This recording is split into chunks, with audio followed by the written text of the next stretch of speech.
Go download the app or visit nextroundlive.com for the latest podcast. The Mystery Fifth Hour, our Not For All Ages podcast, The Last Call, and our entire Double Down Media podcast family, all at nextroundlive.com and on the Next Round app. The Next Round team is getting healthy in 2022. You could join the challenge as we look to lose weight with our friends at Way to Wellness. Plus, you can participate with your office as well and win a grand prize. For more information, go to nextroundlive.com. This is for the men who never settle, the ones who miss the fairway all day and still pull out the big stick, the type of guys who will always prefer to be behind the grill than in front of the camera, and the men who never let their friends forget about a high school nickname. This is the Lodge mentality. This is Twin Peaks. Who wants to settle for a single TV? With more TVs, bigger screens, plus our fabulous scenic views, there's more to watch at Twin Peaks. Drunk driving prevention is a priority at Anheuser-Busch. You can't drive drunk if you don't drive there. Encourage friends to join in the pledge to Decide to Ride on DecideToRide.com. Brought to you by Anheuser-Busch, Mothers Against Drunk Driving, Uber, Birmingham Budweiser, and The Next Round. Anheuser-Busch, St. Louis, Missouri. Hey, Lance Taylor with the Next Round. I want to tell you about our guys at Chorus Smart Secure, local smart home security company in Hoover with over 200 5-star reviews. I made the swap from one of those big security companies to Chorus, and the cameras and automation are awesome. Tell them the Next Round sent you and receive a free Sonos soundbar with the purchase of any smart home system.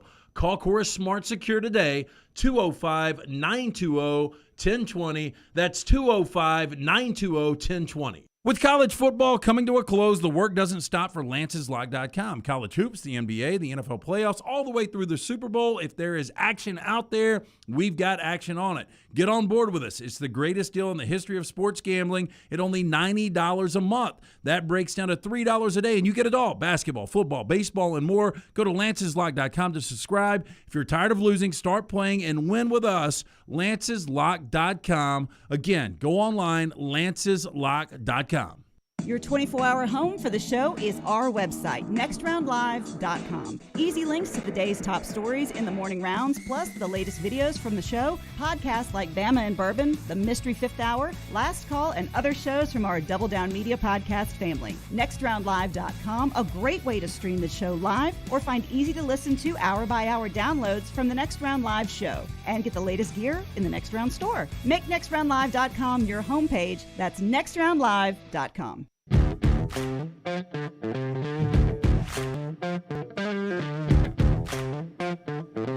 Our friends at Gutter Cap bringing you the final segment. LT will tell you about Gutter Cap in just a second. He's working on drawing a beer from our friends who are up here touring the studio today.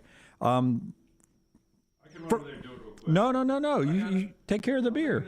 No, hold on. Okay, here we go. So 823-2212. It's in the final 3 minutes arguing about it. No, let's do it. Cap it, don't snap it. Look, 2022 needs to be the year. Never get the ladder out again. It's a dirty, dangerous job. You slip, you fall, you snap the neck and die. You're no good to the wife or kids. 45% off the retail price right now. Call Chris Stewart, 823-2212, or online, guttercapbirmingham.com. You know, back to Kayvon Thibodeau. Right. Not his comments, but where he may end up playing his professional football is ironic because the first overall pick goes to who, Brown? The first overall pick this year is Jacksonville. The Jacksonville Jaguars. Right now at DraftKings Sportsbook and others in Vegas, co-favorites to go number one overall is Aiden Hutchinson and Kayvon Thibodeau. So there is a chance Kayvon Thibodeau spends his formative professional years in Jacksonville, Florida. In the southeast. Yeah, in the southern part of the country. The nasty Southeastern Conference footprint. Yeah, but Thibodeau or Hutchinson expected to go 1 and 2 in any order you want to go with the Lions and the Jaguars and Lions. Well, I tell you what, if I'm Rockstars, Lions, or the Jags, I don't know which of those guys I would want. I'm not sure I'd want either one of them. I'm not either. Wait, you said Thibodeau and Aiden Hutchinson. Okay. You know, Hutchinson had a great year, but boy, I mean, that last game against Georgia sticks with me. That guy was a non-factor against a quality Georgia team. But then you saw him against Ohio State offensive line that's really good, and he dominated. I know. And then Thibodeau can be really good, but there were games where he would just disappear. Tell me who they look like. They're not Bosa-like, are they? They're not Aaron Donald-like, are you? I mean, that's where you got to rise up to one of the Watt family guys. That's where you got to get to be 1 or 2 overall, in my opinion. Neither one of those guys look like that to me. Well, Thibodeau, when he started as a freshman, he's a little light. He needed to put on some weight. And, this year he was banged up almost the entire year. So, it's kind of hard to get a gauge. Hutchinson, I don't know, maybe a Jared Allen. I think I would want Evan Neal in front of either one of those. Yeah. I would tell you this as we hear the music in the background. Jim Dunaway, Lance Taylor, Ryan Brown, and Rockstar. Live from the Birmingham Racecourse Casino Studios, the next round, presented by Bud Light, is on now. Would you guys say it was a wild college football season? Like with the AP upsets that just happened over and over and over? It seemed like every week we were talking about another record number of AP top 25 upsets. Yeah, I'll give you week to week, it seemed like it was a little out there and there was some unpredictability. But the one thing I would say, 1 month into the season, before we hit October, before the foliage started around here, we said it's inevitable. Alabama and Georgia will play for the national championship. And that's what's weird about this college football season. Yeah, that's true. In a sense, it was unpredictable. In a sense, it was very predictable. Predictable in the end, unpredictable to get there with all the upsets along the way. I bring it up because this past Saturday, we had 10 AP basketball teams get beat on Saturday. And then last night, we're into the great conference play where you have ranked teams on the road in their conference, which is just always a brewing for an upset. And we had the only ranked versus ranked matchup last night. LT nailed it with the lock, brought to you by Iron Mountain Drains and Plumbing yesterday. He had Texas Tech, and Texas Tech gets a big win, great home atmosphere, beating Iowa State, the only ranked opponent up, playing each other last night. That was a good win for Texas Tech, but we had upsets all over the place again last night. Well, the last time we saw Texas Tech in a meaningful game, they played for the national championship. We all remember that. Yep. Culver had them in, Jared Culver right down the stretch against Virginia to win a national championship. Virginia and Tony Bennett ultimately win that national championship, same Final Four that Auburn was in, and that seems like forever ago, but it was 3 seasons ago? The fall that Virginia has taken after losing last night, do you guys know where the Cavaliers are? And I just thought where Tony Bennett had that program, it was going nowhere. Yeah. Because the ACC really hasn't been the dominant Duke and North Carolina just, completely at the top like they had been for years and years and years. I mean, as bad as Virginia is, North Carolina is struggling to make the tournament too. Virginia ain't making the tournament. Virginia is 3-11. They're 0-4 in the ACC. That's incredible. And I don't know. I don't follow Virginia closely enough to know this, but I do wonder, recruiting-wise, is it hard to sell today's player on playing that style? Probably. Yeah. Doesn't translate to the NBA. Not a ton. I mean, I'm going to come in. I'm not going to score a ton. I am going to have to play my tail off defensively.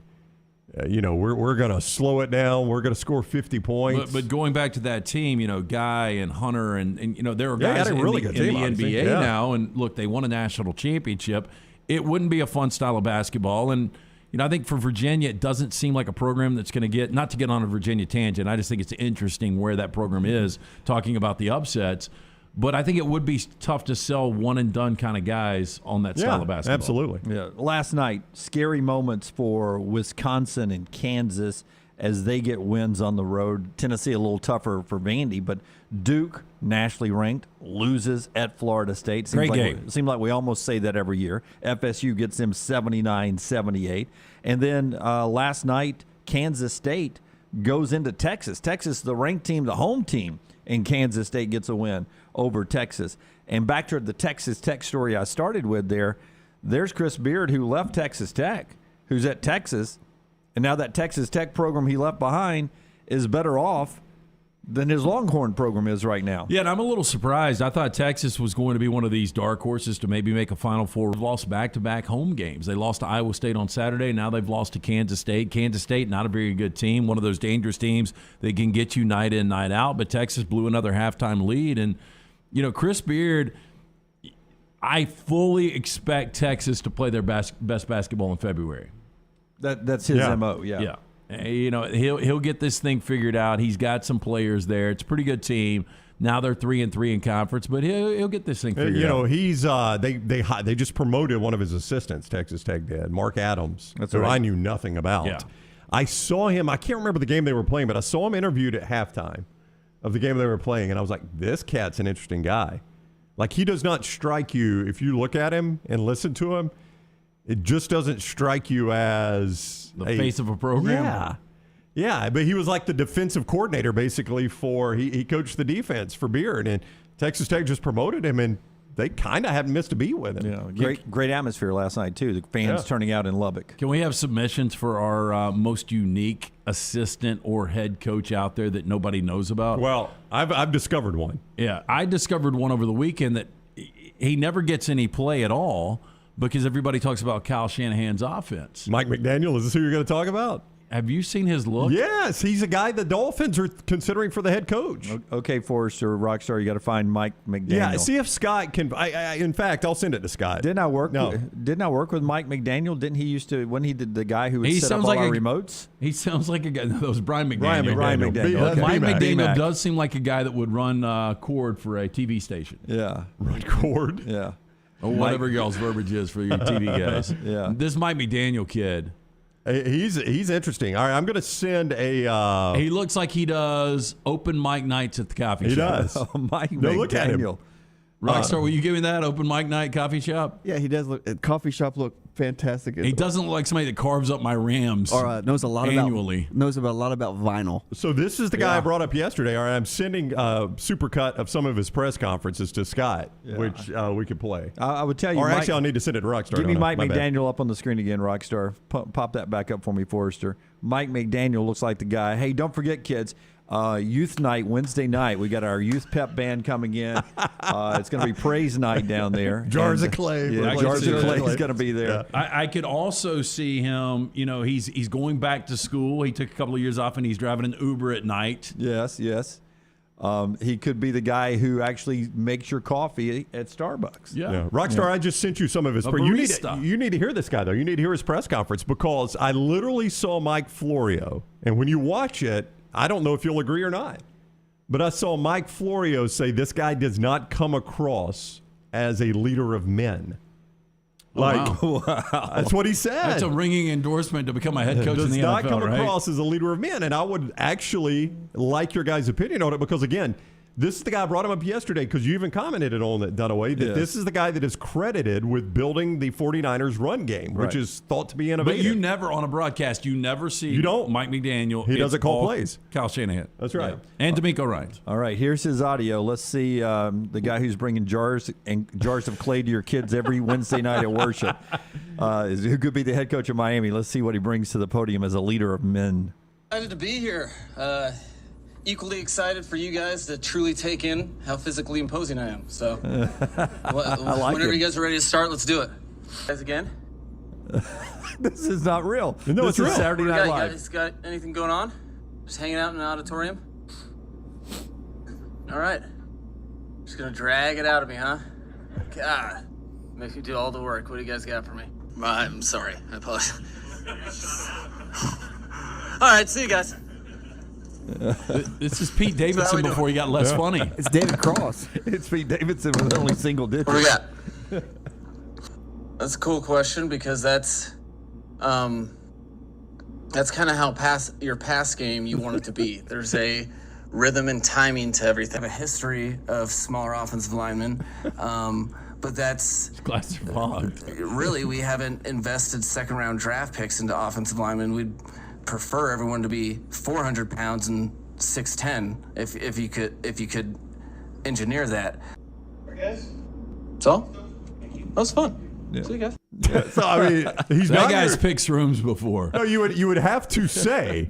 You know what he looks like? What? He looks like the guy who is competing in the Madden playoffs this year. By the way, you can't, I threw that out there thinking Mike McDaniel. I can't believe you went Mike McDaniel. Yeah, only because I never knew the guy until the Dolphins wanted to talk to him. I don't think anybody can top that. I mean, you watch that guy, and that's why Mike Florio, basically what Mike Florio is saying, who's Pro Football Talk, what Mike Florio is saying is this guy is not the normal robotic head football coach. Most head football coaches, 99.9% of them, are program robots. They don't want to show emotion. They don't want you to think they are actually thinking about the next game. They don't want you to think they're actually... You're right, and they speak in cliches. They speak in cliches. They don't want you to think like they're enjoying anything in life. They are just wholly focused on football. We got to get this guy on the air. Okay, Rockstar. This is Al Madrigal. He used to be a correspondent for The Daily Show. Is that not spot on? Oh, I thought that was him. Yep. Guys, you're going to have to pull it out of me? Okay. Yep. That's a guy the Dolphins are considering for their head coach. Yeah. And Well, I'm actually on board with it. Yeah. Get him out of San Fran. I don't want him anymore. No, I hope he gets a job so we get a lot more of that stuff. Does he get picked up? Does it get picked on in the locker room? Asked Charles. Oh, I bet. I bet he's been hit with a wet towel. I mean, he looks like he might be 5'9", $130. Maybe. Maybe. Dave says it looks like he's about to announce he is Iron Man. He puts on I that like suit. the fact that he owns it. I do too. I want you guys to see how physically imposing I am. Yeah, like I am completely the opposite of any head coach that's out there, but I'm going to own it. What do you think Rex Ryan says about that guy? I mean, Rex broke the mold a little bit. You know what I'm saying? I mean, Rex was a little out there. No, Rex is. Yeah. But I'm just saying Rex is kind of a guy's guy. Yeah. Paul says he looks like an esports champion. That's what I said there. I mean, would you be shocked if he's a vegan? No, not at all. No, not at all. And you know what? I don't care if he wins the Super Bowl at Miami. He could be a cannibal for all I care. Have we ever had an NFL coach that's a vegan? They don't look that way, no. You don't think Andy Reid is?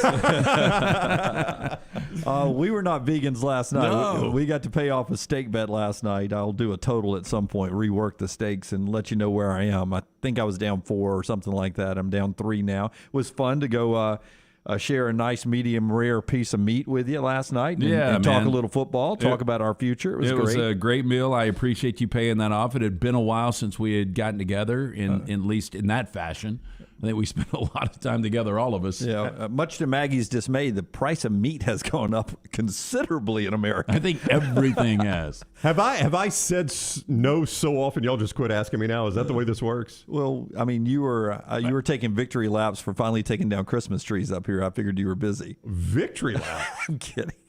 We finally. No, I tell you what happened last night. Jack and I always go to dinner on Tuesday night. Right. He had a math test today.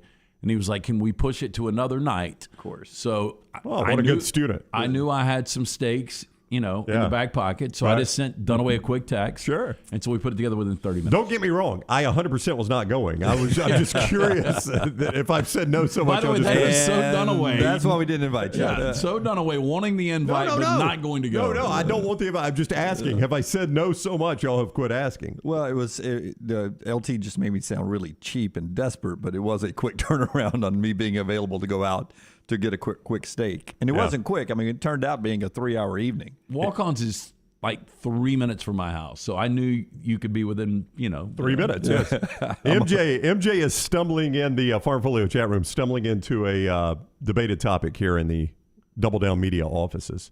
He says those behind you still look like Christmas trees. They are not Christmas trees. Dunaway will die on this hill. Well, technically, y'all can say it all you want. Technically, they are. Y'all can say it all you want. Dunaway is going to die on this hill, though. Technically, we put them up for Christmas, but these do not have any snow on them. They're fallish. That one literally and these right here are fake.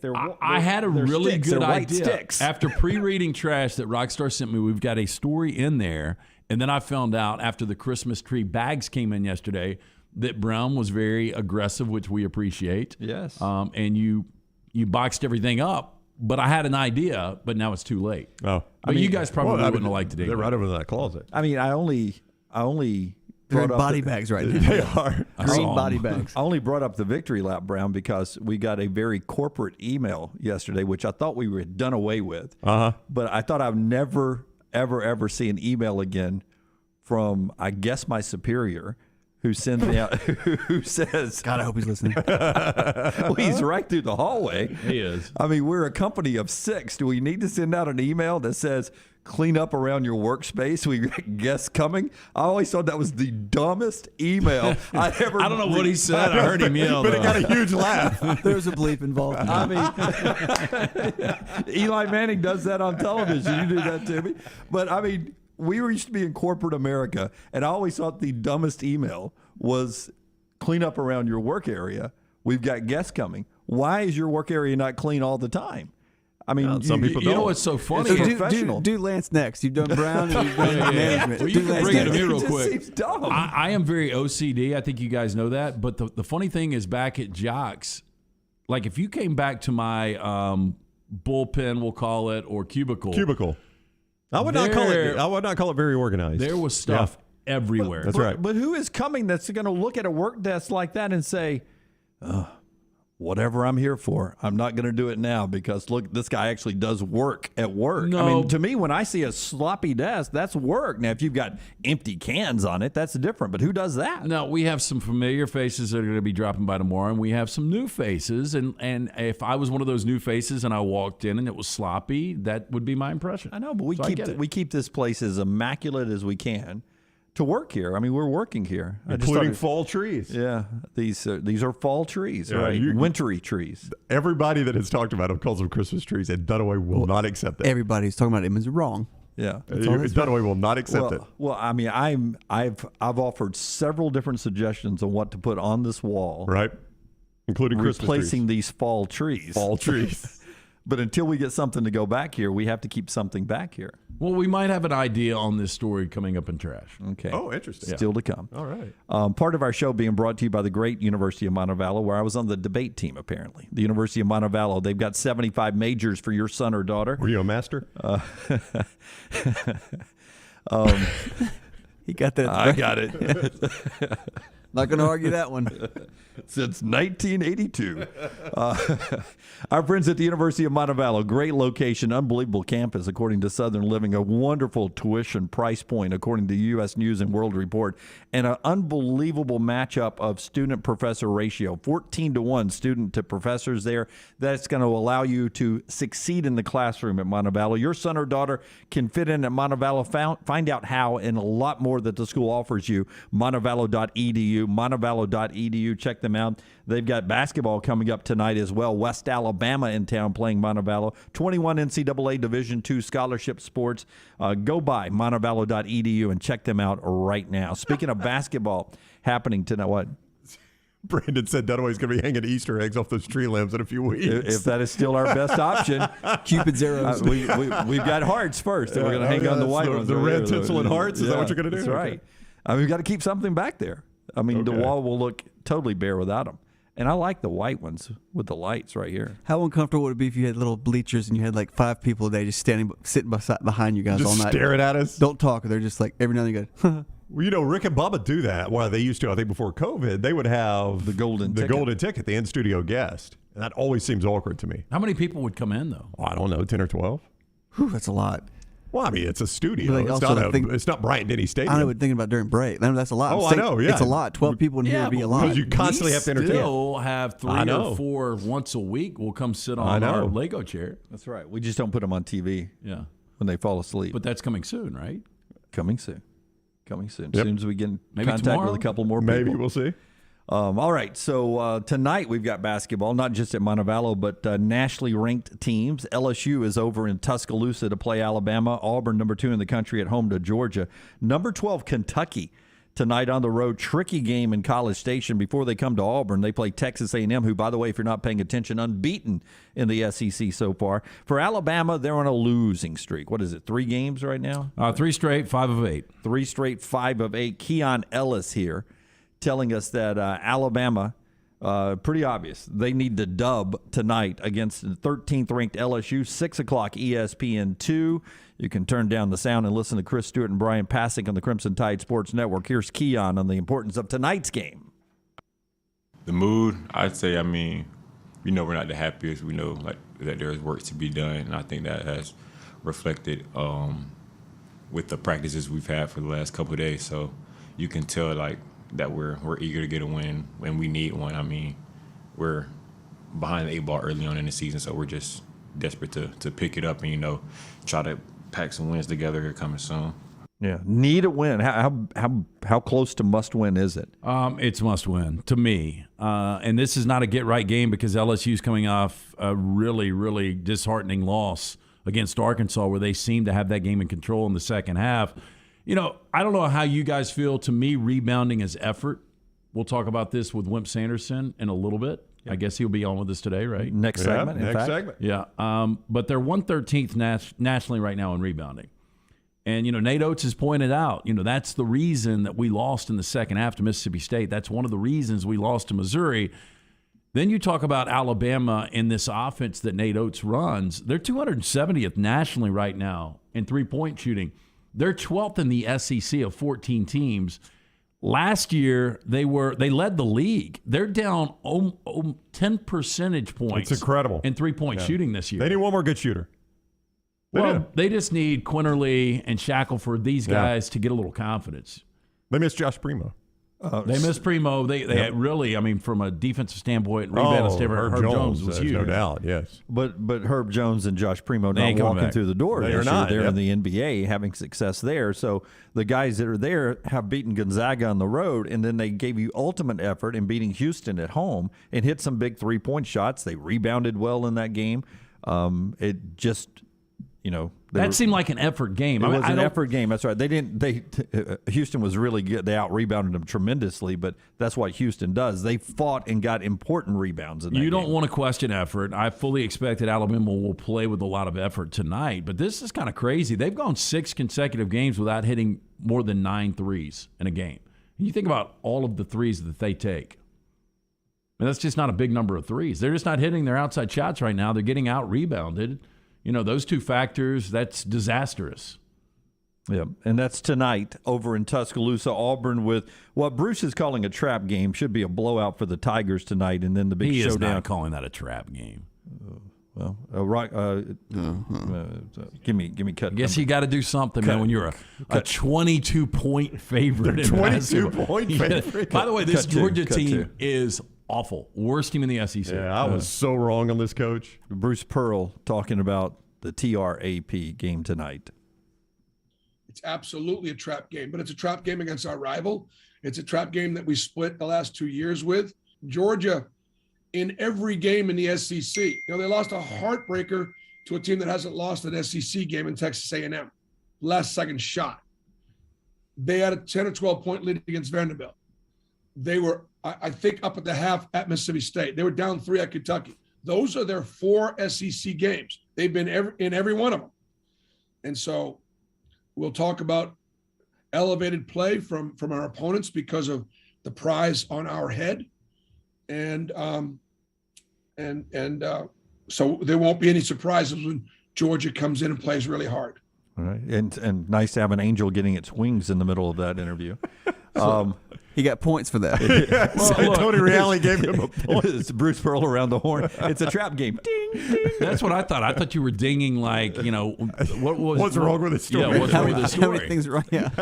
But, the last time they played in Auburn Arena was less than a year ago, February 2nd, 2021, and Georgia won that game 91-86. The problem for Tom Crean is, of those 8 players that accounted for the 91, there's only 1 remaining. Yeah, ball boy. And this is a team that has now lost 6 straight, 7 of their last 8.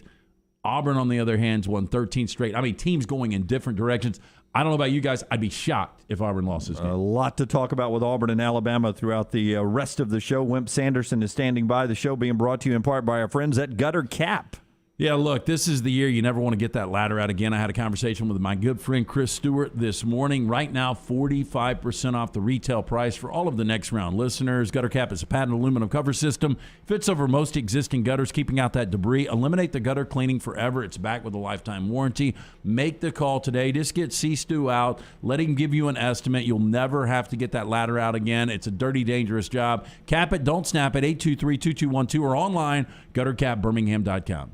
Follow The Next Round on Twitter, Instagram, and Facebook at Next Round Live. Jim Dunaway, Lance Taylor, Ryan Brown, and Rockstar. Live from the Birmingham Racecourse Casino Studios, The Next Round, presented by Bud Light, is on now. Welcome in live now on a Tuesday. Excalibur Services, now a Train dealer, invites you to join their Total Home Comfort Club. Just like your car, your heating and cooling, electrical and plumbing systems need to be maintained for top performance, safety, and comfort. The Excalibur Home Comfort Club benefits include free consultations, priority scheduling, summer and winter cooling and heating tune-ups, a yearly plumbing and electrical inspection, plus 15% off any repair. Ask about our limited time buy one, get two sale. Call us today at 205-718-8688. Excalibur Services, Alabama license number 15214. The Double Down Media podcast family is live and full of content for all ages. The Mystery Fifth Hour gives the Next Round host a chance to talk about everything but sports. Pour a glass of Bama and bourbon, our weekly college football conversation while sipping some of the most interesting pours in the bourbon world. And our Not For All Ages podcast, The Last Call. LT takes off the gloves for an in-depth conversation with stars like Taylor Hicks, presented by Redmond Vodka. Find those podcasts and more by searching The Next Round on Apple, Spotify, and on our website, nextroundlive.com. On the field or in the office, you need a solid team and a strong game plan if you want to beat the competition. Xerox Business Solutions Southeast offers everything from printers to managed IT services, as well as hybrid work hardware solutions through our titanium partnership with Dell. For championship-level office solutions, get Xerox Business Solutions Southeast into your starting lineup. Visit xbssoutheast.com/win. Touchdown!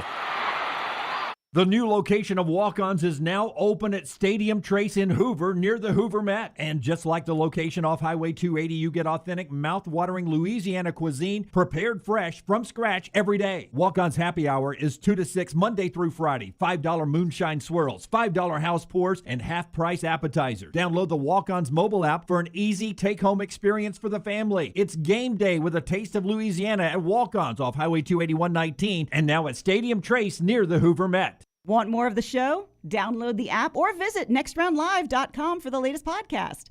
The Mystery Fifth Hour, our Not For All Ages podcast like Bama and Bourbon, and the entire Double Down Media podcast family, all at nextroundlive.com and on the Next Round app. The tradition of giving fine art continues with the Daniel A. Moore Alabama Christmas Gift Pack, including the new 2022 Crimson and White Fine Art Calendar, featuring some of the most honored former Alabama players, one collegiate classic fine art print signed by the artist, and your choice of 4 Daniel A. Moore beverage mugs, all for only $79, a $115 value. Order now at danielmooreart.com or by calling 1-800-735-2787. Start your day online with our website, nextroundlive.com. The latest videos, podcasts, and college football stories. It's also a great way to stream the show or shop in the Next Round store. Stay connected by visiting nextroundlive.com. That's nextroundlive.com. Anheuser-Busch wants every experience for you around beer to be a good one. And getting home safely is always a priority. So encourage friends to decide to ride, whether it's by being the designated driver, calling an Uber, or taking public transit. You cannot drive drunk if you don't drive there. This message is brought to you by Anheuser-Busch, Mothers Against Drunk Driving, Uber, Birmingham Budweiser, and the Next Round. Anheuser-Busch, St. Louis, Missouri. A legendary coach once said, "It's not the will to win that matters, it's the will to prepare to win." Bryant Bankers have the dedication and experience to put together a financial game plan that's right for you. Stop by one of the 7 Central Alabama locations today or give them a call at 1-855-4-BRYANT to begin preparing for your financial future today. You'll find out what unbeatable service and legendary results are all about. Bryant Bank, Equal Housing Lender, member FDIC. Hey, Lance Taylor with the Next Round. I want to tell you about our guys at Chorus Smart Secure, local smart home security company in Hoover with over 200 5-star reviews. I made the swap from one of those big security companies to Chorus, and the cameras and automation are awesome. Tell them the Next Round sent you and receive a free Sonos soundbar with the purchase of any smart home system. Call Chorus Smart Secure today, 205-920-1020. That's 205-920-1020.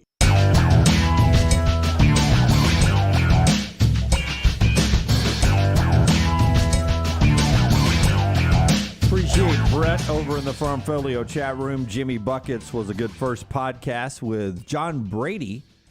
the former Samford and LSU coach. We talked about how he turned Samford basketball into an entertaining product back in the 90s and getting LSU to the Final Four. He's in town tonight, LSU, Alabama. He's on the radio call for the Bengal Tigers, radio network there at LSU. You can hear that podcast in our podcast section on nextroundlive.com, nextroundlive.com, also there on Apple Podcasts, Spotify, Odyssey as well. And we'll drop a Mystery Fifth Hour after the show later today. Have you guys ever had somebody in the middle of an interview say that is a stupid question when you ask them? The coach, Wimp Sanderson, is with us right now. I think he's probably done that. Why? No, I had John Brady years ago. He didn't like a question? He was such a dick. Oh, my gosh. The coach, Wimp Sanderson, with us. Oh, that right. He's on the JohnstonRVCenter.com hotline. He is presented by the RentalWorks division of Crayworks. How are you this morning, Coach? I'm doing okay. I'm doing fairly well. I've had COVID, but I'm okay. Oh, no. Well, I had it too. Lance had it. My family's had it. About everybody I know has had it. Yeah. Are you on the other side of it? Yeah, I'm better. I'm Sunday, Monday. I'm fine. I shouldn't even say that. Well, that's okay. No. Our thoughts and prayers. Hey, well. Did you know Ron Franklin? We didn't mention this earlier. I did know Ron Franklin. Yeah. He did some games, and Ron Franklin was a very good announcer and did a good job. And I didn't find out till this morning that Barry told me. Yeah, he passed away. He and Mike Gottfried, I mean, Coach, they were as good as it came to me. Now, that's part of my childhood. When they were doing an SEC football game, that's about as good as it was. Well, Mike got sick too. Mike and I were good, very, very good friends. Of course, Mark played for me, and Mike's health has really been bad. He's still living, I think. I think you're right. Yeah, he's in very, very bad health and had to give it up. Couldn't go any longer. Well, I'm sure we'll circle back around to Ron Franklin a little bit, but wanted to ask you, LSU coming to town, big game for Alabama. They've lost 5 of 8. They've lost 3 consecutive games for the first time under Nate Oates. And I brought the fact up that they're not hitting their threes. We'll get to that in a little bit. But they're 113th nationally in rebounding margin. To me, rebounding seems like effort. Am I wrong there? No, I think it is. Basically, a lot of it is effort. There's no doubt about it. You've got to, just one of the best rebounders I ever had. Didn't jump that well, but he got the rebound off. Yes, you got to block out, and you got to be where the ball is sometimes, but you got to go get it a lot of times. I think effort's a big part of it. It's not all the part of it. You have a lot of Lance. You have a lot more long rebounds now because of 3-point shots than you used to have because you're shooting the 3 more. So you've got to run them down. But also around the basket, Alabama's been hurt very badly at Missouri and at Mississippi State with the big guy rebounding the offensive shots that they missed and putting them back and dunking them or putting them back against the glass. And they've been very effective. Teams have against Alabama with the offensive rebounds, and Alabama has done a real good job defensive rebounding. And it seems like, Wimp, that Alabama's not scoring at the basket at the rate that they did last year. I don't know if people are dialed into their style now a little bit more than they were last year, but they don't seem to be getting to the basket and scoring those easy lay-ins.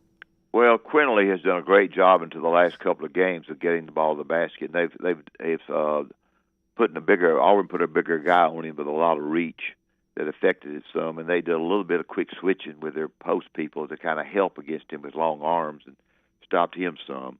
And Lance's evaluation or your evaluation of their threes, they went 3 games and made 7, which is not enough if you're going to shoot that many threes. So it's been a combination of some turnovers.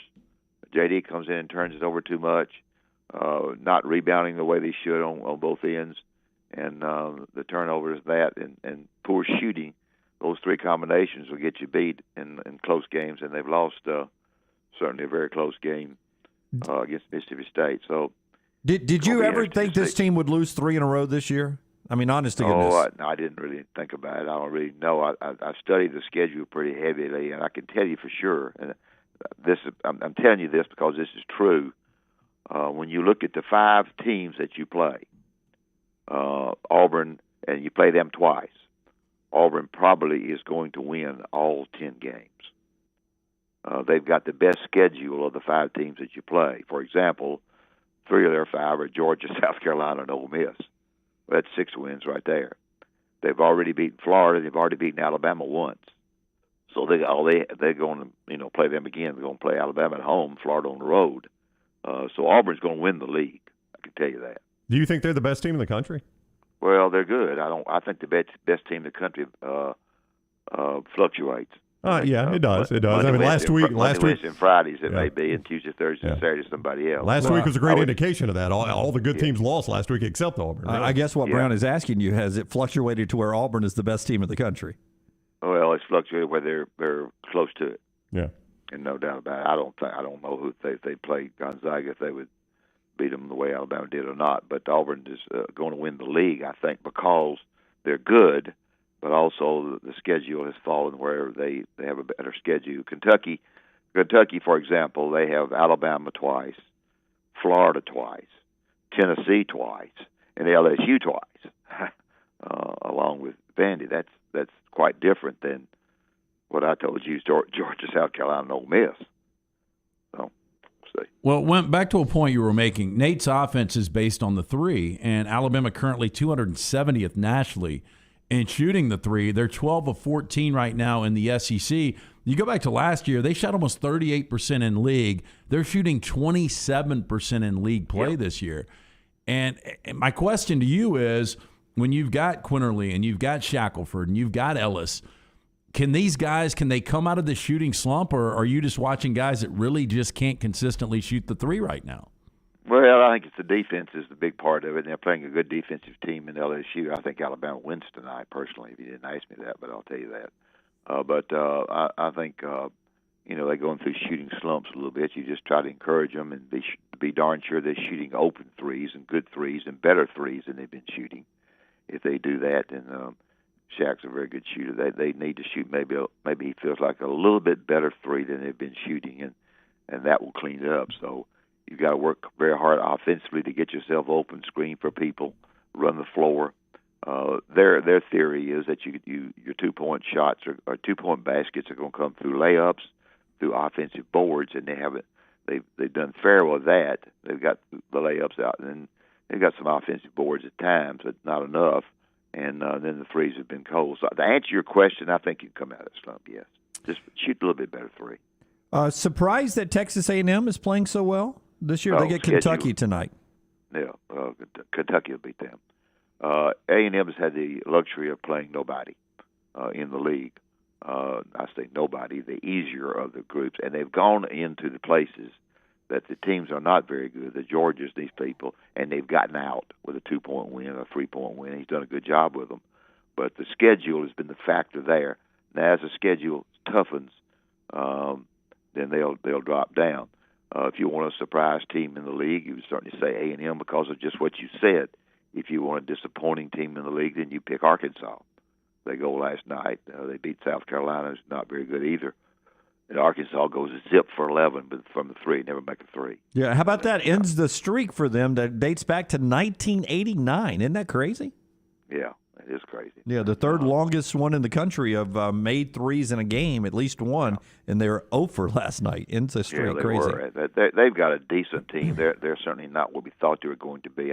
When I first got on the show, I said Alabama, Auburn, and Arkansas, the 3 A's, and that's not correct. Alabama's still in good shape, I think. I think, as I said, I think they have a good chance to win tonight. I don't know that, but I think they do. And so we'll have to see. But the league is, a little bit weak at the bottom, but pretty tough, pretty darn tough at the top. The coach, Wimp Sanderson, with us for a few more moments on the JohnstonRVCenter.com hotline. He's presented by the RentalWorks division of Craneworks. I don't know how long ago this was, but you said something to me, and I'm just going to prove a point to you here, Coach, that I can admit when I'm wrong.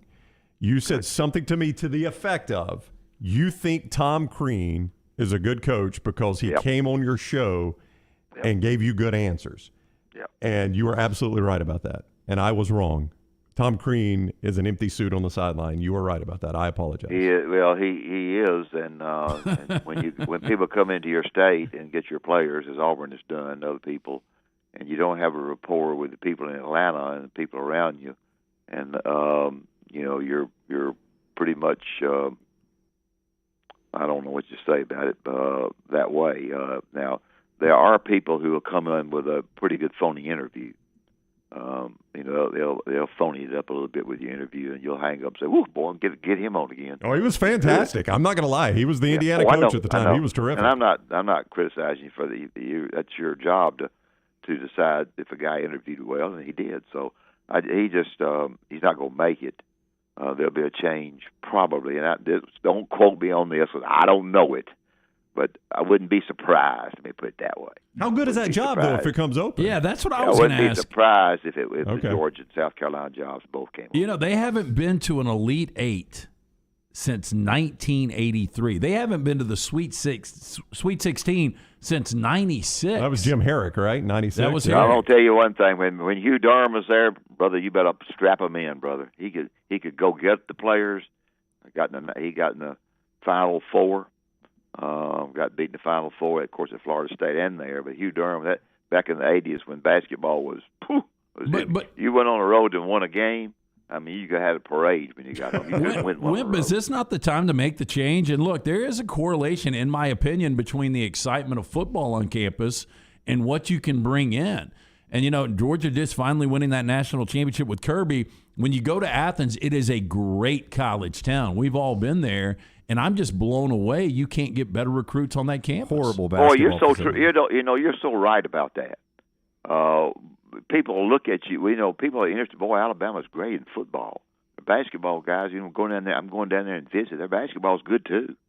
You're exactly right. The interest and the carrying on of the coaches and the players and so forth and the prospects, because you're good in football, really helps you.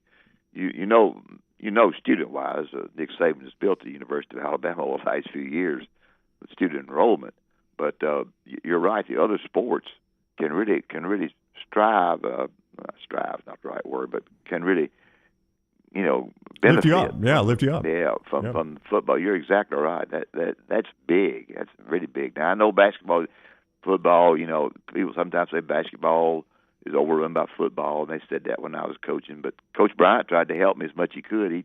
He called 2 or 3 prospects on a weekend, and I'd go down and ask him what they said, and he'd tell me, and that's about it. But he was for me winning. I wasn't going to overtake football. Football drives the bus, and it has to make all the money. But basketball can be good too. All right, he is the coach, Wimp Sanderson, and he joins us each week courtesy of the Rental Works division of Crane Works, Coach.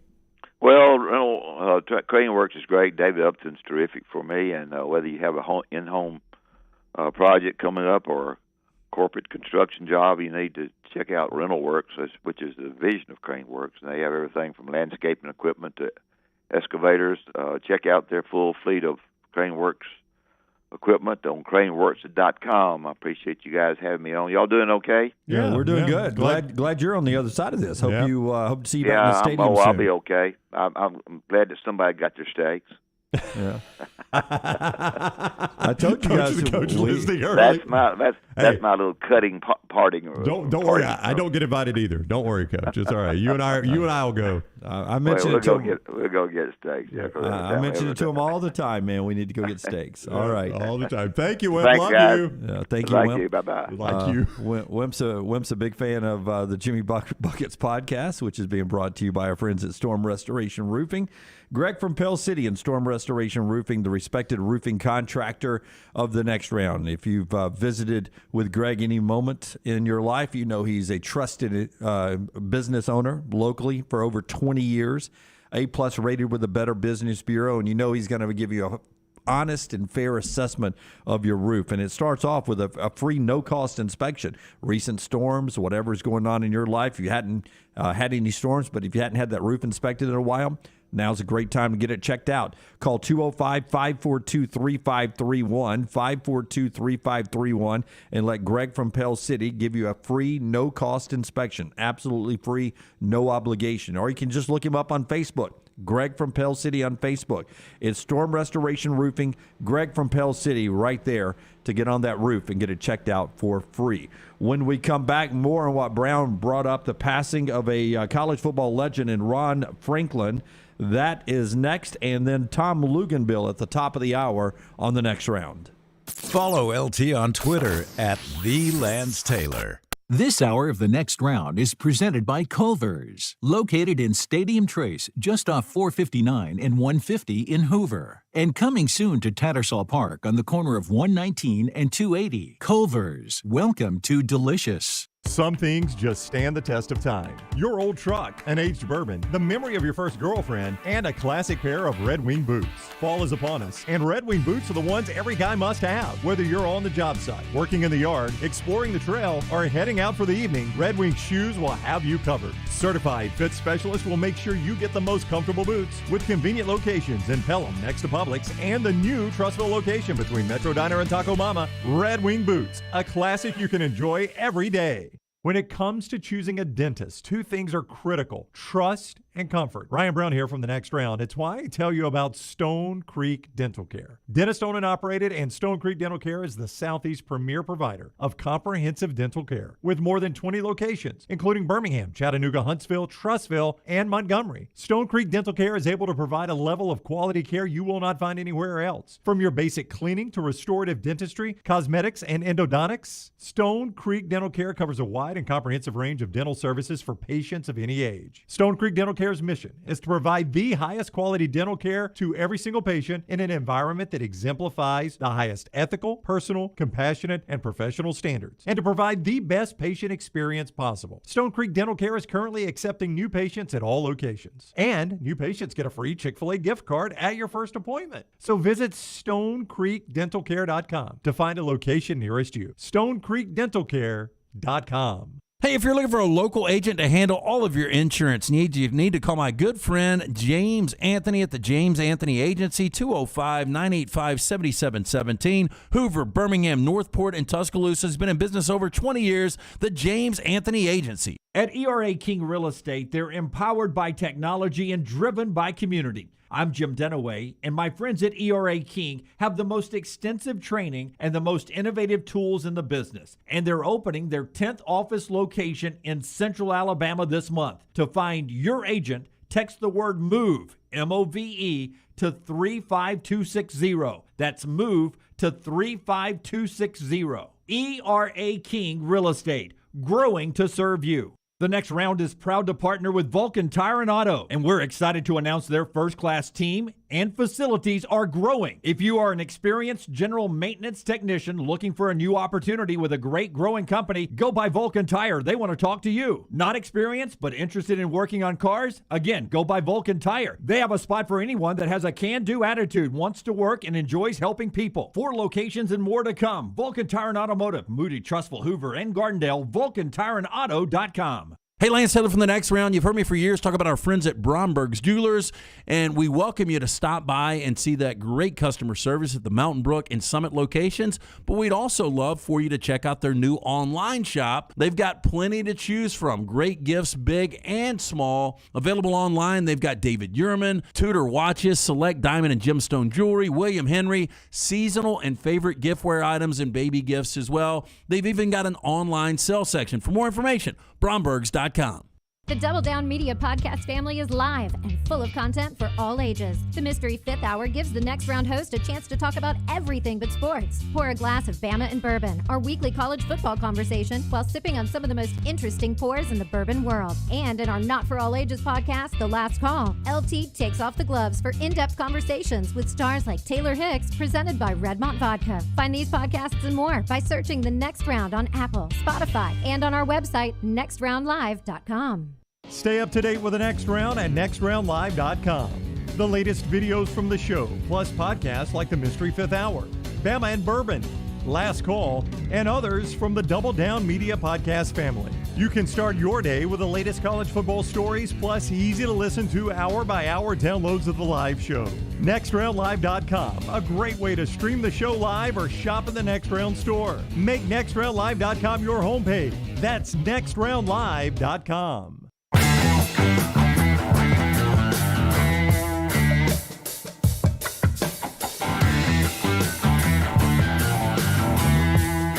Back with you on the Next Round as we continue on.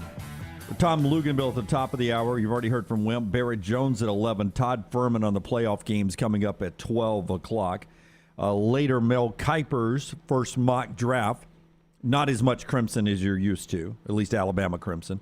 LaBryan Ray, who's battled some injuries, apparently not returning to Alabama. He is signed on to play in the Shrine game coming up. So LaBryan Ray's time in Tuscaloosa is over. That's part of a Precision update brought to you by our friends at Precision Sports. Hey, from pediatrics to geriatrics, those injuries starting to pile up on the field and in the yard. Affiliated with Brookwood Baptist Health, Precision Sports Medicine and Orthopedics, 9 convenient locations, including the return of hand surgeon Dr. Joseph Sherrill. We are rebuilding champions on and off the field, so make that appointment today. Call 855-219-6200. You can always visit them online, precisionsportsortho.com.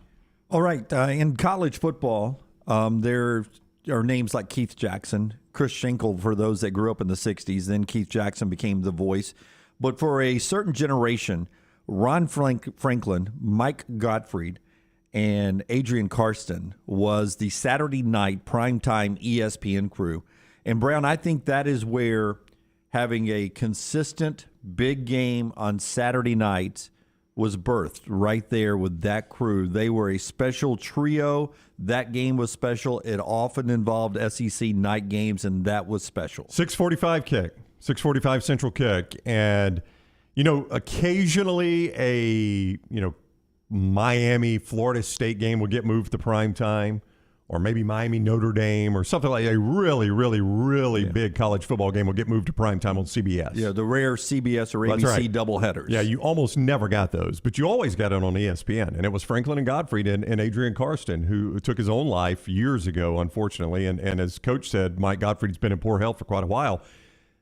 I tweeted this morning on the passing of Ron Franklin. I knew it was a big deal in college football. You didn't even have to look at the standings, the records, or the rankings. If Keith Jackson, Brent Musburger, or Ron Franklin had the game, it meant something. Well, Ron Franklin, to me, almost seemed like the James Bond of broadcasting, and just stay with me on this. All right. He was just so polished. He was. Like the ultimate gentleman, and I'll never forget and he was a celebrity. If you were a college football fan, you knew who he was, and one of my friends was in town in Knoxville for a big game, and I think it might have been Georgia and Tennessee, and rode up the elevator with him and just talked about how nice Ron Franklin was and how engaging he was. And you're right, and it's been so long since we've heard him call a game. Unfortunately, he was one of the first to get canceled. He did. Yep, I hate it that it ended for him that way. I hate to even bring that up, but it was such a ridiculous situation based on his track record, why he ultimately lost his job with ESPN. But, he was just incredible at what he did. It was so smooth, Dunaway. Yeah, really, really good on a basketball call called Big 12 games during their regular season throughout his career as well. A Big 12 voice that we fell in love with in the Southeastern Conference. But, we just take the primetime games being, the big game every week now. That's right. ABC and ESPN puts them in primetime now. Others will, the doubleheader on CBS. Oftentimes it has been Alabama and LSU over the years would have that doubleheader in prime time. But like you said, and it wasn't always standings-wise a big game. Sometimes we had people in the Farmfolio chat room say earlier, sometimes it was 7-4 Alabama at 4-5 LSU in Baton Rouge. But whatever the game was, it made it a bigger game because that trio was there. And I thought Adrian Karsten of that crew sort of changed the way sidelines were done. I know Lampley and those guys in the 70s tried to bring a little more fanfare into a little bit more of the college feel into sideline reporting when ABC put those college students on the sideline. But for me, Adrian Karsten was a guy who would be in the bell tower or in the odd view of the stadium. He did things. Yeah, or petting a dog. And he ran with Ralphie the Buffalo. That's what I always remember from Adrian Karsten. Dude. Yeah, Karsten played the game, didn't he? I think he played the game. He was a big dude, and he ran with Ralphie. And you didn't do stuff like that back then. That's right. Normally you just went down and interviewed the coach, did an injury report, and he kind of brought some of the atmosphere of the game to you. You think most people, you guys might know this, I really didn't realize this. Do you know where Ron Franklin was from? I have no idea. I would guess say Kansas. I'm going to say Oklahoma. He seems like he would be Midwest, maybe even Northeast, just with that polished voice. He grew up in Hazelhurst, Mississippi. How about that? Yeah, and according to the story I read, this morning, he took voice lessons and, really worked to, to change. I guess to get that Southern accent out. He was so good. He did a good job with it. So good. It was, I used to think as a kid, Keith Jackson only did SEC games. Like when I saw Keith Jackson doing a Michigan-Ohio State game or a Rose Bowl, I thought he was cheating on us. Yes. Right? And Ron Franklin was kind of the same way. They did other games. I just mentioned Karsten Ram with Ralphie the Buffalo. That was a Big 8 game back then. And but the SEC games of note, it felt like they did. Even though CBS still was, or ABC still were doing day games of SEC then, it felt like the most important game was that primetime game with Franklin and Gottfried. Listen, I personally think that it came at a time when that crew was so good, Alabama was not at its best, but Auburn was. So I associate a lot of big Auburn games with that crew, especially it seemed was the Auburn-Tennessee tie that year, that big game.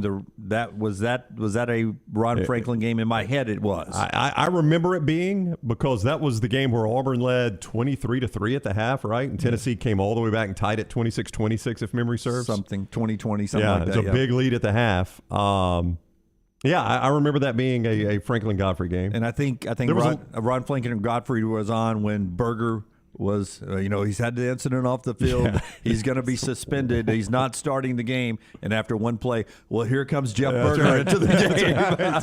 His suspension is over. But there was a run of Iron Bowls they did too. I mean, the Iron Bowl now is locked in on CBS 230, but there was a run of, I remember like 95, 96, 97, in there. They did a run of Iron Bowls. Yeah, I think he might have even done that the first play from scrimmage of the Cornell game. Yeah. Was he still doing it then? Maybe so, yeah. Because that was 2003, 2004. Yeah, I don't know if that crew was still together then, but maybe so. Ron Franklin passing away, Mike Gottfried, Adrian Karsten. What a crew, taking us back to our youth, or for me, the end of my college, into my young adult life. The voices of college football. We've lost a great one in Ron Franklin. They were still together when we were starting to do this. Yeah, that's crazy. They had a good run. Yeah, back together. And we are back in a moment on the next round. Follow Brownie on Twitter and Instagram at Ryan Brown Live.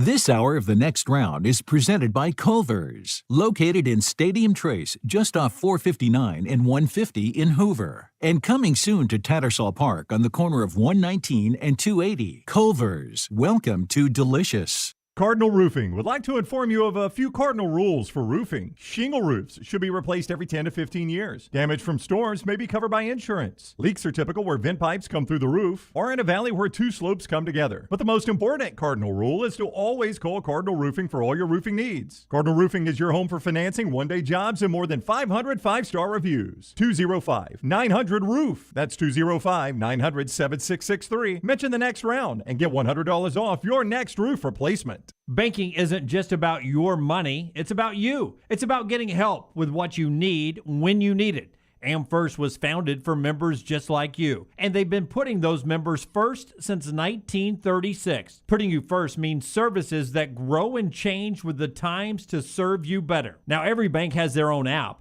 but that's just it. It's theirs, not yours. The AmFirst app was made for you, so it's easy to pay bills, deposit checks, or transfer money to friends and family from anywhere. You can even customize the app, which means you can personalize your dashboard, create usage alerts, and redeem points for rewards that will make you feel like the number one priority you are. And you can do it all on your own time. So what are you waiting for? Get the app made for you from AmFirst. Visit any AmFirst location or amfirst.org today. That's amfirst.org. America's first federal credit union, federally insured by the NCUA. There's no better way to kick off the new year than by getting your finances in order. And our friends at Mortgage Right can help you beef up your bank account with ease. With a cash-out refinance, you can pay off your debt or make that important purchase by taking advantage of your home equity. Don't miss out on the chance to make your home work for you. Visit mortgageright.com/TNR to make the most of this opportunity today. That's mortgageright.com/TNR. NMLS 2239, Equal Housing Lender. What are some signs that you may have a low testosterone problem? Is your energy down? Have your workouts not been the same? Do you have problems sleeping? All of these or one of these could be a sign of a low testosterone issue. Whatever the challenge, the Alabama Men's Clinic has a solution for you. I'd invite you to come by the Homewood location, get a medical consultation and some blood work. And if you're medically advised and you start your low T treatments that day in the office,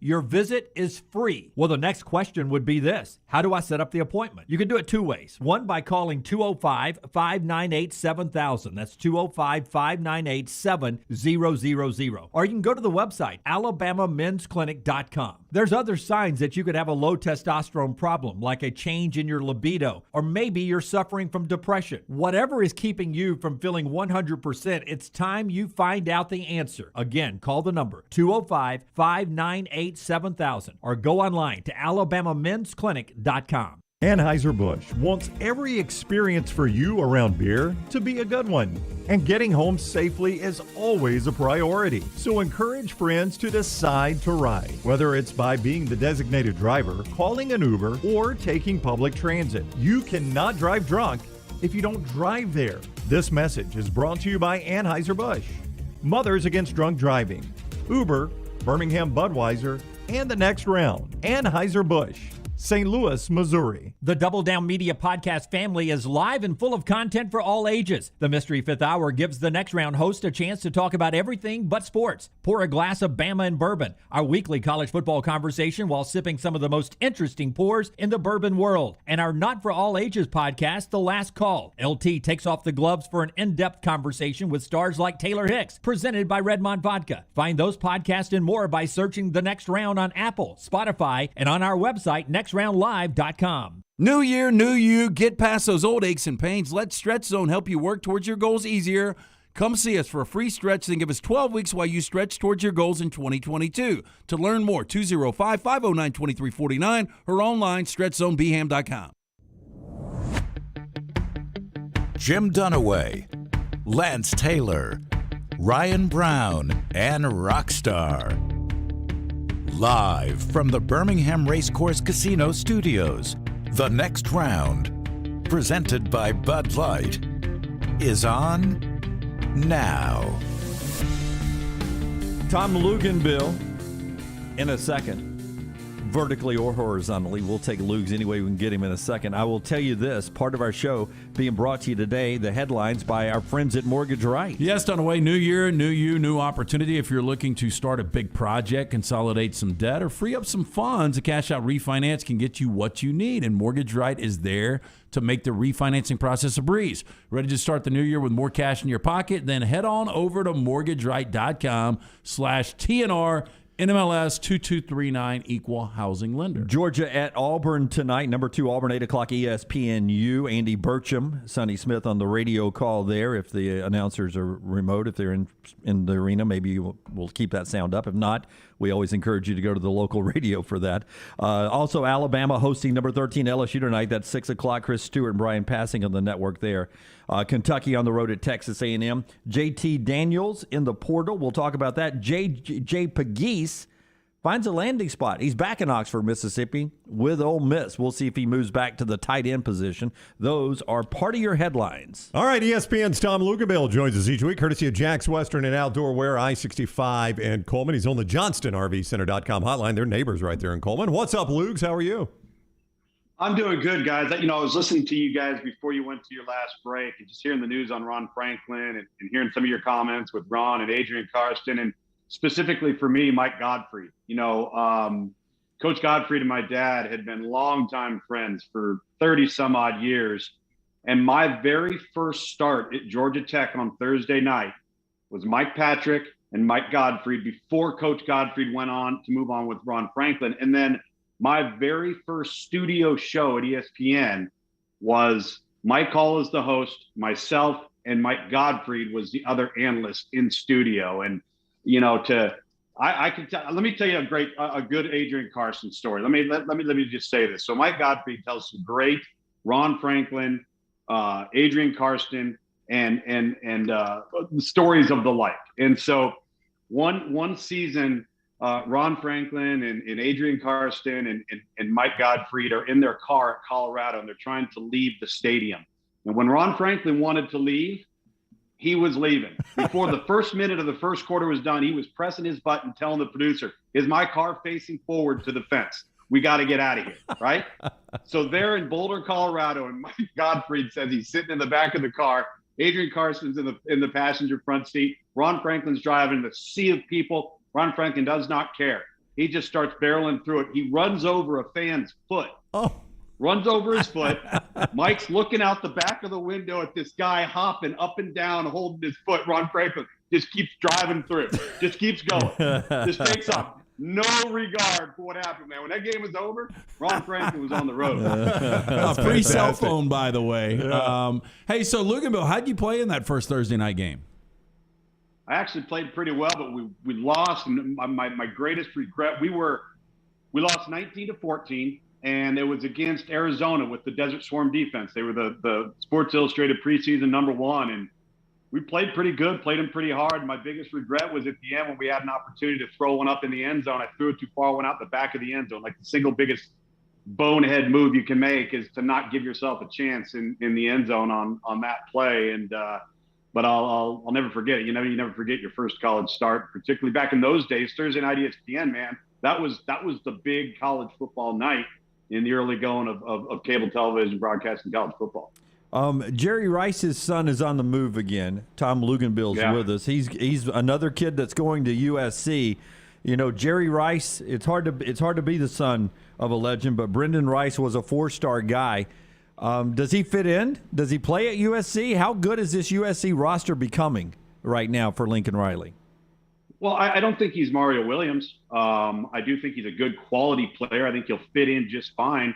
I think he's a building block to what they're trying to be, and that is faster and more athletic and maybe not as big and rangy on the outside. You know, it's interesting if you look at what SC's become offensively with their skill, is they've kind of become that bigger, taller, more physical guy, but they haven't had as many of those guys that can just take the 5-yard catch and turn it into an 80-yard touchdown. I think Lincoln Riley is trying to get a little more explosiveness on offense from their skilled players when they get them in space. So I think he's a nice compliment. Is he a difference maker? I don't know if I would say that, but I do think he's a good quality Power 5 player. ESPN's Tom Luginbill is with us on the JohnstonRVCenter.com hotline. He's presented courtesy of Jack's Western and Outdoor Wear, right there, the same exit in Coleman. If you evaluated the Auburn quarterback room, Robbie Ashford, the Hoover product, transfers from Oregon. They've got him. They've got Calzada. They've got Holden Gerner, who I know you've evaluated. We've seen a lot of TJ Finley. We've seen none of D. Davis. There's 5 guys there. If you evaluated that one, which one would you, just in your guess, your gut, tell you would give the edge? Probably Zach Calzada. I think if you're an Auburn fan, you've got to be pretty excited because, 3 weeks ago, this looked like a desolate room. Brian Harsin walked into the room. There's one guy. There's 2 guys. And so now all of a sudden, Robbie Ashford comes home. I think he's got a lot of talent, a lot of upside. I don't know if he's ready yet, but it's a great opportunity for Brian Harsin and his staff to develop him. Zach Calzada, as we know, started 10 games. TJ Finley has dipped his toe in the water a little bit. And so it's a much healthier room. Are they upgraded in terms of talent? Yes, probably, certainly as a result of depth. But here's what we're going to have, guys, and it doesn't change. It's just going to be a different cycle. We're going to have 5 of those guys, and they're all going to go through the process. And you watch, we're going to come out of spring football. Somebody's going to enter the transfer portal. Then we're probably going to come out of summer or maybe out of the fall. Another guy's going to enter the transfer portal. So at some point or another, we've got to get some legislation going on when you can enter into the transfer portal, because it's just a cycle over and over again. If you're Auburn or any other team right now, and you're trying to add depth or talent to your roster, all right, you might have done so in the interim, and it gives you a chance to go into the winter conditioning program, gives you a chance to go into spring football, battle and compete and throw it around and see where you stand. But then at the end of that cycle, we're just going to go right back into what we're going into right now. Sticking with transfer guys, who's got the better quarterback coming into 2022? Is it Brent Venables with Dylan Gabriel or Shane Beamer with Spencer Rattler? Oh, I think it's Oklahoma and Dylan Gabriel for 2 reasons. I think he's much more consistent, much more consistently accurate. He's not a freelancer. He can work through progressions. He can work through his coverage reads, get the ball out on time, intimately knowledgeable of the offense that Jeff Levy's bringing to Norman. I just think he's a more reliable guy in terms of what you see is what you get, and it's going to be steady and consistent. While Spencer Rattler might be extremely gifted physically, which he has become wildly inconsistent. And I don't think he's a guy that is as solid as he should be when it comes to working through progression, staying within the offense, getting the ball out on time as he should in most areas. And here's the big part of this. there's a big difference right now, not only in the talent gap between what South Carolina is playing with now compared to what Spencer Rattler was playing with over the last 2 years at Oklahoma. And Spencer Rattler is entering into what I would call the greatest front league in college football. So the pressure is going to be on. You're going to see so much more up front than maybe what you've battled before in the Big 12. The good news for Shane Beamer and his staff is they've got great momentum coming off of last year, great momentum coming off of the bowl season, which generates confidence, and they have an upgraded quarterback. The question is, how much better are they going to be around Spencer Rattler, I think, is the question that it remains to be answered. What is the market for JT Daniels, Lugs? Seriously, is there a market out there for him in the portal? Well, sure, I think so. I think if you look at, Harrison Bailey landed at UNLV. It looks like Caleb Williams, if people are expecting that to happen at USC. I would probably put him from a quarterback perspective second behind Jackson Dart. I think whoever wins the Jackson Dart sweepstakes, by the way, is the real winner in the transfer portal between now and February 2nd. That guy's a difference maker, great upside, NFL talent. He's going to be a really, really good player for somebody. Somebody's going to really hit the jackpot there. So I think behind him. Over Caleb Williams, you would take Dart over Williams? Well, if Caleb Williams, let's just say, assume Caleb Williams is at SC. Okay. I do think they're comparable. Obviously, there's a bigger sample size. But, Jackson Dart is a talented guy. And I think that his upside for development is outstanding. But, yeah, I'd probably say Caleb 1A, probably Jackson 1B, and then, JT Daniels. The question everybody's going to ask of JT, and this isn't an indictment on Stetson Bennett, is could never regain, right? If he'd won the job, and then when he got off of the field, couldn't ever regain. Well, why? Why is that? And so, I think that's going to be a part of the evaluation process and the scrutiny of JT Daniels. While we're on the Georgia quarterback, and I think Lance has a question about it too, I'm not saying Stetson Bennett will not start next year, but I do want to ask you of Vandegrift, Gunnar Stockton, and Carson Beck, of the top recruits they've got in that room, which one do you like the most? Vandegrift, Stockton, Beck, in that order. And I'm not convinced on any of them that they've hit the mark yet. I think if there's one area where Georgia has not recruited to the level they're capable of at the quarterback position, or at any position, it's the quarterback spot. To me, how do you take Stetson Bennett off the field, right? It's not too dissimilar to what we saw happen with Jake Fromm, and then Justin Fields comes into the fold. What are you going to do if you're Kirby Smart? Bench the guy that just took you to the national title game? That was just a set of bad timing and circumstances. So you fast forward till now. All right, well, you might have some younger, talented guys, but have they done anything yet? Have they proven themselves with the live bullets flying by in any way, shape, or form?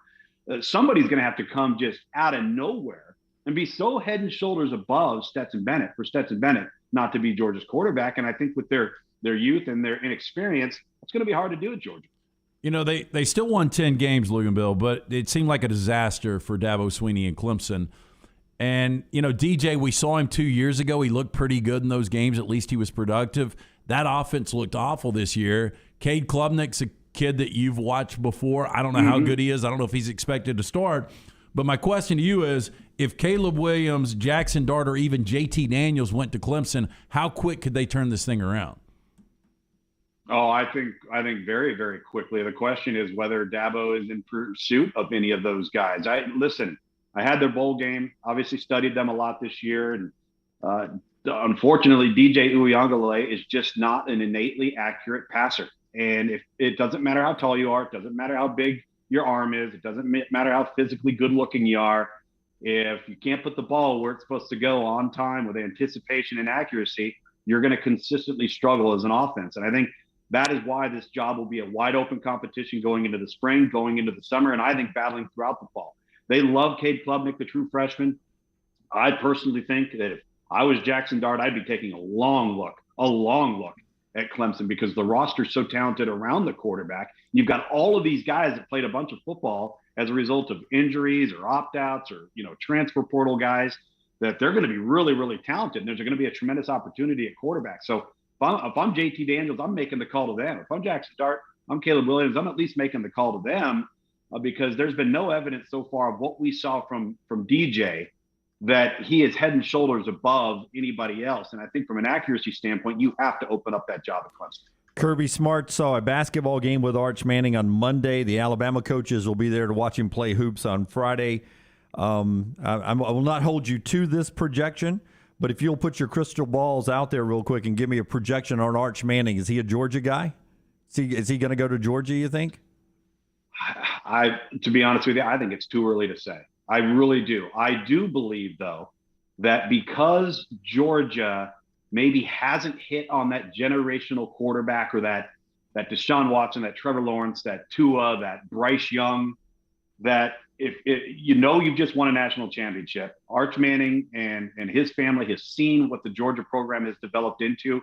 I think they see that there's opportunity there too. I think that's the biggest thing. There's a lot of opportunity, but right now, look at Alabama too. Paul Tyson departs. He was a depth guy. There's going to be tremendous opportunity at Alabama. So I don't think it's fair to go out on a limb yet to say maybe Georgia has the leg up. What I will say, and this is more important than where he ends up, is what you just said, Jim, and that is they went to watch him play basketball. I love this. Guys playing multiple sports, multiple different ways of getting coached and having to deal with different team dynamics and leadership instead of spending all his time in the offseason training with the personal coach, guys playing another sport. And that is maybe more important than anything else in the evaluation process. I can't tell you how many coaches will constantly reiterate that. And a lot of kids don't listen. They think I got to get so good at this. I got to get so good at this. No, go play basketball, go run track, go play baseball. That's what's going to make you a better overall athlete, which I think is another thing that makes Arch Manning special. Well, I was going to ask you, you've seen this kid play. If his name was Arch Anderson, would the hype be nearly what it is right now? Probably, yeah. There's one thing that I think works against him a little bit is the caliber of competition that he's playing there isn't what you're going to find in 5, 6, 7, 8 football, whether you're in the state of Georgia, or Florida, or Alabama, or Louisiana. But I will say this, he's by far the most athletic of all the Mannings, outside of maybe his grandfather. And that gives him a little bit of a different dimension than what we've seen from, the previous iterations of this legacy of quarterbacks that this family has produced. And I think that kind of makes him unique, makes him different, probably makes him a little bit more of a dynamic weapon at quarterback because he is mobile and he is athletic. That's what stands out to me about him. All right, he is ESPN's Tom Luginbill. You can follow him on Twitter at Tom Luginbill. Do you have any TV, streaming, or movie you want to hit here? Oh, man. Listen, I know Ozark comes out on Friday. That's right. Right? So excited about that. Right now, I'm in the middle of season 3 of Succession. I'm loving that. Hey, you guys want one last Ron Franklin story? You got a couple? Oh, yeah, absolutely. We got all the time in the world for you. So Mike Gottfried and Ron Franklin are at Auburn. They're up in the press box. Typical Ron Franklin, Mike Gottfried telling the story. And the game gets over. Man, that red light goes off. Franklin is stuffing his carry-on bag. He's got his jacket on. He flips his headset off, and he's out the door, man. He's to the elevator, and he's beating Godfrey there. And Godfrey has to get the ride with him to get out. Mike Godfrey says he gets on the elevator, and Mike doesn't make it. So he gets down to the elevator. Mike takes the next one, comes out, and he sees Ron Franklin just going through the sea of people. And you know that area, right? That whole area coming out of that elevator. Sees that whole sea of people, and there's Ron Franklin just doing a beeline. Mike Gottfried says he's about 15 yards behind him. And he can see this other fan coming, like running. And he says, oh, my gosh, he's going to run right into Ron. He's going to crush him. Sure enough, this fan doesn't see Ron Franklin, goes running across and cold cocks Ron Franklin. They run into each other. The briefcase goes up in the air, papers flying everywhere, right? Ron Franklin's got his glasses on. By the time Mike Gottfried gets up to him, Franklin's laying there on the ground looking up, and the student that hits him looks down at him and says, well, damn, Professor, I didn't know y'all came to football games. That's pretty good. Wow. Ron Franklin hated some traffic, did he? That's what that is. He hated some traffic, man. I'm telling you right now. There's some classics on him. Yep. All right, Lugs, have a great week. We'll do it again next week. Always fun. All right, guys. Take care. All right, thank you. ESPN's Tom Luginbill, presented each week by Jack's Western and Outdoor Wear. right there in Coleman off I-65. You'll see them next door. They are next door neighbors to Johnston RV, the Coleman location.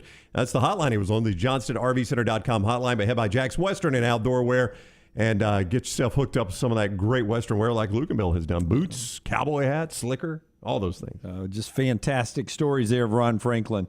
That is always the thing. I don't know what it is about people doing college football on Saturdays, but they're always adamant about catching their flights. They are ready to get out of there. Now, Franklin sounds like he took it to the next level, but he ran a tudo. I have been in college football press boxes and seen the stampede to the elevator. Yeah. By the TV crew. They are ready to get home.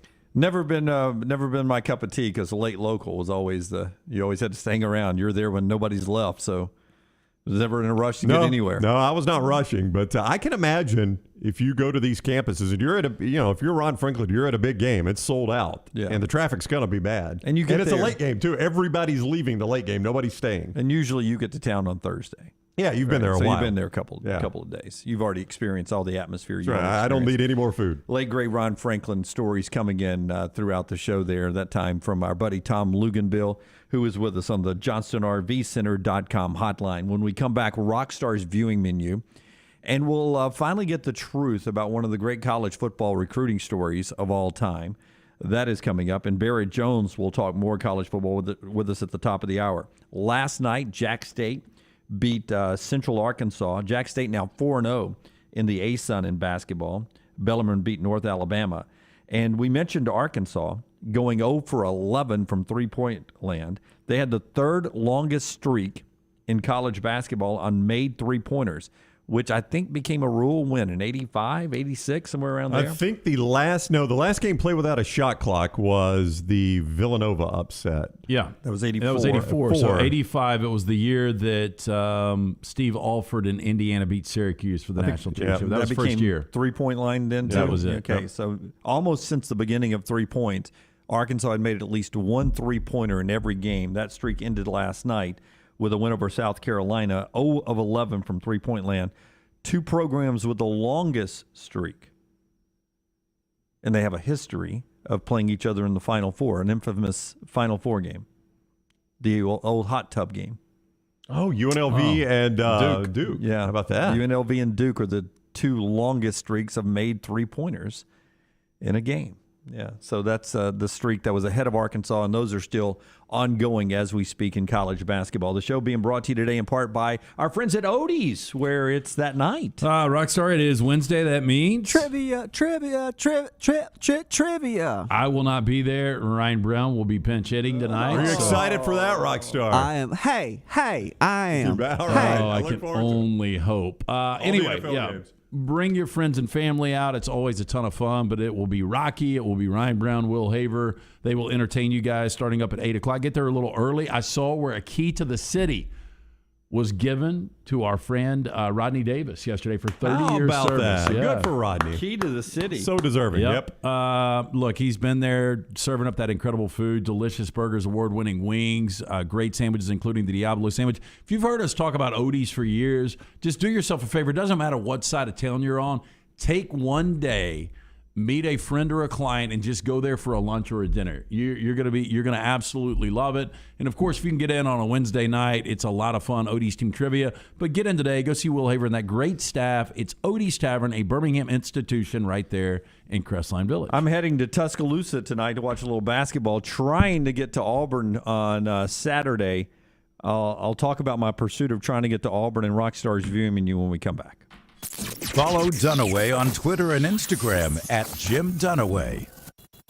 Iron Mountain Construction is an industrial services company with over 500 people available for your situation and needs. They are committed to safely supporting the operations of your facility through their execution of quality-driven maintenance services and on-time, on-budget small capital construction work. And they offer support with plumbers, pipe fitters, millwrights, iron workers, laborers, operators, and more. Call the office of Iron Mountain Construction, 205-781-1170 for Jeremy Purvis and Iron Mountain Construction.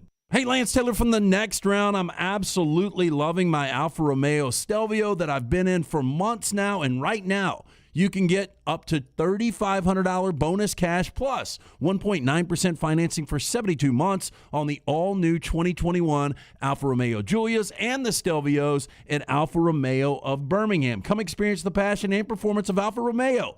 Alfa Romeo USA of Birmingham.com, 1837 Grants Mill Road, exit 27, right off of I-459. This hour of The Next Round is presented by Excalibur Services. Join our Total Home Comfort Club. Just like your car, your heating and cooling, electrical and plumbing systems need to be maintained for top performance, safety, and comfort. Call 205-718-8688. Excalibur Services. Alabama license number 15214.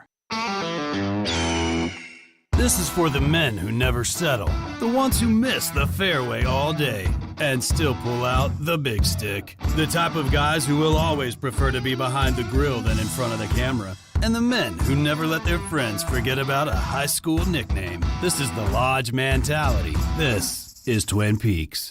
Who wants to settle for a single TV? With more TVs, bigger screens, plus our fabulous scenic views, there's more to watch at Twin Peaks. Hi, this is Wes McClooney, owner of the New Balance Birmingham store. And if you're like me, you probably added an inch or two to your waistline over the holidays. If Santa didn't put new shoes under your tree, it's time to treat yourself so you can walk or run those extra pounds off. Make your New Year's resolution to get out and exercise. At the New Balance Birmingham store, get the perfect fitting shoe to motivate you. Shop the New Balance Birmingham store on Highway 280 next to Chick-fil-A. Hey, Lance Taylor from The Next Round to tell you about our friends at Farmfolio. If you're concerned about market volatility or inflation, Farmfolio can help you diversify your portfolio into cash-flowing farmland property. We all know about rental real estate. Cash flow and appreciation are the name of the game. With Farmfolio's productive farmland lots, your trees act as the tenants, and they pay you in fruit, which is sold by Farmfolio's international sales team to the likes of Walmart and Costco, ultimately generating cash flow for you.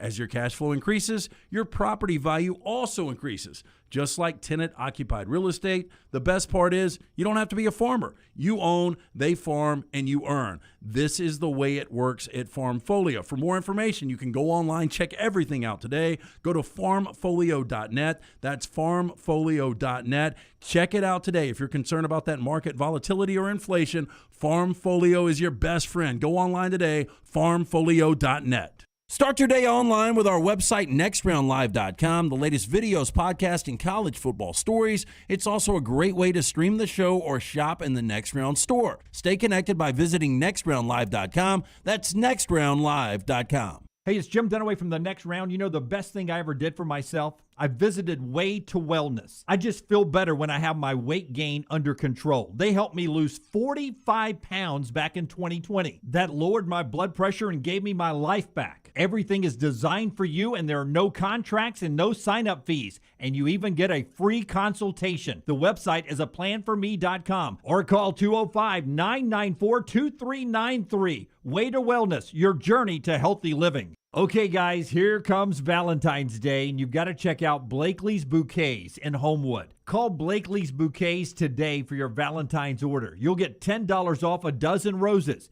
205-579-4900. 579-4900. And remember, you don't just send flowers for Valentine's Day or when you're sorry. As Beth Dutton said on Yellowstone, you give them for no reason, buddy. No reason at all. Custom bouquets at blakeleysbouquets.com.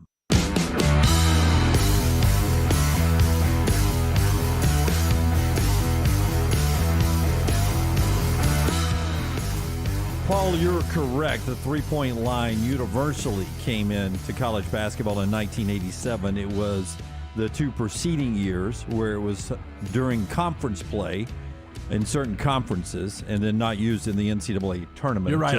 87 was the year that Steve Alford beat Syracuse and Rony Cycli. And, boy, that was a good team. Derek Coleman. It was a good Boeheim team. Yeah, I'm old enough to remember no three-pointers. Enjoy the game much better with three-pointers, though at times it can become overwhelming. I think the NBA has lost its way, shooting way too many threes from a deeper three-point line. No, it's the entire game. It's college and the NBA now. You were at did you not sneak into Coleman Coliseum to watch Pete Maravich? I don't think I was snuck into that one. I think I actually went for the 60-point game. Jim was one of 150,000 people that were at that But that's game. one of those games that gets embellished. Like he would have had 112 points if they would have had the 3-point line. Yeah, absolutely. Hey, viewing menu time. It's brought to you by our friends at New Life Art. New Life Art brings us Rockstar's viewing menu. Yeah, and our friend Daniel A. Moore bringing you those memorable sports moments for over 40 years now. For more information, 1-800-735-2787. You can also view that art today. Go to danielmooreart.com. There's not much tonight, but HBO Max has a new release called The Last Open Mic at the End of the World. A Los Angeles comedy hopefuls perform for an indifferent host, that's always good, under strict COVID-19 film production guidelines. That's all I know about it. That sounds so like I don't know if it's like a mockumentary. Wow. Or a mockumentary. I don't know. Yeah. I like the mockumentaries, though. Do you like those? I do.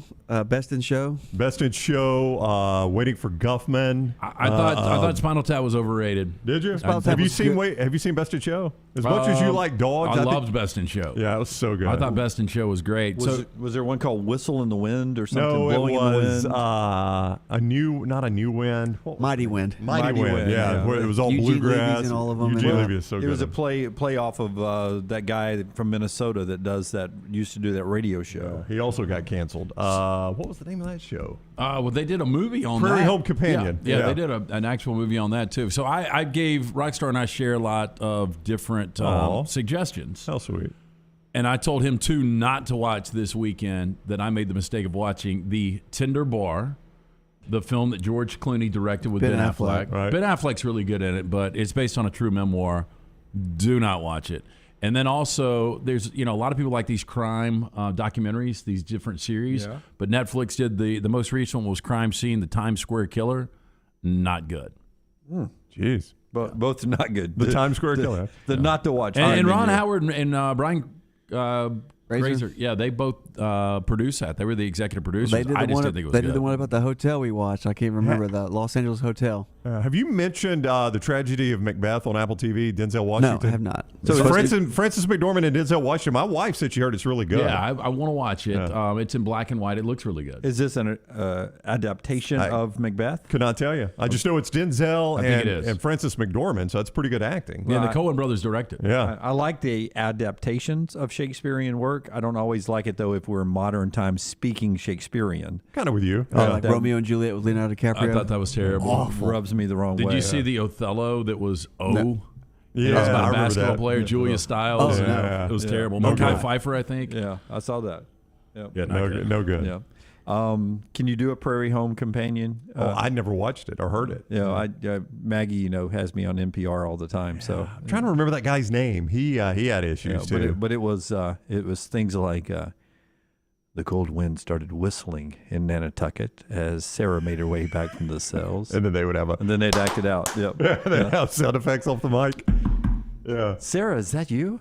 It was good. And they'd have good singing folks come in and sing, and they would always do it on the road. Yeah, A Mighty Wind. It's like a road show. You got some bluegrass, some Southern gospel, harmony, and not gospel, but like the barbershop quartet type stuff, and they just go road show. Yeah. It was really a spoof of this show. Yeah, they're trying to get these two back together, and Eugene Levy is one of them, and the other one, I cannot say her name. It's a funny movie, though. I love those documentaries. Yeah. Speaking of spoofs, I tried to watch for whatever reason it was on. They were doing a marathon, The Righteous Gemstones on HBO. Yeah, is that any good? John Goodman and yeah, I've seen it teased. Danny McBride is so over the top, and then the kid All that his was characters. in the Pitch Perfects. What's that kid's name? Zac Efron. No. That's High School Musical. He was on Modern Family too. You know what I'm talking about. Yeah. But he is I guess he's McBride's son, and McBride is the son of John Goodman. But I watched one and I was like, you got to like that humor, that Danny McBride humor, Danny which McBride- sometimes I like, and just Danny didn't get McBride, this. all his characters just over the top, just like Will Ferrell. All his characters just over the top. Charles says it's Garrison Keeler from Prairie Home Yeah, I'm just Companion. saying Garrison Keeler. Thank you. That was that old cast name. Bobby says Righteous Gemstones is awful, which leads me to telling you that I'm caught up through episode 3 of season 2. I've watched it. Oh, so you do like it? I don't necessarily like it, LT. It's one of those things that I'm watching it and like some scenes I like, and then there's some scenes I like literally fast forward through because it's so annoying. It's just so over the top. And like Kenny Powers, I couldn't get into Kenny Powers. I was going to say Eastbound and Down was so funny, but I never watched it. Our last guest loved it. Lugs loved Eastbound. It's a funny show, but I never watched it. It's weird. I watched it for a year and a little bit into the second season. I don't know how many seasons it made it. 3 or 4. And, again, there were some good scenes, like Will Ferrell is the card dealer, and he has to come out and pitch and try to throw a fastball 90 years old speed or something. It was somebody wins a bull, or I don't know. When he's the car dealer owner, dealership owner, he the scene they does with Daryl from guest of the show from The Office. Him and Danny are looking at each other, and Will Ferrell comes up. They have an outtakes where Will Ferrell just does improv the whole time, and the thing is, you have to stare at each other. It's a stare down, and Will Ferrell's going, "Oh, we got to stare down." So he's just trying to make them laugh the whole time. It takes forever because they cannot stop laughing because Will Ferrell's so good at improv. Speaking of improv, did you finish Curb season 11? I did not. I still need to do it. I got 1 episode left. Did you finish Yellow Jackets? I have not. All right. I have not. Y'all should move in together. It wouldn't be a lot of finishing stuff. I'm just 1 episode away, though. So Yellow Jackets. Curb. I try to get into that. I've gone back this on past, Yellow Jackets? No, on Curb. How can you like Seinfeld? Not like Curb Did is you like Seinfeld? 1,000 times better than Seinfeld. 1,000 times. Curb better. is just basically an adaptation of Seinfeld. So you're up to date on Curb? No, but I have watched it. I mean, I know what it is. Well, I've seen it and I know what it is. So I said, okay, they rave about season 11. No, it is the best comedy ever done. All right, in my opinion, that's a big ever statement. done. And so he says things like that. So Maggie was out of town this weekend, and I was like, well, I'm caught up on Righteous Gemstones and all the other bad stuff I watch. I'm going to try Curb. So I said, I'm going to go back. You know me. I'm not going to start in season 11. Season 1, episode 1. So I watched the pants tent. The pants tent, right? So it's the third time I've seen that episode.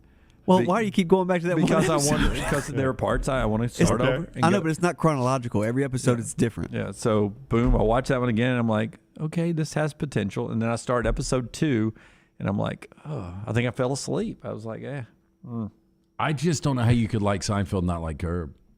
Like, I thought Seinfeld was a little boring. I thought that it was witty. It was clean and creative. Curb is dirty. Yeah. Cutting edge. Curb is Seinfeld was out. You talk about cutting edge. This is beyond it. I mean, one was on HBO, one was on NBC. No, I'm talking about like the things that Larry David has gotten away with people getting canceled now. I mean, he doesn't give a rat's ass because he's 72 that's the years difference old. for them to be coming up with Seinfeld, Jerry, who doesn't curse on stage, and you got Larry, who's just curses all over the place. It's interesting how they compromised to make Seinfeld, and then after, I think it was a year after Seinfeld left, he came up with Curb. And I was like, it's just Seinfeld with cursing, a dirty Seinfeld. And I'm convinced that Curb it's Larry David's life. It really is. I mean, that's the way he is. And you think at 72, sooner or later he's got to be done with this. But I think as long as he's still active, he'll continue to churn out Curbs. Well, he'll come on shows like what's his name, Jimmy Fallon, and everything, just so uncomfortable. And he says, he'll literally say, "I don't want to be here. Who wants to watch me talk to you? Who cares?" The roommate told me the other day that Jimmy Kimmel set up a dinner with him and he didn't show up. And Larry David did? He showed up, and this is one of the episodes he did. He showed up like the next night to the restaurant, knowing that Jimmy Kimmel wouldn't be there. And so he's like, I showed up, and he's like, it was last night. Yeah. But that's one of the things he did. It was like a dinner party. He's like, if you show up at the house the day after, they'll think that at least you had the effort that you were going to come. You just got your dates mixed up, and you don't have to go to the dinner party. When he goes on a blind date with a girl in a wheelchair, and he writes her name down on the phone. He puts like Jenny Handicap. That's how he writes her down on the phone. And she sees it, and of course they're like, "What, Jenny Handicap?" But you guys know that's how I do all That's mine. how Lance does his. I'll ask Lance for a number. He'll forward me a number, and it'll be like John Car Wash Guy. And I'm like, I got to know his last name. Yeah. I thought he's married though. He's on dates too later on. Well, that's what I found out. He got divorced. He got divorced in real life. And He divorced Lundberg's aunt. Yeah. Carol Hines. And then she started dating Ted Danson in the show. Oh, Ted Danson. Wow, Ted Danson still cashing checks, huh? But Ted Danson is so good. Vince in that Vaughn's show. in this. Vince Vaughn's in this is really good. But JB Smoove, Leon, is the best character by far. You know what his real name is, JB? What? Jack told me this. He looked it up the other day. Jerry Brooks. He doesn't look like a Jerry Brooks, does he? Let's go old JB then. All right. That's what Rockstar is watching and some other stuff there. Mike McDaniel is going to be in a mockumentary for NFL, says Gaston there. He does look like a mockumentary coach. As we were talking about that, Ian Rappaport reported the Dolphins have officially requested an interview him I'm pulling for you, Brown. I am too. I kind of want him now. Yeah, I'm pulling. I want an offensive coach anyway, but I like that guy. Yep, he'd be fun to have. Yeah. Was there another guy you were going to mention? Well, I mean, the guy whose stock might have gone down a little bit Sunday, Kellen Moore. Yep. They're talking about him. And then the Ram, I can't remember his name, but Lance may know, the Rams running back coach. Somebody so. D'Amico Ryans is going to be interviewed by the Vikings. The Vikings have asked for a request to talk to the 49ers defensive coordinator.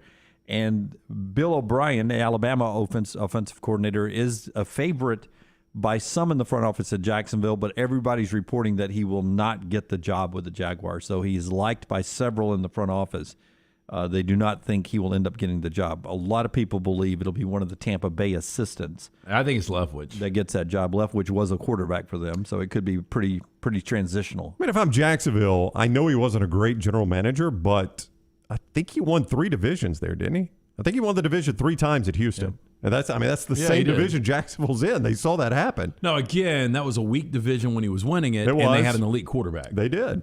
All those things are true, but he still won the division 3 times. Hey, just because we're on the viewing menu, can I ask, I guess the asteroid missed us? So far, yeah.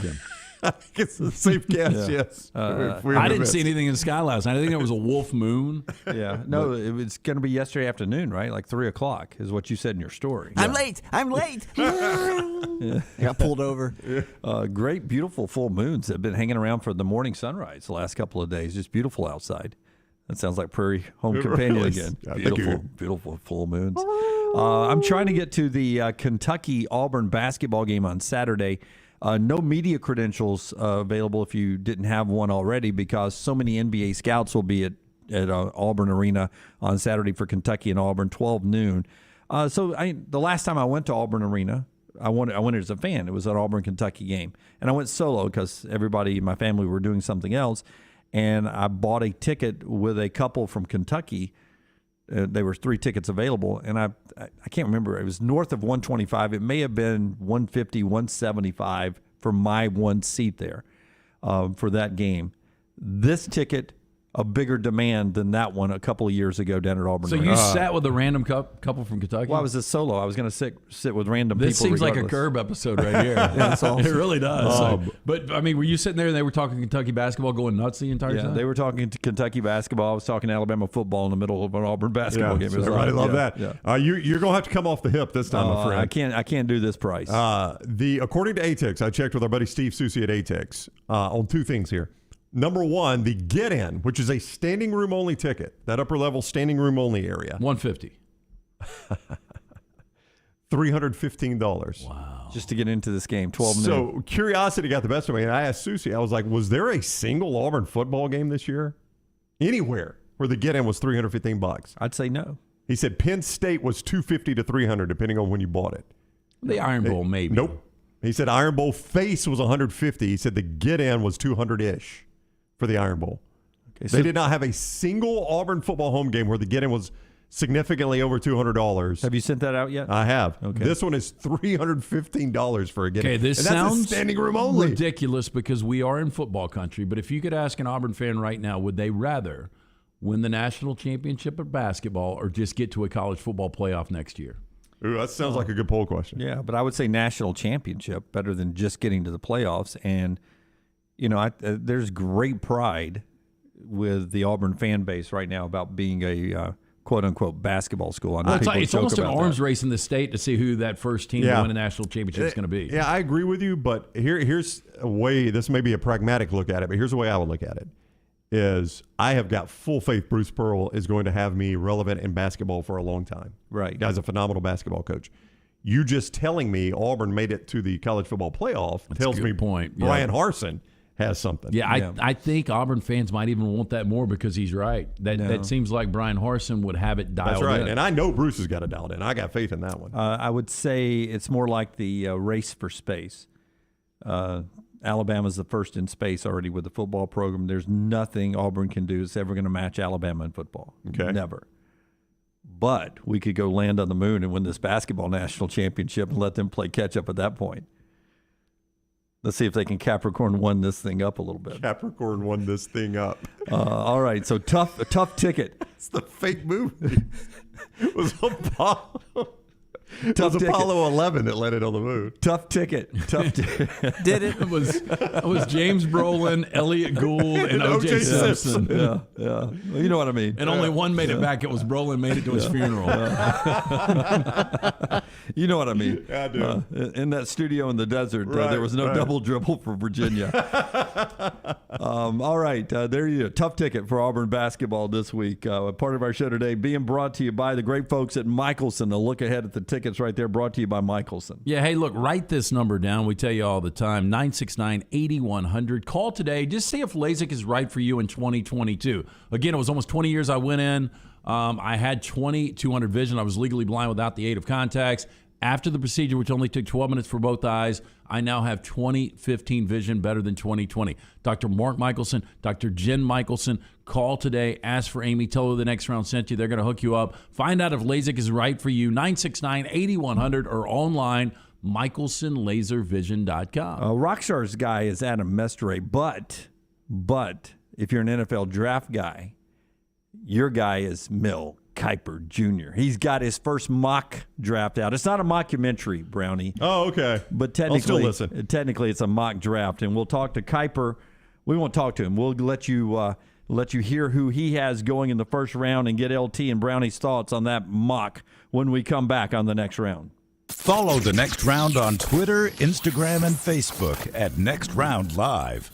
Hey, it's Jim Dunaway from The Next Round. You know the best thing I ever did for myself? I visited Way to Wellness. I just feel better when I have my weight gain under control. They helped me lose 45 pounds back in 2020. That lowered my blood pressure and gave me my life back. Everything is designed for you, and there are no contracts and no sign-up fees. And you even get a free consultation. The website is aplanforme.com or call 205-994-2393. Way to Wellness, your journey to healthy living. This hour of The Next Round is presented by Excalibur Services. Join our Total Home Comfort Club. Just like your car, your heating and cooling, electrical and plumbing systems need to be maintained for top performance, safety, and comfort. Call 205-718-8688. Excalibur Services. Alabama license number 15214. Have you had a pipe burst? A washing machine overflow? Maybe your toilet or bathtub has overflowed upstairs and now you have water coming through your ceiling. Big problem for you? No problem for a Dry Tech specialist. They're ready to help. It is important to act immediately when water damage occurs. Failing to do so can cause mold, rot, and mildew issues. Long-term exposure to these toxins can cause many health issues down the road. So act fast. Your first step is calling Dry Tech Solutions, 205-637-0143. They have 24/7 emergency services, 205-637-0143 or mydrytech.com.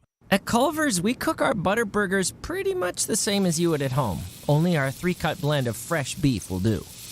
Then you'll need to master our signature press and sear technique. You may want to practice a few thousand times. Add real Wisconsin cheese, top with a lightly buttered toasted bun, and serve yourself with a big warm smile. Better yet, come to Culver's and leave the whole cook-to-order butter burger thing to us. Welcome to Delicious.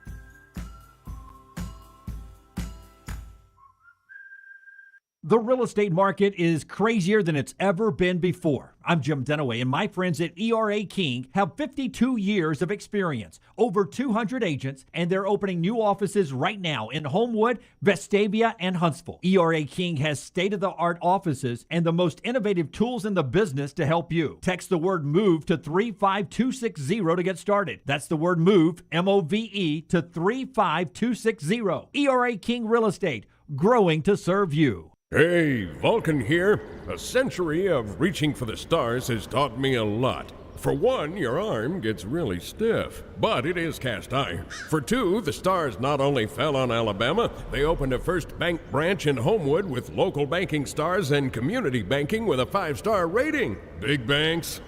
First Bank outshines them hands down. Hands down. That would be a relief. First Bank, now open at 404 Hollywood Boulevard. Member FDIC. The Next Round team is getting healthy in 2022. You could join the challenge as we look to lose weight with our friends at Way to Wellness. Plus, you can participate with your office as well and win a grand prize. For more information, go to nextroundlive.com.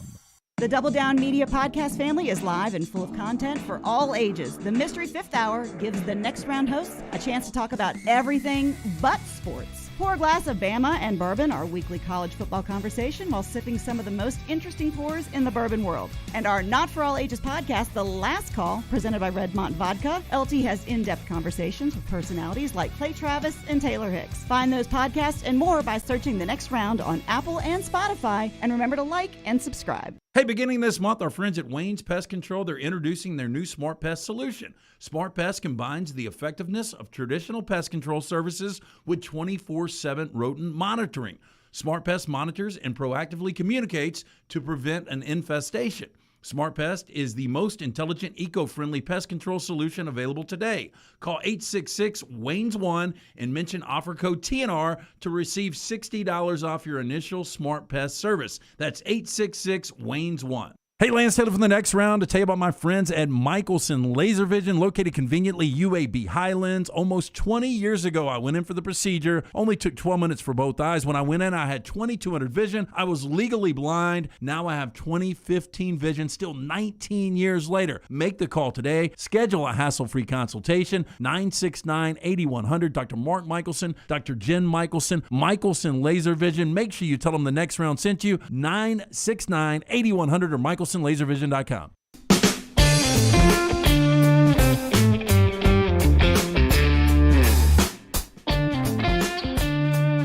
It would not have been the first time a coach had left being a head coach in the MAC or somewhere to be a coordinator at a major program.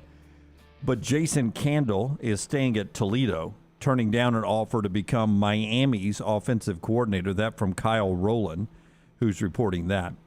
A respected guy, Jason Kendall at Toledo. Yeah, I was going to look up his record.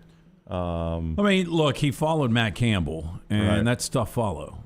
Yeah, he's 45-27, 30-16 in that conference. Yep. But he was good early, 7-6, 6-6, 4-2, 7-6. So it's probably a big year for him at Toledo. Yeah, I thought going into this season they would win the MAC, so I thought at 7-6 it was a disappointing year. Yeah. So Miami getting turned down by Jason Kendall for offensive coordinator. Does that mean Kendall Briles also turned them down? I don't know. That was reported late in the show yesterday. I mean, late in the show. I don't even know if we got it on. It was so late that they have reached out. I think it was McMurphy that reported it. Cristobal has reached out to Briles from Arkansas. And, I saw some speculation last night that Sam Pittman was, going to go try to get some more money for his guy. Yeah, which is a good thing to do because I think Kendall in Arkansas, if you're Sam Pittman, you don't want to change anything right now. You don't. I'm with Lance. Kendall Briles, I'm not crazy about him. I thought he called a pretty good game against Alabama, though. I mean, their offense had some success against that Alabama defense. Ask you guys quickly, what's the better job? Is it the head coach at Toledo or is it the OC for Mario Cristobal, who's now bringing more excitement to this program with Tyler Van Dyke at quarterback? OC. I get a better job being good as the Miami offensive coordinator. You get a better head coaching job eventually is what you're saying. Than I'm going to get from Toledo, I think. And I'm leaving those Toledo winners. Yeah, no doubt. All right, before we do the Mel Kiper mock, Rockstar, tell us about your guy, Adam Mestre, and what he brings to the table. He brings a lot to the table because you know why? He's a third-generation realtor. He was born and raised in Birmingham, so he knows the area. I'm talking to Adam Mestre. You want Adam to find a house for you. Why rent when you can buy? Thinking of selling your house in the spring? You need to act now because January is one of the busiest months when it comes to listing homes.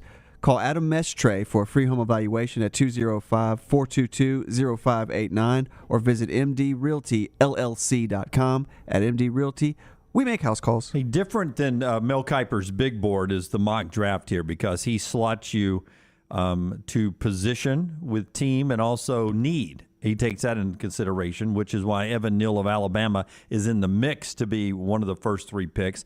But he does not have Evan going first or second. He has him going third to the Houston Texans. Mel Kiper, first overall. Aiden Hutchinson, defensive end, Michigan to the Jaguars. The Lions getting Kayvon Thibodeau at number 2, and then Evan Neal to Houston at number 3.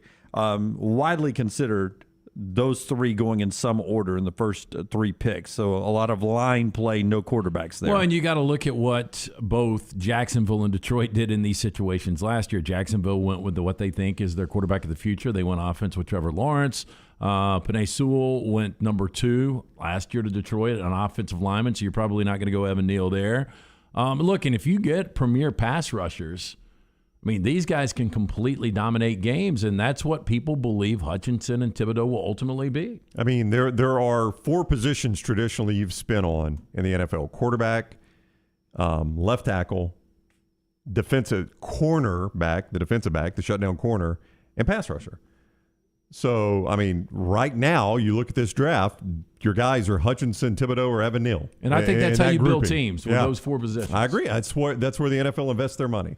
I will tell you that you're used to seeing a lot of Alabama players in the first round. If Mel Kiper is correct, I count 2. Yeah. Evan Neal, and then the good news, Jamison Williams still in there according to Kiper. Yeah, it looks like he's, a lot of people have him falling down in the 20s now. There was some discussion he might be in the top 10. The problem with this is the injury happened so late, he'll not be able to do any physical workouts or the combine. This is something where he won't be. And I know Dr. Vague will be with us later, Lance, and I guess be able to talk about some sort of the rehab time. I guess Jamison Williams will be available for the preseason with those injuries. So do math real quick. I mean, so it that's happens 8 months. in January. Yeah, Yeah. 8 months. I mean, again, Cam Akers in 7 months That's true. is playing at a high level. You guys watched him on Monday night. Yeah. When he first came back against San Francisco in Week 18, I think he played 8 total reps, and it went from that to what you saw Monday night. He had the explosion again. So if he's able to come back from that, I would think in 8 or 9 months, at least by week 1, Jamison Williams can get on the field. Slotted 21 by Kiper to the New England Patriots, who already got Mac Jones and Christian Barmore last year in the draft, instant starters for him. Yep. And Jamison Williams with that Saban and Belichick pipeline there is what Kiper is projecting right now. Well, when you go quarterback, you got to get a quarterback with weapons, and that would be a weapon for him, no doubt. You need a burner. I mean, when you look at some of the receivers they had this year, they went out, they got Smith and Henry as tight ends. Yeah. But you want a guy that can be able to stretch the field because we saw how well Mac was able to throw that deep ball in 2020. I was surprised that there was no Roger McCrary from Auburn in the first round, according to Kiper. Me too. So he'd be early off the board in day 2 if Kiper is correct here. Derek Stingley Jr. is, though, 8th overall to the Falcons. And, I think, Derek Stingley Jr. opting out there at some point during the year. I guess it was injury. Some question marks there. It's a high pick for Stingley Jr., in my opinion. If you believe he's a shutdown corner, which at times he was at LSU, and when he faced Devontae Smith, he wasn't. And I think that's got to be a little concerning. Yeah, high risk, high reward. Yeah. Now, if he plays like he played back in 2019, his freshman year. Yeah. I mean, this guy can be a shutdown corner. All right, so you can go see it all ESPN.com for Mel Kiper's first draft. 3 Georgia Bulldogs from the national championship team projected to go in the first round, according to Kiper there. And if you just want a little Super Bowl pick, he has the Packers picking last. So Kiper assuming the Packers are going to beat the Titans for the Super Bowl. Probably just going by the chalk at that point. Yeah, and can I bring up Drake London, to me, the best wide receiver in college football before he got hurt? The fractured right ankle. They've got him still going to the top 10, number 10 to the Jets. So good for Drake London. All right, part of the show is being brought to you by the folks at Redmont Vodka. Yeah, Redmont Vodka. Pick up a bottle today. You can get it at your local ABC store. Of course, package stores like Pink Package, The Beverage Place. It's locally owned and operated. Their aim, clarity, and taste, color, and smell. It's vodka perfection. It's made from corn, which not only makes it gluten-free, also provides that smooth finish. Doesn't have a harsh aftertaste, 8 times distilled. Pick it up today. It's Redmont Vodka. Follow LT on Twitter at @TheLanceTaylor. Hey, Lance Taylor from the next round to tell you about my friends at Michelson Laser Vision, located conveniently UAB Highlands. Almost 20 years ago, I went in for the procedure. Only took 12 minutes for both eyes. When I went in, I had 2200 vision. I was legally blind. Now I have 20/15 vision, still 19 years later. Make the call today. Schedule a hassle-free consultation. 969-8100. Dr. Mark Michelson, Dr. Jen Michelson, Michelson Laser Vision. Make sure you tell them the next round sent you. 969-8100 or Michelson Laser. From the next round, you've heard me for years talk about our friends at Bromberg's Jewelers, and we welcome you to stop by and see that great customer service at the Mountain Brook and Summit locations, but we'd also love for you to check out their new online shop. They've got plenty to choose from. Great gifts, big and small. Available online, they've got David Yurman, Tudor watches, select diamond and gemstone jewelry, William Henry, seasonal and favorite giftware items and baby gifts as well. They've even got an online sale section. For more information, Brombergs.com. Want more of the show? Download the app or visit nextroundlive.com for the latest podcast, The Mystery Fifth Hour, our Not For All Ages podcast, The Last Call, and the entire Double Down Media podcast family. All at nextroundlive.com and on the Next Round app. Banking is not just about your money, it's about you. It's about getting help with what you need when you need it. Brian Brown here for the Next Round. AmFirst was founded for members like you, and they've been putting those members first since 1936. Putting you first means service that grows and changes with the times to serve you better. Now every bank has their own app, but that's just it. It's theirs, not yours. The AmFirst app was made for you, so it's easy to pay bills, deposit checks, or transfer money to friends and family from anywhere. It's even customizable, which means you can personalize your dashboard, create usage alerts, and redeem points for rewards that will make you feel like the number one priority you are. And you can do it all on your own time. So what are you waiting for? Get the app made for you from AmFirst. Visit any AmFirst location or amfirst.org today. America's first federal credit union is federally insured by the NCUA. Everybody makes New Year's resolutions. This year, how about a suggestion for the best resolution ever? If you're buying a new home or selling yours, use Holly Mack Wilson. Let a true experienced professional help you. Holly gets her clients' homes sold quickly and usually for more than asking price. Let Holly Mack Wilson help you buy with confidence and sell with success. Make the best resolution ever and call Holly Mack Wilson today. 205-901-9446. That's 205-901-9446. Holly Mack Wilson, a Tuscaloosa Keller Williams agent. Start your day online with our website, nextroundlive.com. The latest videos, podcasts, and college football stories. It's also a great way to stream the show or shop in the Next Round store. Stay connected by visiting nextroundlive.com. After years searching for a classic jacket that was functional in the field and the city, Tom Beckby couldn't find one he liked, so he decided to make his own. Since designing that first jacket in 2015, Tom Beckby has continued to draw inspiration from natural settings to produce classic outdoor equipment with time-tested rugged materials. Visit the brand new Tom Beckby store in Mountain Brook Village, a local business with the goal of outfitting you for the outdoors here in Alabama and wherever the road takes you. Mountain Brook Village or online, tombeckby.com. That's Tom, BECKBE.com. Hey, Lance Taylor from the Next Round to tell you about one of our favorite places for breakfast, lunch, and dinner. That is Hamburger Heaven since 1982. Hamburger Heaven has been serving Birmingham's best hamburgers, cheeseburgers, French fries, hand-spun milkshakes, and sandwiches made fresh to order. All of their ingredients are fresh and prepared daily. This includes their beef, always fresh, never frozen, hand-pattied each and every day. For breakfast, lunch, or dinner, visit any of the 4 locations, Highway 280, Irondale, Gardendale, and Homewood.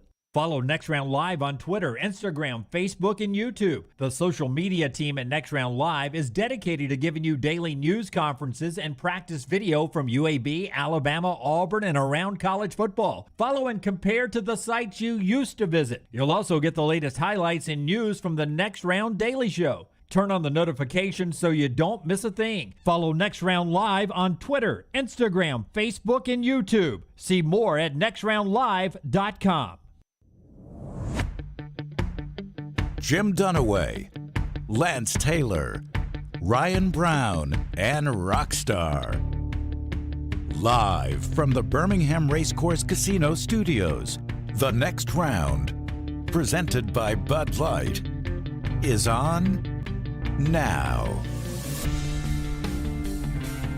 Headlines brought to you by Hemp Hill. Before we get to the great Barrett Jones here to start this hour off, Hemp Hill Services bringing you the look at the headline. Hey, when something's not running right, flowing right, draining right, or flushing right, disaster can strike at any moment. That's why you need to call our friends at Hemp Hill Services. Adam, Chad, Andrew, the team at Hemp Hill, the ones I trust to fix it right the first time, always at a fair price. For all of your plumbing, cooling, and heating needs, trust the name Birmingham has trusted since 1954. That is our friends at Hemp Hill. Call now, write the number down. You need to save this, 205-229-2090. 13 straight wins for Auburn basketball, number 2 in the country. They play host to Georgia tonight, 8 o'clock.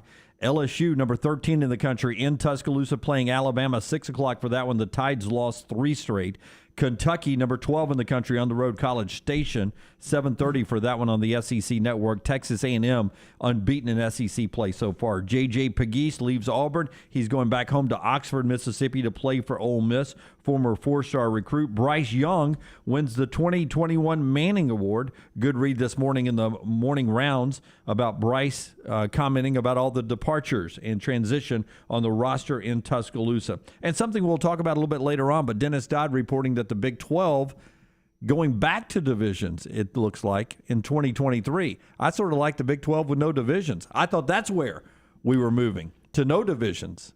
Well, I don't know. Barrett Jones has seen some Big 12. He does that championship game. He is with us now on the JohnsonRVCenter.com hotline. Barrett joins us courtesy of Gus's world-famous fried chicken. They got a great spot there in Birmingham. They're all over the place, though. 2201 2nd Avenue South, downtown Birmingham. You can find them online, GusFriedChicken.com. What's up, Barrett? How are you? Brownie, I'm glad you finally took over there and got Dunaway out of his monologue on the news to let me get in. So I appreciate that. Nobody kills him. One good shot. Nobody kills him more than Barrett and Wimp about the headlines. Yeah. It gets longer and longer every time. I mean, it's just. Arkansas Kendall Briles was considered for the Miami job. We're waiting to see if he is going to stay at Arkansas. Hey, Barrett, I'm kidding. I know you played for 4 different organizations in the NFL. Did you grow up? Did you have a favorite team, though? I know you're a big Grizzlies fan, but what about when it comes to the NFL? I really didn't, honestly. I had some phases, like any kid does. Like when I was a young kid, I had a Broncos phase briefly, with Elway. And then probably in my middle school to high school years, I was actually a big Peyton guy. So and there was a lot of Colts people, in my area, just because Peyton obviously went to Tennessee. A lot of people were familiar with him. So I would say if I had to pick one, I probably would say the Colts is the team I watched the most growing up, and they were on TV a fair amount where I in my region. So that was my squad. Even if you're a college football fan, this postseason, I mean, especially this divisional round, when you look at these 8 teams, it's going to be a lot of fun. Those 4 organizations you played for, did you have any postseason experience? Were you around the organization when they were actually going to the postseason? No, I was very fortunate to experience some greatness in college. That did not happen in the NFL. I lost more games my first year with the Rams than I lost my entire career at Alabama by maybe almost double. It's Jeff Fisher's fault. That's right. Yeah. So it was and then the Rams. Sam Bradford tore his ACL like 2 years in a row, so that was brutal. And then let's see. I was briefly, so I would have been on the Steelers made the playoffs, but I was only there for a month. So I was not experienced in the playoffs. The Bears were terrible. The Eagles, I was there the year, Chip Kelly's last year, almost made the playoffs, had a game to make the playoffs against the Redskins at the end of the year and lost it. And then Chip Kelly got fired. And then 2 years later, they won the Super Bowl. So the next year, after I left, they won the Super Bowl basically. So the answer to your question is no. I had no postseason experience, but I do have a lot of experience watching postseason football. And I did stay at Holiday. Barrett Jones with us on the JohnsonRVCenter.com hotline. Barrett, if I paid you money and took you to Athens, Georgia to address the team, you have that rare experience of winning a national championship and the very next year not having the season you wanted, winning a national championship, and then winning another national championship. So you've had to play football after a national championship in 2 different years. 1 year it didn't work, 1 year you won it again. What advice would you give the Georgia players and coaches if I paid you to give a TED Talk to them today? What would be the advice? Well, first of all, we got to talk speaking fee here because, am I going to bring out the good stuff? Or That's right. Yeah, we want over. This is high dollar. It's an SEC program, man. They've got all the money in the world. That's right. Gotcha. They're going to pay you Michael Jordan money. Yes. I understand. Okay. Yeah. No.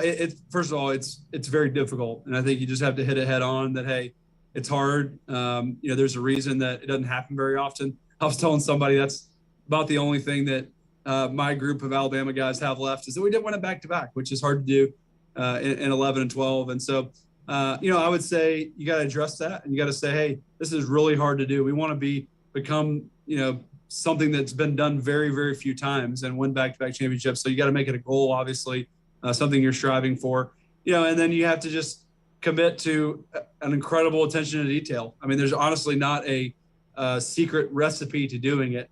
I think a lot of it comes down to hunger. You guys know I've talked about this before. One of my least favorite things that's talked about, when games, especially in big games, is, they'll say, oh, that team wanted it more. Like, it's obvious that this team just wanted it more than the other team. And I hate that because I'm just, as a player, when you're in the game, when you're in the championship game, especially, like, both teams want to win. Like, it's not, they want it really bad. They want it when they're there. But I will say that maybe where that's not talked about and where that is somewhat of a real thing is in the off season and just leading up to, the year, and even throughout the year as you're practicing, how are you improving as a team? And so every practice, every off season rep drill matters.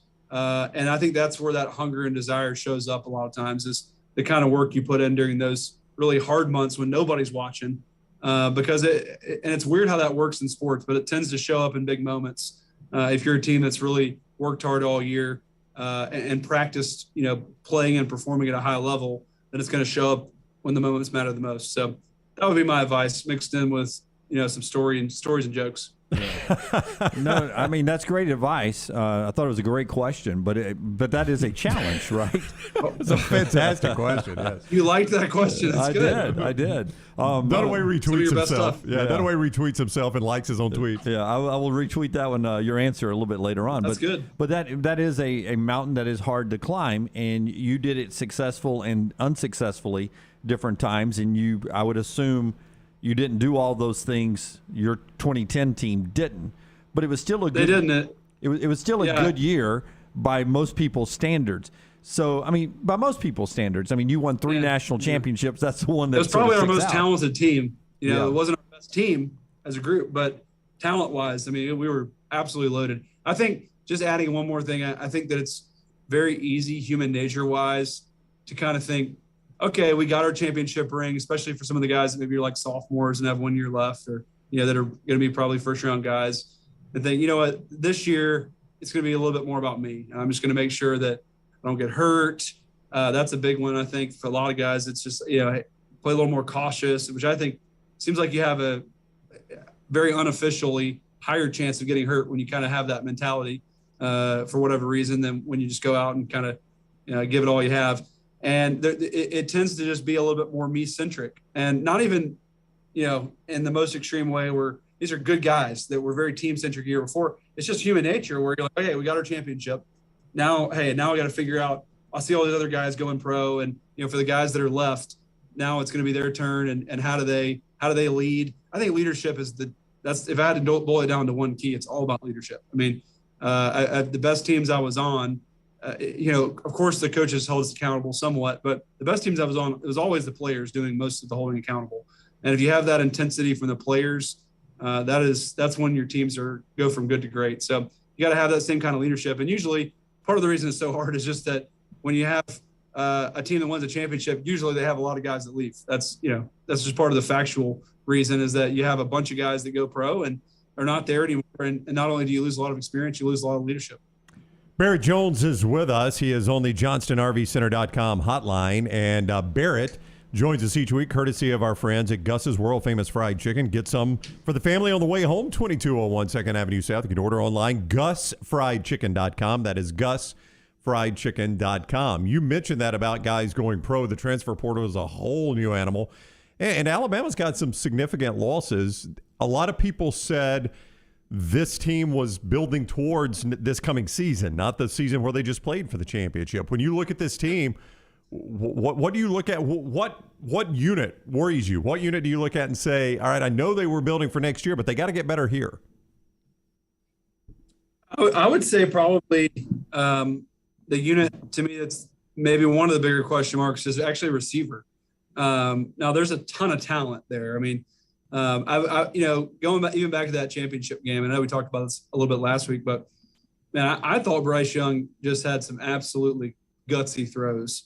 And there were just a lot of opportunities throughout the game where guys could have made plays, and it never really happened. There's several throws you go back and look where it could have turned the momentum of the game, where guys didn't make maybe a 50-50 kind of catch. And so to me, that's a big question mark. Obviously these are young guys that have a lot of time left to make their mark. And I don't honestly know who they're going to be. They all kind of run together for me right now. There's probably 5 or 6 guys, and I'm pretty astute in watching the game, and I mean that from the standpoint of I don't know which one will step up and ultimately be the guy. But for the last 5-6 years, Alabama has been so talented at that position group that it's been a huge part of their success. And there's not an obvious. It's for the first time in a long time. There's not an obvious guy to sort of take up that mantle at that wide receiver position. So I think that's a big one. And then offensive line is another one. I would say I'm hopeful at offensive line. I think that there's a lot of guys that could potentially be really good. That class last year was a good class. We saw a little bit of J.C. Latham in that Cincinnati game. I think he'll be a part of that probably. He seems like a really talented guy. There's a few other really talented guys. Obviously, Evan Neal will be gone, so how will you replace that? I think Chris Owens is gone. I can't remember. But I imagine they'll try to find another right tackle if they can. And so, I think those two position groups stand out. Corner, there was 2 really young corners that got a lot of experience, played some good ball, some bad ball. But I think that overall they should be a really good team. And look, all their best players this year, in my opinion, were sophomores. I've mentioned this name. I'm going to mention it one more time, and we got a long way to go. But I think that Brian Branch will be a guy that emerges as a stud next year. He to me looks like kind of the next first round type guy at that safety sort of nickel position. I think he'll be a stud. So there's a lot of guys I can name, but I think that there's no reason to think they won't be really good. Those would be just initially the position groups that would give me pause.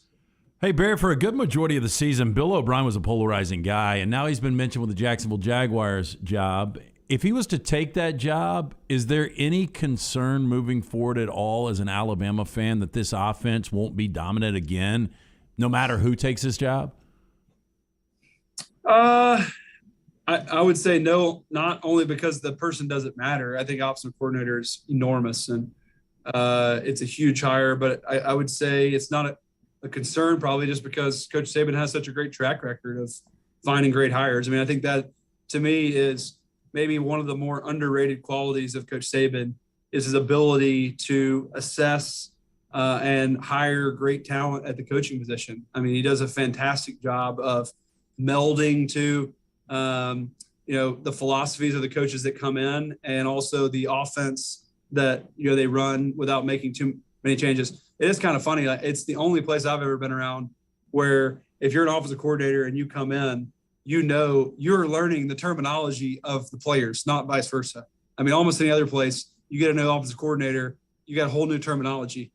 In this one, they decided, you know what, it's a little easier to make one guy learn new terminology than everybody else. Now, all football concepts are pretty similar. So anything that you can, now you'll have some new words and new calls and new phrases and that kind of stuff.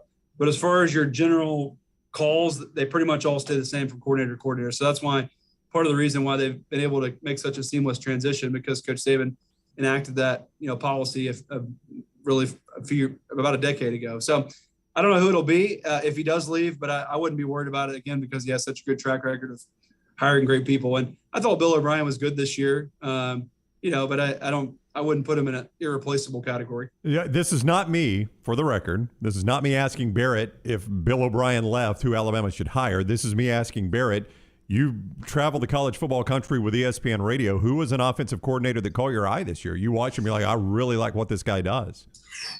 That's hard. Well, I'm going to segue and just say, don't forget that a guy I played a lot of football with at the Rams is now the offensive coordinator at Auburn, Austin Davis. So I'm actually really excited about watching Auburn football next year. Maybe I was supposed to say that because you get to see your buddy call some plays. Yeah.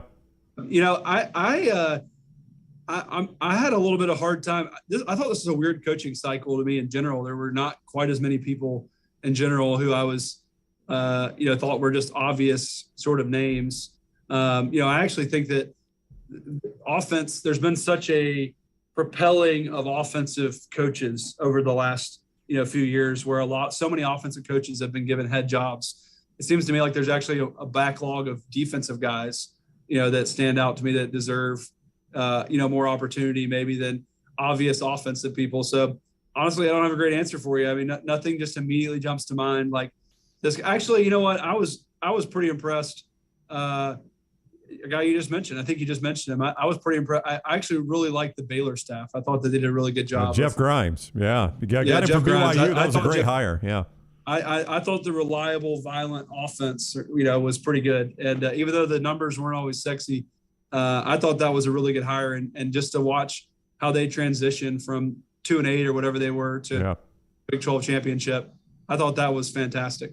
Barrett, randomly back to your professional career. I just got to ask you about the coaches you played for, because Tomlin won a championship.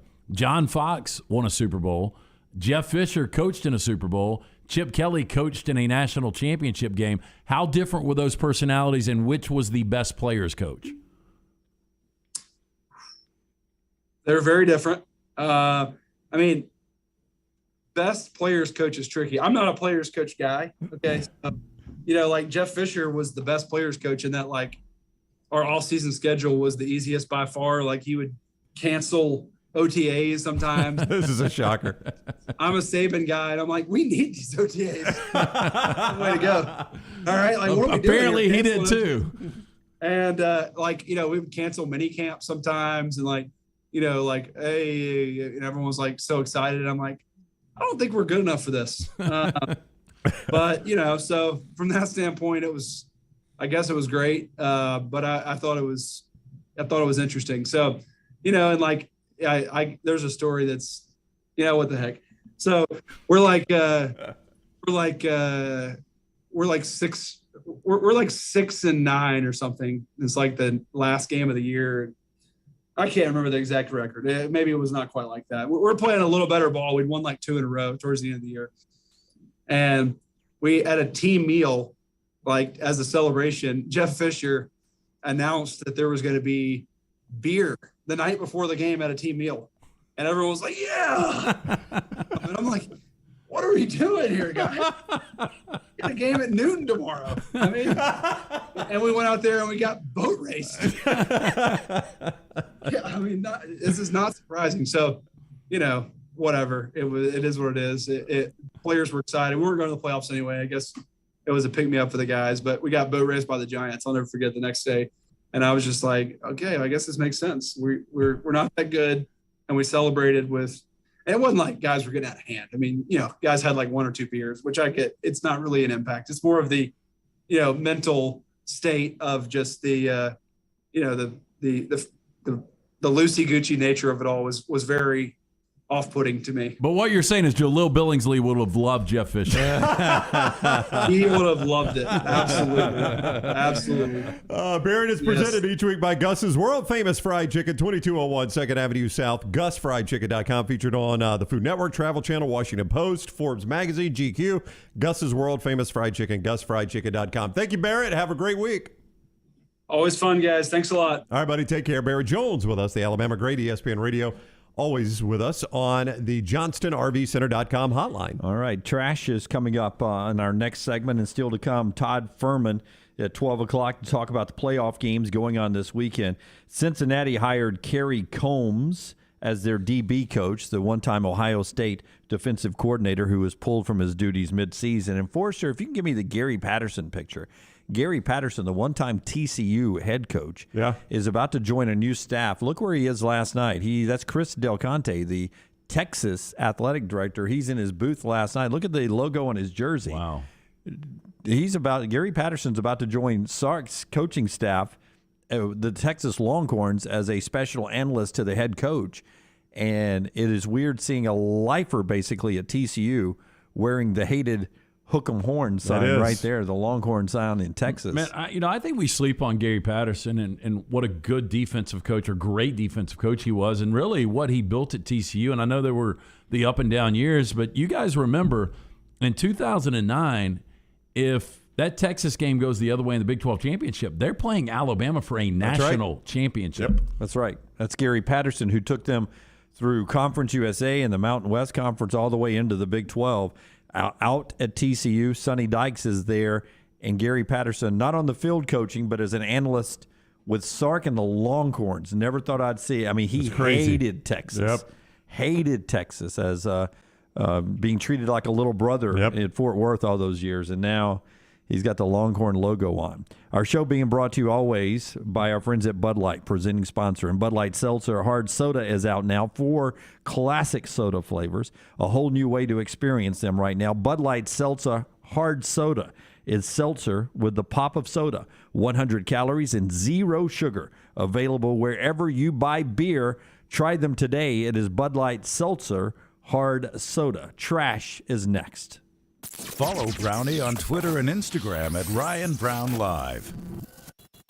If you're looking for a great place for food and fun for the entire family and friends, Beef O'Brady's has been doing that for more than a decade here in Birmingham. Ryan Brown here for the next round. 3 great locations, Hoover, Helena, and now Highway 280 in the Brook Highlands neighborhood. In fact, I was in there recently and had wings that George McClooney does himself that aren't even on the menu. Blackened, tossed in sweet jalapeno sauce and finished on the grill, spectacular. And now you can enjoy the food and fun at 3 great Beef O'Brady's locations in Hoover, Helena, and now on Highway 280. Beef O'Brady's, the perfect place for serving up food and fun. New year, new you, new opportunity. If you're looking to start a big project, consolidate some debt, or free up funds, a cash-out refinance can get you what you need. And Mortgage Right is there to make the refinancing process a breeze. Ready to start the new year with more cash in your pocket? Then head on over to mortgageright.com/TNR. That's mortgageright.com/TNR. A good locally owned company. mortgageright.com/TNR. NMLS 2239, Equal Housing Lender. This hour of the next round is presented by Cardinal Roofing, the Cardinal Rule for all your roofing needs. Your home for financing, one-day jobs, and more than 500 5-star reviews. Call Cardinal Roofing today, 205-900-ROOF, and mention the next round to receive $100 off your next roof replacement.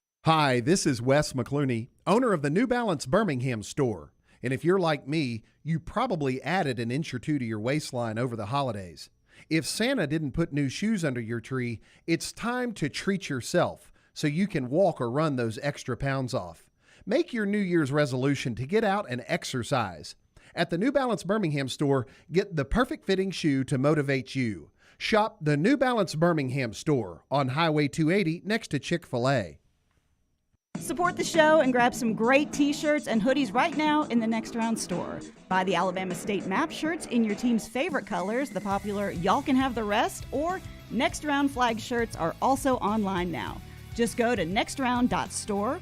That's nextround.store. The traditional Next Round logo shirts are there too. Buy them for yourself, or they make a great gift for someone else. And let us know what you'd like to see in the store coming up. Nextround.store. That's nextround.store.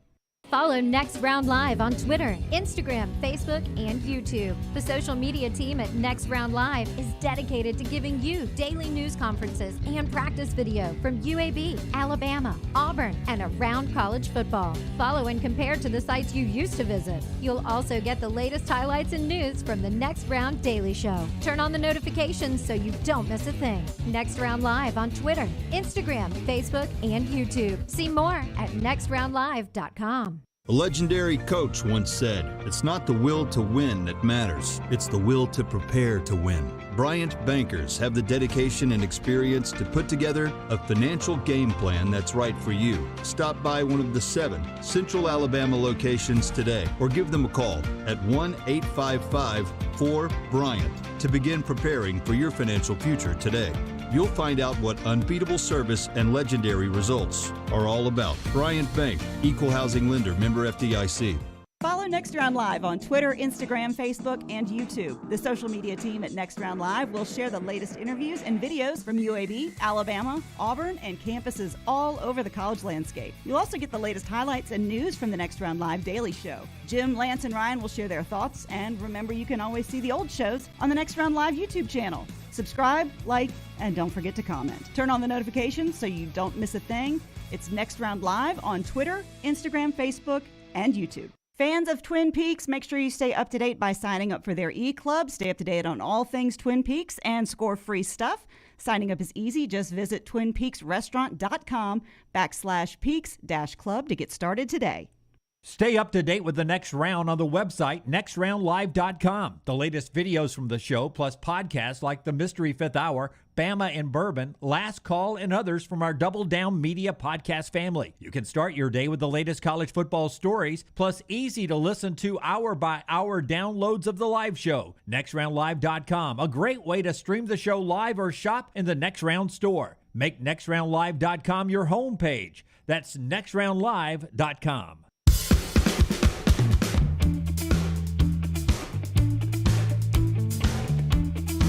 Couple of great mysteries being put to bed here in this segment. One with LT and Trash, and one from the recruiting memoirs from one of the great running backs to ever play the game. After I tell you about our friends at JohnstonRVCenter.com, JohnstonRVCenter.com, family owned and operated by father and son Rodney and Nick Johnston. Salt of the earth right there. Top-selling travel trailer dealer in the state of Alabama. 2 great locations for JohnstonRVCenter.com. Off I-65, exit 304 in Coleman, exit 334 in Decatur.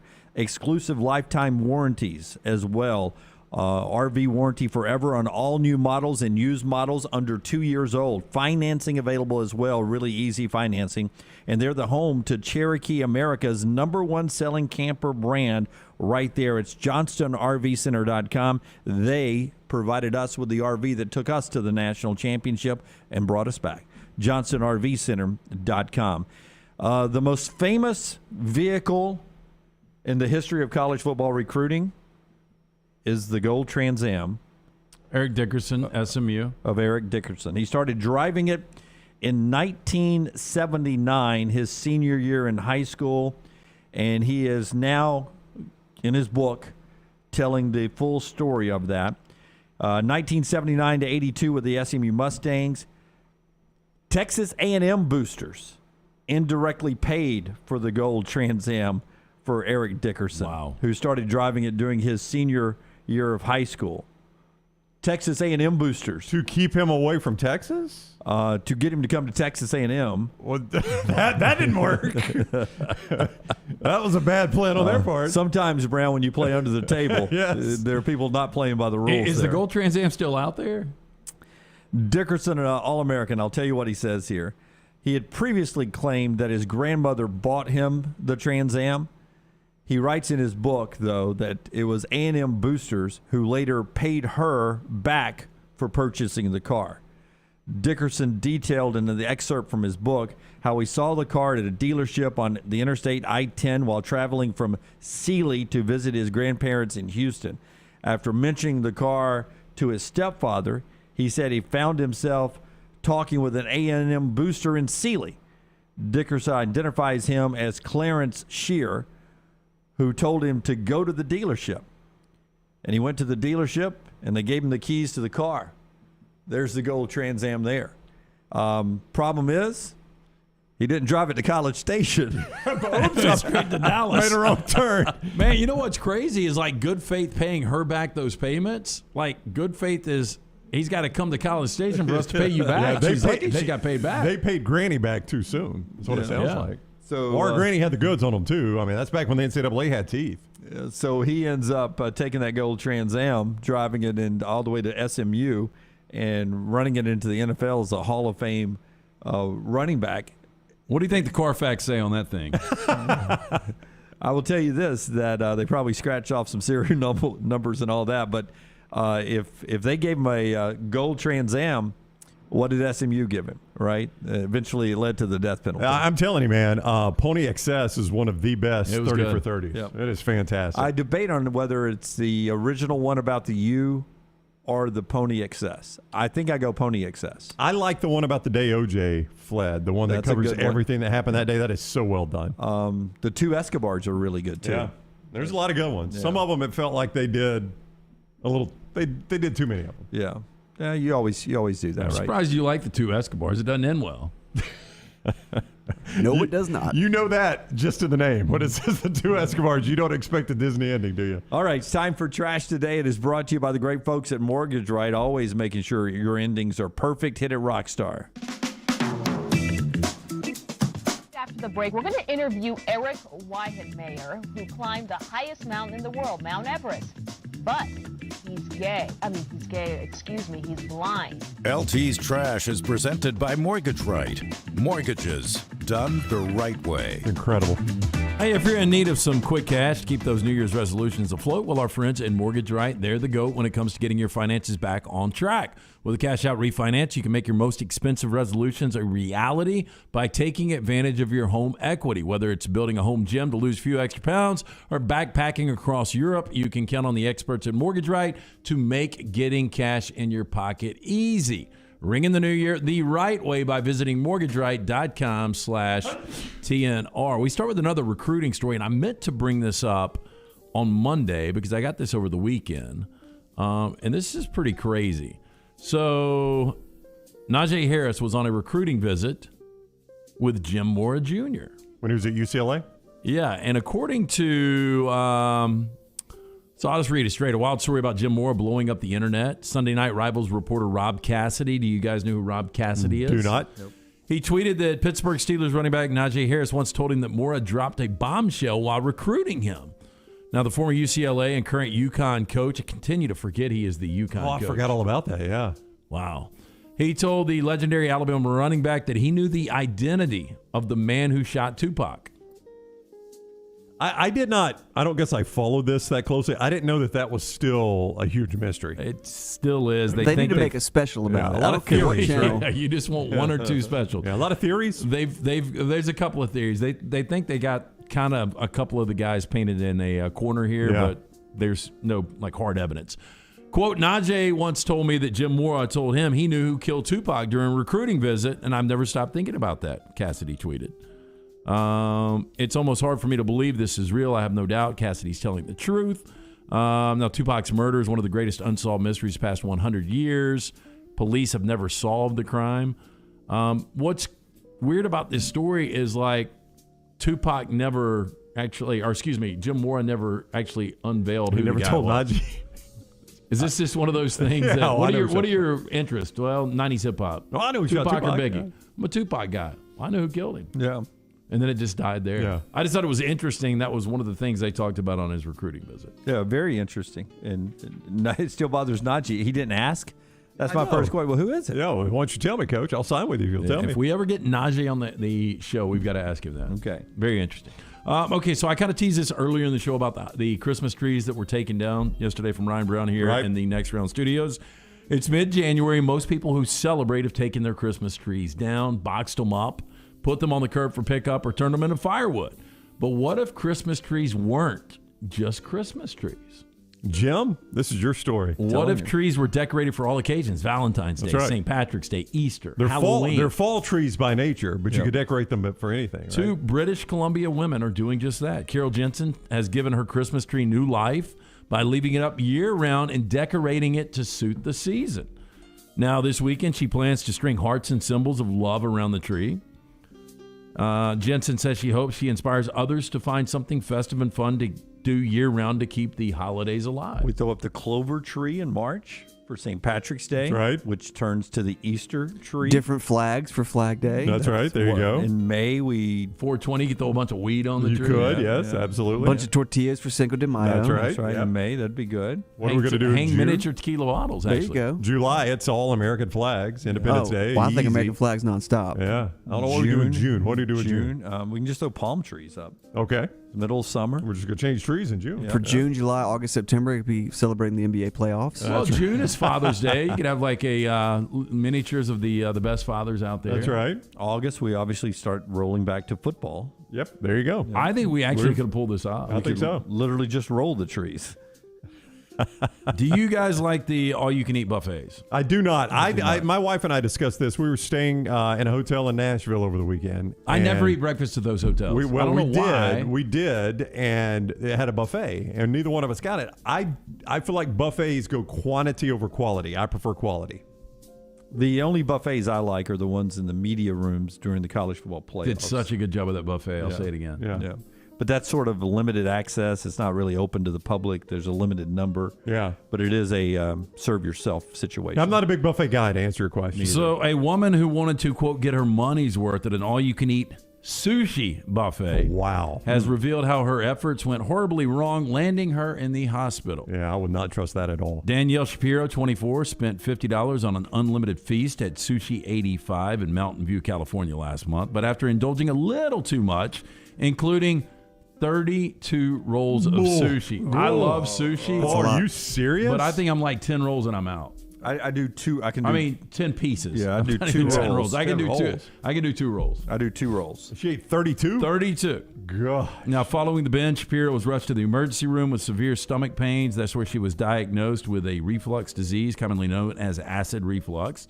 She shared her experience, shocker here, on TikTok, in which she shows the mountains of food she consumed in one sitting, and then the subsequent trip to the hospital that left her with IVs in both arms. Now, her boyfriend and grandmother reportedly drove her to the hospital when she started suffering intense chest and stomach pains. Well, I mean, a lot of raw fish there, and the sake-soaked rice or whatever it's soaked in. I mean, that's so much raw fish that her next real sit-down, it would actually swim into the toilet. Oh, Dunaway. Oh, my. Jeez. Dunaway. For the love. Okay, I've got more things old people say on Facebook. Yeah. Now, this is in response to a post that says, do you have an up-to-date picture of Kenny? Just curious what he looks like now. Here was the response. He looks horrible. He is back to drinking heavily and smoking synthetic marijuana. He got arrested last fall. I don't know why I'm reading this like an old person. And during the arrest, he assaulted a cop. My son no longer has contact with him and wants to change his name. Kenny only weighs, spelled W-A-Y-S, around 150 pounds and is all gray.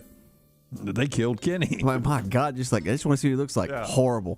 Awful. Now, this is on a post to the MIT Facebook page. My grandson is looking for a college. He's a brilliant A-plus student, is well-read, would like to get his pilot's license, loves online war games, has his own computerized airplane cockpit with pedals, builds Legos, 3,000 pieces in one sitting, flies drones, is a great snowmobile rider, and loves the outdoors. What does MIT have to offer this young man? Question mark. So awesome. Hey, the one thing he's not concerned about, females. Listen to MIT. Boss, we got one. This kid can ride snowmobiles. Well. Now, this is commenting on a picture that a guy posted on his dinner, of his dinner.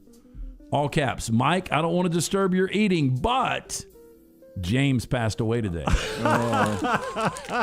So he posts a photo of his it's dinner. Just like, this is a hit with his plate. It says, this is what I'm eating tonight. It's like a piece of fried chicken and mashed potatoes. And the first comment is, in all caps, Kenny, I don't want to disturb your meal, but. You know, we were talking about Taylor Swift yesterday, and we were talking about a residency possibly one day in Vegas and the money she would make. And Brown, when I was pre-reading this yesterday in the office, and I laughed out loud or gasped, you were like, this must be a good trash story. Yeah, that's right. Yeah. Adele is about to start her residency in Vegas. Oh, fantastic win. Boy, this ticket I'll get to it in a second. Steep. What do you think she's going to make per night? I don't even know how to guess. Night. $1 million a night. No, because who was it that was making $160 million? Who? Celine Dion, I think. Yeah. No, I thought it was somebody recently. That Katy Perry. Yeah, Katy Perry. I thought made $160 million for hers, right? Good job, Jim. So I'm going to say $20 million a night. No. 160 million. Yeah, I'm backing off. Never mind. Not that big of a deal. No, I don't even know how to guess. She's going to make $685,000 per night during her Las Vegas residency, which is due to kick off this weekend. I mean, if you just did the simple math on guys like Aaron Rodgers, what they're making per game, Kevin Durant, it's not even close to this. But I'm going to Vegas in March. I would go see a residency of Adele. If you can afford the ticket. Now, the eye-watering fee would make the megastar one of the won't even go to Auburn. highest-paid female It's gonna be a stars little steep. in the history of the Las Vegas residencies. Now, the price tag for the Weekends with Adele at Caesars Palace Coliseum, that's where I saw, it's very intimate, so it's small. This is why the ticket price is so high. I saw Elton John there a couple of years ago. They start at $800, and they go all the way to $8,000 for the best seats in the house. Jeez. Now, she'll receive a cut from ticket sales as well as making money off her merch sold at the famous venue. Doesn't say when it starts, though. Well, I mean, if the lock is hot at the right time, if you give me a couple of winners on March the 16th that I can bet on the morning of March the 17th. Man, I'm wondering what my ticket costs now because it was a birthday gift for me, but we were on, basically fourth row, but first row to the stage. Like when Elton came out, he gave everybody high fives and stuff. Right. So they were incredible tickets, and you just wonder what those things even cost. She starts this Friday, January 21st. Oh, we can all go. First show. Yeah. Will she still be there in March? Well, I would think she's not going to do a month if she's making $685 a night. For that kind of nightly price, I'll be there the rest of my life. Right, I'm never leaving. She's there in March, Dunaway, and April. Go see her, Jimmy. So then takes a break, and then she's back in July. Residency, to me, makes it sound like they also provide housing and food for me. Like it's everything. No, they do. Yeah. So Taylor, next time we have him on, he was in Paris. He did 2 residencies, but I know one was in Paris. But he had a suite there, and it was just 24-hour room service. And nice. Yeah, they hook you up. I mean, that's Taylor. No offense to him, but can you imagine what they're doing for Adele?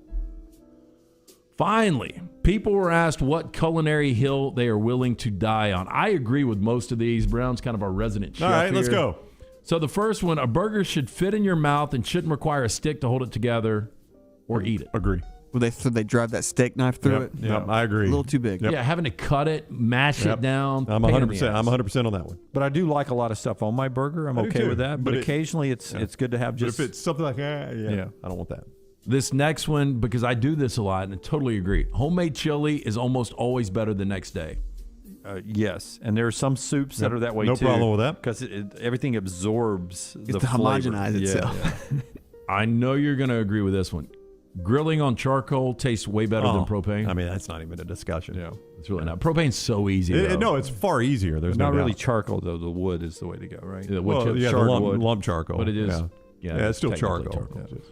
I don't know anybody that does this differently, but cereal first and then milk. Who in the hell puts milk in the bowl and then pours cereal on top of it? You've seen people do that? Like this is like a spin the night parties in like 7th grade where they just pour a bowl of milk and I don't then think you can get cereal. the proportions right. No, you can't. Yeah, and it splashes out. It's learned behavior. Yeah, I want to put all the cereal in there and then give the adequate amount of milk. But once the milk is there, my second helping of cereal, I'm pouring it into the milk. It's a weird discussion we've had before. Lance starts all the way over. I don't. Oh, no, that milk is like the next day chili. That's right. That milk's got some good flavor in it. It's ready to roll. Yeah. Remind us next year when Wendy's has their roast day that we need to send them this. Okay. If you can't drink it through a straw, it's not a milkshake. Yeah. I guess they call it a Frosty. Frosty. It's good, though. I like it. You don't like the Frosty? I think the Frosty's great. Yeah. But I would like to, if you try to drink it through a straw, you'd get aneurysm. Your brain would fall out.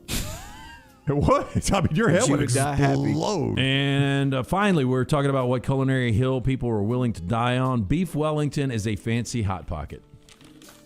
Have you ever? I've never been to a restaurant where I've been with somebody that ordered beef Wellington. I've had it before. It's not particularly appealing to me. No, I mean, I'd eat the breading. But the pastry around it is so good. Yeah, but it is a fancy Hot Pocket. 100%. Brooks with a great idea. It says when your pot of chili is almost done, add some macaroni or spaghetti noodles, and it doubles the leftovers you have left over. You add the pasta at that point. Yeah. And this make it chili mac or Skyline sauce. Yeah. I used to do my ghetto mac was macaroni and cheese. I'd cut up hot dogs, throw it in there, and I'd throw ketchup in it and mix it up.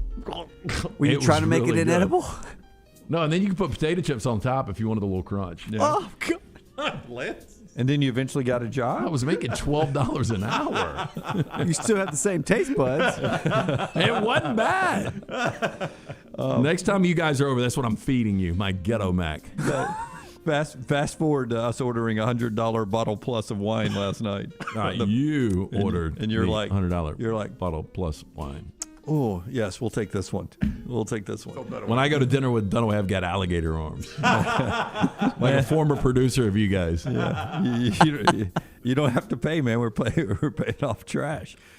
Steaks. But that is trash, brought to you by our friends at Mortgage Right. Hey, there's no better way to kick off the new year than by getting your finances in order. Our friends at Mortgage Right, they can help you beef up your bank account with ease. With a cash-out refi, you can pay off your debt or make an important purchase by taking advantage of your home equity. Don't miss out on the chance to make your home work for you. Visit mortgageright.com/TNR to make the most of this opportunity today. NMLS 2239, equal housing lender. Hey, and thank you to Champy's Chicken, man. They brought great food yesterday. I took some tamales home and shared them with the family members who fell in love with tamales. A great sterling meal he laid out for us yesterday. And I give you credit. You asked for the dessert, and I, little man who had the math test today, I took him 2 pieces of that caramel cake. He said it was outstanding. The Mississippi mud pie, Maggie dug into that last night. Pastor Maggie was praising that pie right there. So thank you, Sterling, and the folks at Champy's Chicken. They bring you this hour. ChampiesChicken.com. They're open for lunch right now. Highway 119 in Alabaster. Go by there and try the best menu around at ChampiesChicken.com. Follow Dunaway on Twitter and Instagram at Jim Dunaway. Iron Mountain Construction is an industrial services company with over 500 people available for your situation and needs. They are committed to safely supporting the operations of your facility through their execution of quality-driven maintenance services and on-time, on-budget small capital construction work. And they offer support with plumbers, pipe fitters, millwrights, iron workers, laborers, operators, and more. Call the office of Iron Mountain Construction, 205-781-1170 for Jeremy Purvis and Iron Mountain Construction. A legendary coach once said, "It's not the will to win that matters, it's the will to prepare to win." Bryant bankers have the dedication and experience to put together a financial game plan that's right for you. Stop by one of the 7 Central Alabama locations today or give them a call at 1-855-4-BRYANT to begin preparing for your financial future today. You'll find out what unbeatable service and legendary results are all about. Bryant Bank, Equal Housing Lender, member FDIC. If you're looking for a fun golf atmosphere that is laid back with a peaceful environment, the Meadows Golf Course in Harpersville, right off of Highway 280, is perfect for you. Just a short drive from Birmingham, this 18-hole, 200-acre track with rolling fairways and ample greens is the definition of peacefulness of the country just miles from the city. Enjoy a great lunch before your round and a cocktail on the wraparound porch after 18. Come see us today. The Meadows Golf Course in Harpersville, right off of Highway 280. Hey, if you're looking for Birmingham's best pizza, you need to stop in and see our friends at Slice Pizza and Brew. It's as local as you can get, from the ingredients that go into every pizza to the beer on tap. For a great lunch or dinner, go see our friends today, Vestavia or Lakeview at Slice. Start your day online with our website, nextroundlive.com, for the latest videos, podcasts, and college football stories. It's also a great way to stream the show or shop in the Next Round store. Stay connected by visiting nextroundlive.com. Want more of The Next Round? Download the app or visit nextroundlive.com for the latest podcast, The Mystery Fifth Hour, our Not For All Ages podcast, The Last Call, and the entire Double Down Media podcast family. All at nextroundlive.com and on the Next Round app. The Next Round team is getting healthy in 2022. You could join the challenge as we look to lose weight with our friends at Way to Wellness. Plus, you can participate with your office as well and win a grand prize. For more information, go to nextroundlive.com. The Next Round store is live and loaded. Check out the latest logo t-shirts and hoodies. Get your favorite team colors, the Next Round flag shirt, or grab the popular Y'all Can Have the Rest t-shirts. Go to nextround.store. That's nextround.store.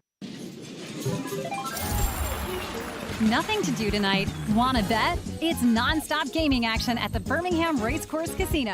You'll find the latest and greatest games featuring fun bonuses and big jackpots. Wager and win on horse and greyhound races from all over the world. And try your luck on our popular sports parlay promotion. Don't miss your chance to win at the Birmingham Racecourse Casino. Located off I-459, exit 31. Must be 21 or older. With college football coming to a close, the work doesn't stop for Lance'sLock.com. College hoops, the NBA, the NFL playoffs, all the way through the Super Bowl. If there is action out there, we've got action on it. Get on board with us. It's the greatest deal in the history of sports gambling at only $90 a month. That breaks down to $3 a day, and you get it all. Basketball, football, baseball, and more. Go to Lance'sLock.com to subscribe. If you're tired of losing, start playing and win with us. Lance'sLock.com. Again, go online, Lance'sLock.com.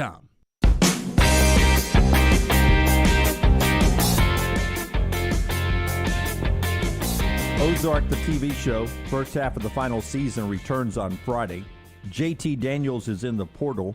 The market for J.D. Daniels after Brownie tells us about Tom Beckby. Are those two things connected, Ozark and JT Daniels? They are not. Okay. After years of searching for a classic jacket that was both functional in the field and in the city, Tom Beckby couldn't find what they liked, so they made their own. Started in 2015 with a jacket. Now it is a full line of great-looking outdoor clothing and equipment, time-tested rugged materials. You can see it for yourself in the Tom Beckby store in Mountain Brook Village or online, TomBeckby.com. That is BECKBE, TomBeckby.com. I asked Luginbill, I'll ask you. Market for JT Daniels right now for you. I think it's pretty good. I mean, this is a guy that started a full season as a true freshman at USC, and then you saw flashes at Georgia. Look, he couldn't beat Stetson Bennett out. I still think he's, one of the top 20, 25 quarterbacks in college football. So I think there's a big market for him. If I'm him or Jackson Dart, don't you agree with Luginbill? You make a beeline to Clemson? That seems like the best situation out there. I've been saying that about JT Daniels. Well, I mean, Klubnik is there, a 5-star guy. Is he better than JT Daniels? But I feel he might be, and ultimately probably will be, but I feel like if I'm JT Daniels or Jackson Dart, I've already got experience. And I've already played at this level. And if Dabo wants a quarterback that's got some experience and got some film on at this level, I think those guys have got the upper hand right now. Saturday Down South gives these 5 schools as possible landing spots, and you're going to turn your nose up at a couple. One of them is Ole Miss if they don't get Jackson Dart, if Dart goes to Oklahoma instead. They're saying Ole Miss would be JT Daniels? Would be in for JT Daniels. That would be a terrible spot for him. Lane Kiffin's a really good quarterback coach. Yeah, I mean, if I'm an Ole Miss fan, look, I mean, you're going to get a downgrade at least this year with either one of those guys. Missouri is another landing spot possible, according to Saturday Down South. Wouldn't do a ton for me. I mean, JT Daniels, that feels like a serious downgrade if I go to Missouri. From Georgia to Missouri? From USC, Georgia to Missouri. To I mean, Missouri. It does, but I mean, look, he could be a starting quarterback there. He probably can put up some numbers in that system. And if I'm a Missouri fan, I'm obviously excited. Cal is another one. Ooh, boy. I mean, you were at USC and you end up at Cal. You want to talk about a downgrade. The other two are playoff contenders, if you will. Notre Dame and Baylor. Notre Dame has been missing that quarterback. Ian Book was really good, I thought, 2 years ago. And obviously we saw him start for the Saints this year. And, that's what got them to a college football playoff. Book was that good. JT Daniels isn't as good as Ian Book, but I think he would be an upgrade over Jack Cohn. It would be interesting, too, with his USC background going to Notre Dame. He strikes me as a guy that didn't really care about the rivalry. Yeah, that wasn't important to him? No, I don't think so. I mean, if I could go to Baylor, too, I think that is a program. I know they lost a lot, but with Jeff Grimes there and the way Aranda can coach defense, I think you could compete for the conference title again there. Didn't Hunter Johnson go back to Clemson? He did. Yes, Maxwell says. Jeff B., what's the line on the Bama-LSU basketball game tonight? Bama -4 is the answer there. Forster sending that to him. Auburn a heavy favorite tonight. Cowan Equipment poll questions. Brown's got a handful out the last couple of days, brought to you by our friends at Cowan Equipment. If you're having a hard time finding that new plastic on-the-seat piece of heavy equipment, check out Cowan Equipment's rental fleet hit list for a wide range of well-maintained equipment from their rental fleet for sale now. Visit cowan.com/featured used equipment or call 1-800-239-COWAN for more information. To start with, as an Auburn fan, you're guaranteed one of these. Which do you choose? 70% say the 2022 national championship in basketball. Yeah, that's what I thought they would answer. 30% say a college football playoff berth.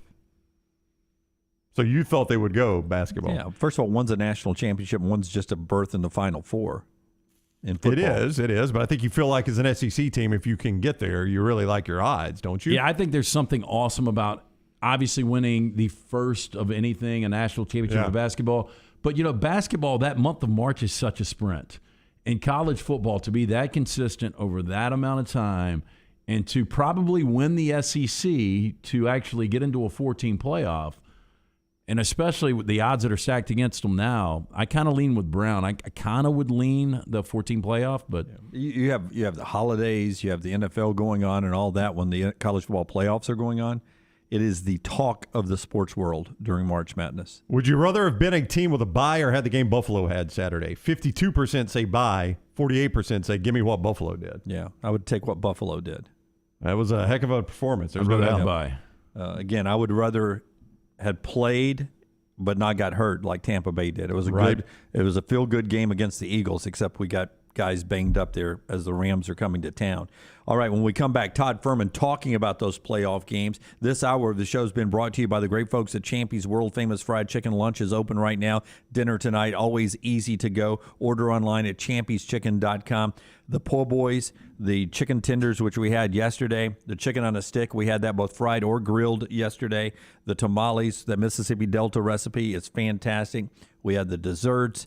They've also got the normal chicken plates. We had smoked wings yesterday. I don't even talk about those. Those were unbelievably good. It's all at champyschicken.com. Fuhrman from Vegas is next. Follow The Next Round on Twitter, Instagram, and Facebook at Next Round Live. Stop by the New York Butcher Shop and pick up the finest in certified Angus prime beef steaks and burgers, premium pork chops, ribs, and all-natural chicken cut to order just for you. Their chef-prepared entrees and side dishes are the perfect dinner-to-go choice for your family and are ready to heat at home. With a great selection of fine wines and desserts, the New York Butcher Shop is your one-stop dinner shop. 2 locations to serve you, Cahaba Heights and on Highway 119 in Greystone. The New York Butcher Shop, rare quality, well-done service. A legendary coach once said, "It's not the will to win that matters, it's the will to prepare to win." Bryant bankers have the dedication and experience to put together a financial game plan that's right for you. Stop by one of the 7 Central Alabama locations today or give them a call at 1-855-4-BRYANT to begin preparing for your financial future today. You'll find out what unbeatable service and legendary results are all about. Bryant Bank, Equal Housing Lender, member FDIC. Cardinal Roofing would like to inform you of a few cardinal rules for roofing. Shingle roofs should be replaced every 10 to 15 years. Damage from storms may be covered by insurance. Leaks are typical where vent pipes come through the roof or in a valley where 2 slopes come together. But the most important cardinal rule is to always call Cardinal Roofing for all your roofing needs. Cardinal Roofing is your home for financing, one-day jobs, and more than 500 5-star reviews. 205-900-ROOF. That's 205-900-7663. Mention the next round and get $100 off your next roof replacement. When it comes to choosing a dentist, 2 things are critical: trust and comfort. Ryan Brown here from The Next Round. It's why I tell you about Stone Creek Dental Care. Dentist owned and operated, and Stone Creek Dental Care is the Southeast premier provider of comprehensive dental care with more than 20 locations, including Birmingham, Chattanooga, Huntsville, Trussville, and Montgomery. Stone Creek Dental Care is able to provide a level of quality care you will not find anywhere else. From your basic cleaning to restorative dentistry, cosmetics, and endodontics, Stone Creek Dental Care covers a wide and comprehensive range of dental services for patients of any age. Stone Creek Dental Care's mission is to provide the highest quality dental care to every single patient in an environment that exemplifies the highest ethical, personal, compassionate, and professional standards, and to provide the best patient experience possible. Stone Creek Dental Care is currently accepting new patients at all locations, and new patients get a free Chick-fil-A gift card at your first appointment. So visit StoneCreekDentalCare.com to find a location nearest you. StoneCreekDentalCare.com.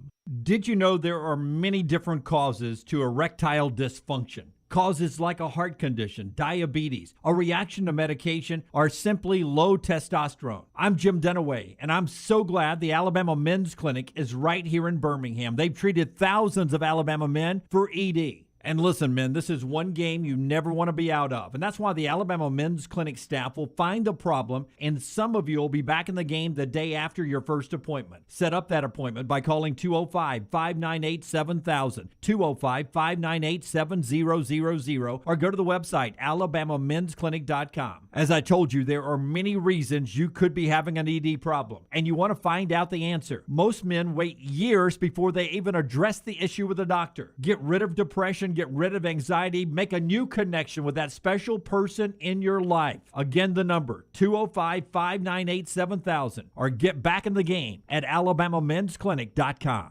Anheuser-Busch wants every experience for you around beer to be a good one. And getting home safely is always a priority. So encourage friends to decide to ride, whether it's by being the designated driver, calling an Uber, or taking public transit. You cannot drive drunk if you don't drive there. This message is brought to you by Anheuser-Busch, Mothers Against Drunk Driving, Uber, Birmingham Budweiser, and The Next Round. Anheuser-Busch, St. Louis, Missouri. The Double Down Media podcast family is live and full of content for all ages. The Mystery Fifth Hour gives the Next Round host a chance to talk about everything but sports. Pour a glass of Bama and bourbon, our weekly college football conversation while sipping some of the most interesting pours in the bourbon world. And our Not For All Ages podcast, The Last Call. LT takes off the gloves for an in-depth conversation with stars like Taylor Hicks, presented by Redmond Vodka. Find those podcasts and more by searching The Next Round on Apple, Spotify, and on our website, nextroundlive.com. Jim Dunaway, Lance Taylor, Ryan Brown, and Rockstar. Live from the Birmingham Racecourse Casino Studios, The Next Round, presented by Bud Light, is on now. Saudi Prince. Bring me all the gold. All right, here we go. Final hour of the show right here on the next round. Todd Fuhrman in just a second. Headlines brought to you by the great folks at Bromberg's. Yeah, since 1836, our friends at Bromberg's, they've been getting it done. Look, they are the diamond specialists. If you're in the market to pop the question, you need to get in. Go see our friends at Bromberg's. They've got exactly what you need. 2 locations for you, Mountain Brook and the Summit. You can also shop online right now. Check it out. Go to Brombergs.com. All right, Alabama and Auburn playing basketball tonight at home. Auburn at 8 on ESPNU. They're the number 2 team in the country. Their 9th sellout of the year tonight. Their 10th one is Saturday against Kentucky, where the get-in price, Brown? $315 for standing room only. Per ticket, by the way. Auburn number 2 in the country in the AP poll. They've equaled that mark in 1959, 1999, and now they're doing it in a year without a 9 in 2022. 13 straight wins for them. Alabama at home on a 3-game losing skid against Will Wade and LSU. You can hear the Jimmy Buckets podcast with John Brady, analyst on the LSU Radio Network, out right now where you get your podcast. Let's go to the JohnstonRVCenter.com hotline. Our guy Todd Fuhrman is there. BetTheBoardPodcast.com. Also with Outkick at Todd Fuhrman on Twitter, the former odds maker at Caesars Palace. What is up, Fuhrman? How are you? I'm doing well, gentlemen, and if I've learned something over the last 10 days, it's never to question the caliber of an Alabama education. I don't want to draw the ire of the entire fan base like Kayvon Thibodeau. You do not want to do that, Fuhrman. Hey, I do want to ask you a basketball question before we get to the NFL playoffs. There is a voter who voted Auburn 9th in the Associated Press poll. It's his vote. It's his opinion. His reasoning was the 8 teams in front of Auburn that he had in front would all be favored over Auburn. Do you think there are 8 teams on a neutral site that would be favored over Auburn right now in basketball? You know, for me, it all depends. I think you can kind of throw a blanket over the top handful of teams. Villanova, probably the one team in the top 5 now that's distancing itself from that second tier. We knew how good Gonzaga was. I'm not going to knock Baylor too much, losing at home to Oklahoma State. But I think this AP voter is putting a little bit too much stock in KenPom, where Auburn is the 9th-ranked team in the country. So you can understand why voters are trying to educate themselves a little bit more with some of the advanced metrics and analytics. The one thing I will tell you about the Tigers is they've attracted quite a bit of attention as far as the futures are concerned. You could have had Auburn about 50-1 3 weeks ago to win the national title. 2.5 weeks ago, you could have had the Tigers at 30-1. Now that number, I don't see a price out there much better than 15-1. So bettors have taken notice of what Bruce Pearl has going on down there in the Plains. Okay, Fuhrman, the wild card weekend did not live up to the hype. We had 2 one-possession games, but now we're to the divisional round, and these are 4 really, really good matchups. Nothing over 6, so all one-possession, at least numbers. The first one, Cincinnati at Tennessee. Clay's Titans are a 3.5-point favorite here. It looks like a little bit more money is on the Titans here. Is this just because you look at the brands in Cincinnati, it's been so long since they've had any success in the postseason? This is very real professional money that came in initially on Tennessee. You had books like FanDuel open as short as 2.5. And then when more or less the entire market opened up around 3 with a money line at minus $1.50, you immediately saw an appetite on Tennessee. And with good reason, when you look at the Cincinnati Bengals, this is a team that's become a little bit more one-dimensional over the last couple of weeks. Joe Mixon hasn't averaged more than 4 yards per carry in each of his last 6 games. We know how dynamic Joe Burrow and Jamar Chase can be, but Mike Vrabel, with extra time to prepare, has been one of the best head coaches in the NFL that doesn't get enough credit. You'd have to think Tennessee goes in with a game plan to at least try and neutralize what Chase can do with his college teammate in Christian Fulton, and they should be able to run the ball against a banged-up Bengals defensive front, even a unit that could get Trey Hendrickson clearing concussion protocol. I think this is a tough spot for Cincinnati, who's fared a lot better against teams that they've played multiple times in a season. This is where Vrabel, in my opinion, can come up with a few wrinkles. They'll be able to get pressure up front. And more importantly, I think the Titans will be able to run the football against the Bengals' run defense that's really struggled in back-to-back weeks. More serious sports questions with Fuhrman coming up in just a second on the JohnstonRVCenter.com hotline. But first, I'm coming to Vegas in March. I'm booking my trip. What has changed in your city? I've never noticed resort fees before on my hotel room. It's doubling my bill. What are we doing? Usually you just take my money at the tables. Now you're trying to take it on the front end at the hotels? It is the single biggest change in the marketing push that there is, because they can advertise hotel rates that look extremely low on the surface. And then by the time you add in a $40 or $50 resort fee, which is essentially just internet and fresh towel service, they can build up rates there. You'll pay extra if you want to view of the Strip instead of overlooking, the heating and air conditioning systems. We got to do everything we can to create that economic bump out here in the desert, knowing that things have been shelved for so long. So we'll see if you can make it up at the $3 war tables or maybe with the 99-cent shrimp cocktails instead. Since Jim won't ask the question, I'll ask it, Furman. Can you get him tickets to Adele? She starts her residency. She said, can you get two to Adele? I would not ask Single that. most difficult ticket to get in the city. And it's funny, guys, because I've had a lot of people reach out and ask, and her shows have been real tough to come by. I had no idea she was going to try and create that kind of demand out here. But I guess it's a credit to Caesars knowing that, hey, look, it's not just for the husbands and wives, but there are a lot of folks that are clamoring to try and get in to see Adele early on. I get you plenty of UNLV basketball tickets. Yeah. I can even get you into a Golden Knights hockey game if you want my season tickets. But at the same time, Adele, a little bit of a tougher show. Hey, since we're talking residency, wasn't there like when Britney Spears was out there doing hers? I mean, we all know on the surface she seems insane. But, she didn't, leave her room. I mean, wasn't there some, weird stuff going on with her situation out there? Britney, unfortunately, for all of her success, had it real rough. We know all about the conservatorship and everything else that she's had to go through. I actually knew her brother pretty well, who was involved in the entertainment side, and they just tried to limit her interaction quite often just because they were a little bit unsure how that would go. And a funny story to bring our friend Clay, we actually did a meet and greet with Britney back in the day because it's what Clay wanted to do more than anything else on one of his Vegas trips out here. They told us that you weren't allowed to speak to her or make eye contact when you went back there. So you kind of posed for a photo op.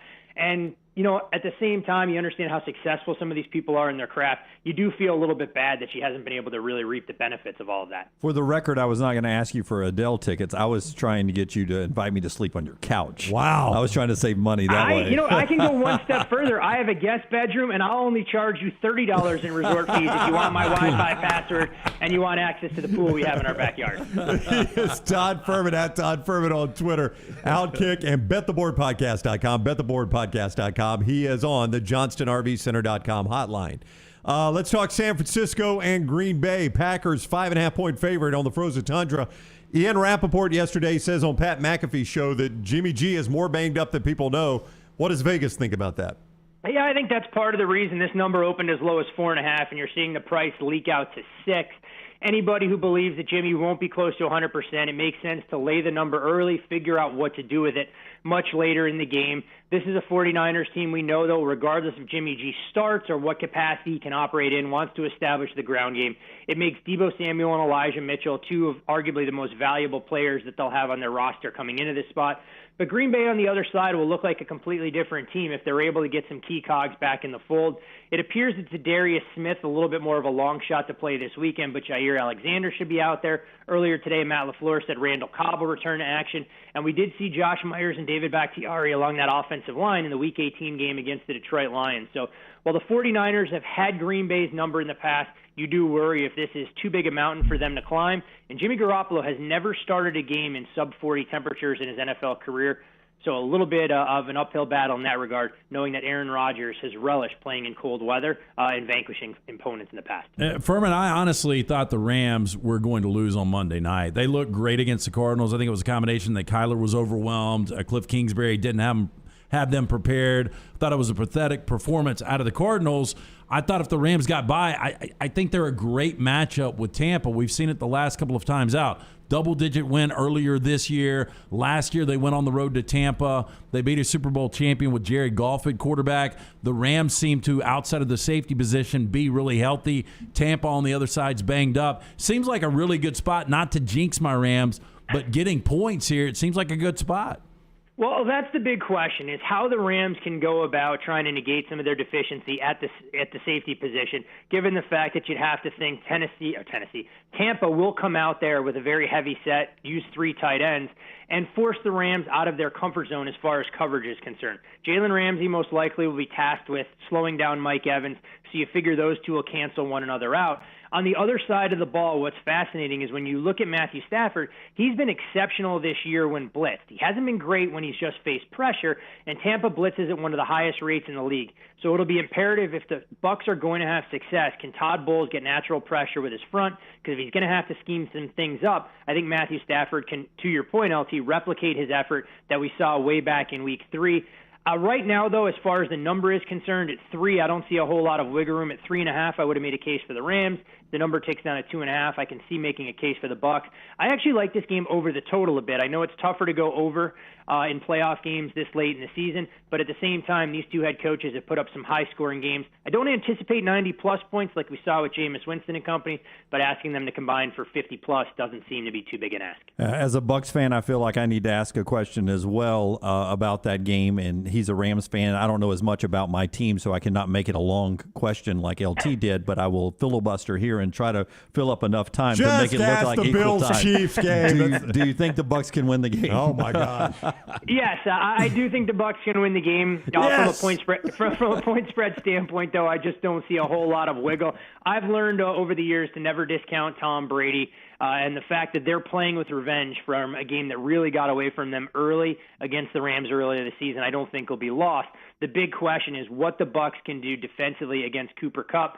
I mean, the Rams didn't need him against the Cardinals because they built such a big lead. But if it's Kupp one-on-one with Jamal Dean, that's advantage Rams all day long. All right, Todd Fuhrman, before you go, Bills at Chiefs, the only one we haven't asked you about, nobody looked better. You couldn't look better offensively than what the Bills did. But the Chiefs, I thought, had a get-right game, too. I mean, this is a fascinating game. Yeah, historically, I mean, betting teams on the heels of 40-point outbursts in the playoffs hasn't exactly been a money-making scenario.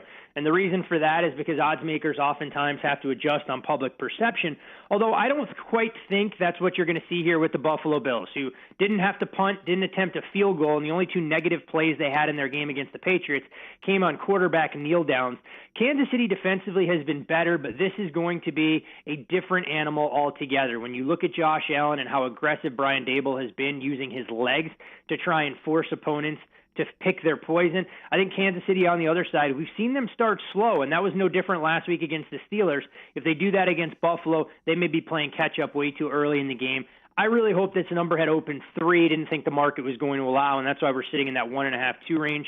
I know it's a square bear approach, but at 54.5, I think this total is actually a shade low as well. I think both these offenses will have a ton of success. All right, go follow Fuhrman on Twitter. At Todd Fuhrman is where you find him. At Todd Fuhrman, former odds maker at Caesars Palace. He is now with BetTheBoardPodcast.com, BetTheBoardPodcast.com, and also with Outkick. Fuhrman, enjoy the games this weekend. It's always fun. You got it, gentlemen. Always a pleasure, and best of luck this weekend. Thank you, buddy. Take care. Todd Fuhrman with us on the JohnstonRVCenter.com hotline. All right. Appreciate that very much. We'll hear from Bruce Pearl in just a second. LT's got 3 and out coming up in our next segment. But first, I want to tell you about the Alabama Men's Clinic and how they, for thousands of Alabamians, they take care of a low testosterone problem. If you're like me and you had an issue sleeping lately, maybe your energy was down a little bit and your workouts weren't the same, your libido could have changed. All of that could be tied right back to low testosterone, and that's where that challenge can be met and overcome at the Alabama Men's Clinic right there in Homewood. You can go in there, get a medical consultation and blood work done, and if medically advised that day in the office and you start your low T treatments that day in the office, your visit is free. You can get more details about that offer by calling 205-598-7000, 205-598-7000, or go to the website alabamamensclinic.com. Listen, nothing to be ashamed about here. In fact, you really should think about getting your life back. Sometimes you don't feel the way you used to feel, and when you correct that testosterone issue, you end up feeling like you did 20 years ago, 25 years ago, and what a great way to live. And you can get that life back by going to the Alabama Men's Clinic, alabamamensclinic.com, alabamamensclinic.com. All right, Auburn in action tonight, 13-game win streak. All of this, they're trying to get to their best start in SEC history, which is back in 1959, 12-0. You said, LT, that if they beat Kentucky on Saturday, a win tonight's almost a given, a win over Kentucky Saturday, and you think they can go a long way without losing a game. Yeah, I really do. You know, when I start to look at this, I think Auburn's going to end up with 3 or 4 losses at the end of the year. I think they're going to be 27, 28 wins. I think that will solidify them a 1 seed even before they go into the SEC tournament. So a win over Kentucky Saturday could get them to a 12-0 SEC start, equaling 1959, maybe even 13-0 to set the record. This team is trying to set a lot of records. They're up to number 2, tying the best ranking in Auburn basketball history. Here's Bruce Pearl about that ranking. As far as the ranking is concerned, because some of that's coach talk, but it's real and it's consistent.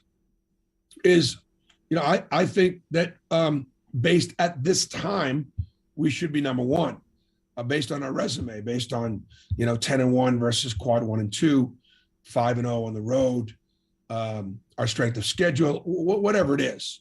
But that doesn't mean we're the best team in the country, and I'm not saying that. I think we're one of the top 20 teams in the country. I think we're one of the top 5 or 6 teams in our league. As far as where we wind up, that's where we wind up. That's how you play the season. So we just got to continue to do the things that we're doing, and know we got to get better if we're going to continue to win. So you don't hear a lot of coaches ever say, I think we should be number one for our resume, but Bruce doesn't shy away from that. It doesn't mean he thinks we're the best team in the country. We just think we should be number one right now with what we've done. Well, they should. I think it shows by the number of number one votes that they received when all of those number one votes got thrown out once Baylor lost back-to-back games last week. Let's not forget, they've lost one game this year to a pretty good UConn team in double overtime. That's their one loss. And I watched some of UConn last night against Butler. That is a good team. They're ranked 25th right now, but they're a good team. I mean, Auburn's one loss is certainly not an embarrassing loss. And that was a great basketball game. Yeah. If you go back and watch that one, it's one of those neutral sites, holiday tournament things back. I forget where it was, but I remember watching that game, and it was just such an entertaining game to go double overtime. And you just thought to yourself, well, both of those teams are going to have a good year. Auburn hasn't lost since. I still think there's a chance, because Gonzaga, now that they play this West Coast schedule, they're not really going to play anybody. But if Auburn does what I think they'll do tonight, the numbers dip down to 21.5. I actually almost laid it. I think, this will be a 20-plus point win from Auburn. But if they win this game and they beat Kentucky on Saturday, I still think there's a chance they jump back in front of Gonzaga. Because they're not going to lose the first place votes. The reason they're not number one right now is the one outlier vote at number 9. I don't know what that guy will do. He's basically voting the Ken Palm. I don't know what a win over Kentucky does to the Ken Palm for Auburn. Brown, if he wants to leave his house, he's going to get Auburn a little higher. Kansas City. I think so. If I do, they were 4 points behind. So if they go from 9 to 5th, that would at least tie them with Gonzaga, assuming all the other votes fall the same, right? That's right. And so if he breaks and everyone else just does exactly their same vote, they're number one next week, perhaps. Yeah. So a couple of wins this week, and Auburn could do something they've never done in program history and go up to number one in the Associated Press poll. But basketball first, Georgia and Auburn. Auburn, the heavy favorite. Alabama, 4-point favorite at home to LSU to break that losing streak. For the Crimson Tide there. Last night, Arkansas went over South Carolina. Tennessee got Vandy last evening in SEC action. When we come back, LT has got 3 and out for us today. It is up next on TNR. Follow LT on Twitter at @TheLanceTaylor. Stop by the New York Butcher Shop and pick up the finest in certified Angus prime beef steaks and burgers, premium pork chops, ribs, and all-natural chicken cut to order just for you. Their chef-prepared entrees and side dishes are the perfect dinner-to-go choice for your family and are ready to heat at home. With a great selection of fine wines and desserts, the New York Butcher Shop is your one-stop dinner shop. 2 locations to serve you, Cahaba Heights and on Highway 119 in Greystone. The New York Butcher Shop, rare quality, well-done service. Vulcan Tire and Automotive is hiring. If you want to take advantage of joining in with a local growing company in the automotive service industry, this is the opportunity for you. Hiring oil and tire technicians and more experienced mechanics. If you've got the talent and the desire, there is a spot for you at Vulcan Tire and Auto. Stop by one of their 4 locations and the manager on site can walk you through the pay scale, great benefits, and flexible work schedule. Get paid to build your future in the industry. Moody, Trustful, Hoover, and Gardendale, VulcanTireandAuto.com. Hey, there's nothing worse than waking up to a plumbing problem. Don't get caught in a flooded house. Call the guys at Hemp Hill Services. Adam, Chad, and the team at Hemp Hill are the only ones I trust to fix it and fix it right the first time. Hemp Hill Services does it right and always at a fair price. For all of your plumbing, cooling, and heating needs, trust the name that Birmingham has trusted since 1954. That is Hemp Hill Services. Call now, 205-229-2090. That's 205-229-2090. Banking isn't just about your money. It's about you. It's about getting help with what you need when you need it. AmFirst was founded for members just like you, and they've been putting those members first since 1936. Putting you first means services that grow and change with the times to serve you better. Now, every bank has their own app, but that's just it. It's theirs, not yours. The AmFirst app was made for you. so it's easy to pay bills, deposit checks, or transfer money to friends and family from anywhere. You can even customize the app, which means you can personalize your dashboard, create usage alerts, and redeem points for rewards that will make you feel like the number one priority you are. And you can do it all on your own time. So what are you waiting for? Get the app made for you from AmFirst. Visit any AmFirst location or amfirst.org today. That's amfirst.org, America's first federal credit union, federally insured by the NCUA. Hey, Lance Taylor from the Next Round to tell you about our friends at Farmfolio. If you're concerned about market volatility or inflation, Farmfolio can help you diversify your portfolio into cash-flowing farmland property. We all know about rental real estate. Cash flow and appreciation are the name of the game. With Farmfolio's productive farmland lots, your trees act as the tenants, and they pay you in fruit, which is sold by Farmfolio's international sales team to the likes of Walmart and Costco, ultimately generating cash flow for you. As your cash flow increases, your property value also increases. Just like tenant-occupied real estate, the best part is you don't have to be a farmer. You own, they farm, and you earn. This is the way it works at Farmfolio. For more information, you can go online, check everything out today. Go to farmfolio.net. That's farmfolio.net. Check it out today. If you're concerned about that market volatility or inflation, Farmfolio is your best friend. Go online today, farmfolio.net. When it comes to choosing a dentist, two things are critical: trust and comfort. Ryan Brown here from The Next Round. It's why I tell you about Stone Creek Dental Care. Dentist owned and operated, and Stone Creek Dental Care is the Southeast premier provider of comprehensive dental care with more than 20 locations, including Birmingham, Chattanooga, Huntsville, Trussville, and Montgomery. Stone Creek Dental Care is able to provide a level of quality care you will not find anywhere else. From your basic cleaning to restorative dentistry, cosmetics, and endodontics, Stone Creek Dental Care covers a wide and comprehensive range of dental services for patients of any age. Stone Creek Dental Care's mission is to provide the highest quality dental care to every single patient in an environment that exemplifies the highest ethical, personal, compassionate, and professional standards, and to provide the best patient experience possible. Stone Creek Dental Care is currently accepting new patients at all locations, and new patients get a free Chick-fil-A gift card at your first appointment. So visit StoneCreekDentalCare.com to find a location nearest you. StoneCreekDentalCare.com.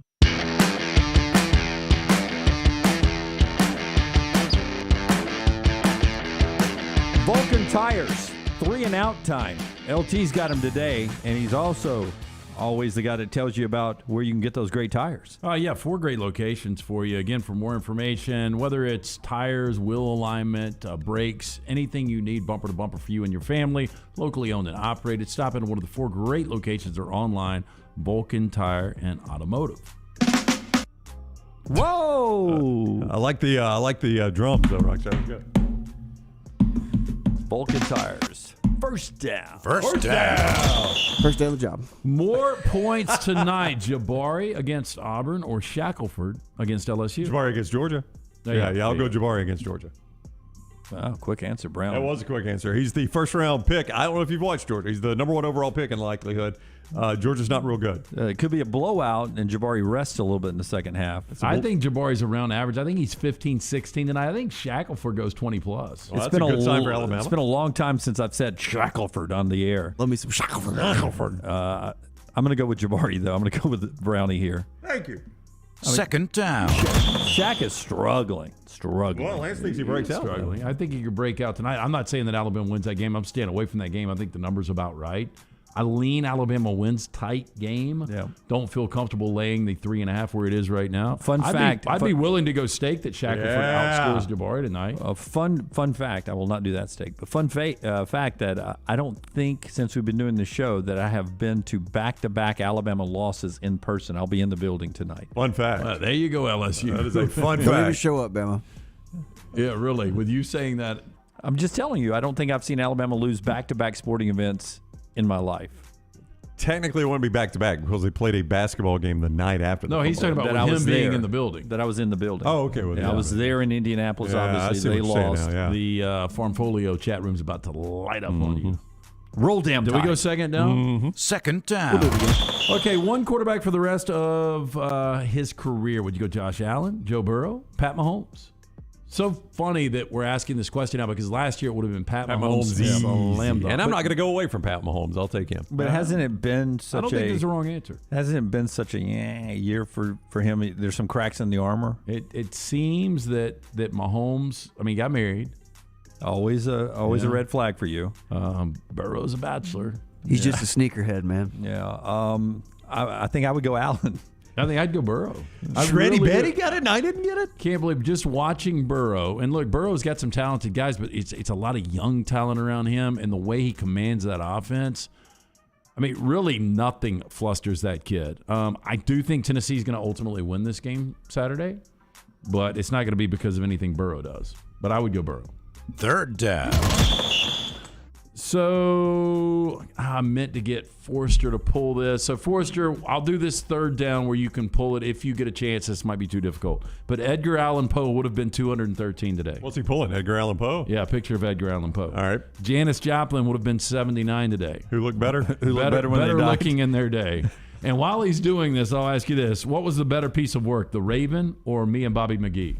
Well, Me and Bobby McGee is a classic, but I don't think she wrote that, did she? No, Chris Christopherson. Yeah, Chris Christopherson. And I always liked. But still, it was her. I think it was her vocals that lended to it. I mean, I think she was the perfect person to record it. I always liked Telltale Heart. I always thought that was the best Edgar Allan Poe work. Do you think Raven's his best Edgar Allan work? Poe's a better looking dude than Janis Joplin. No, Lance. I mean, that photo Rockstar's showing us right there. Look, he's beat up. It's like in the middle of the car. Hey, you want to take a picture? I get. Can you please throw Janis Joplin next to him? Is that possible? Wait. Edgar Allan Poe looks like he's in the running to coach the Dolphins. But what is a little bit? You're right. His neck is like a 9-inch neck, maybe. Yeah, pinhead. Scotty's got the same photo. That was Edgar Allan's He look. has some greasy ass hair there. He does. That was his look. He's not a shower every day kind of guy. Yeah. That was when he was on a bender. I cannot remember the full story, so I might be getting it wrong. But there was a mystery around his death because either he took some like hallucinogenic or something. They said he was found in the street with no clothes for a while, and then he was in somebody else's clothes. Ooh, interesting. A dress by chance? Like somebody must have redressed him. Do we get a shot at the looker that is Janis Joplin? I'll get it. I just want you guys to look at that one. That's probably him at his best. That's him. If he had to do a cover shoot for GQ. Get that first one on the left, Rockstar. Go with that. No, that one right there. That's the iconic picture. Yep. Maggie had a roommate that looked exactly like her. I mean, that's Maggie didn't have to worry about you straying in the middle of the night. Well, what's a shower?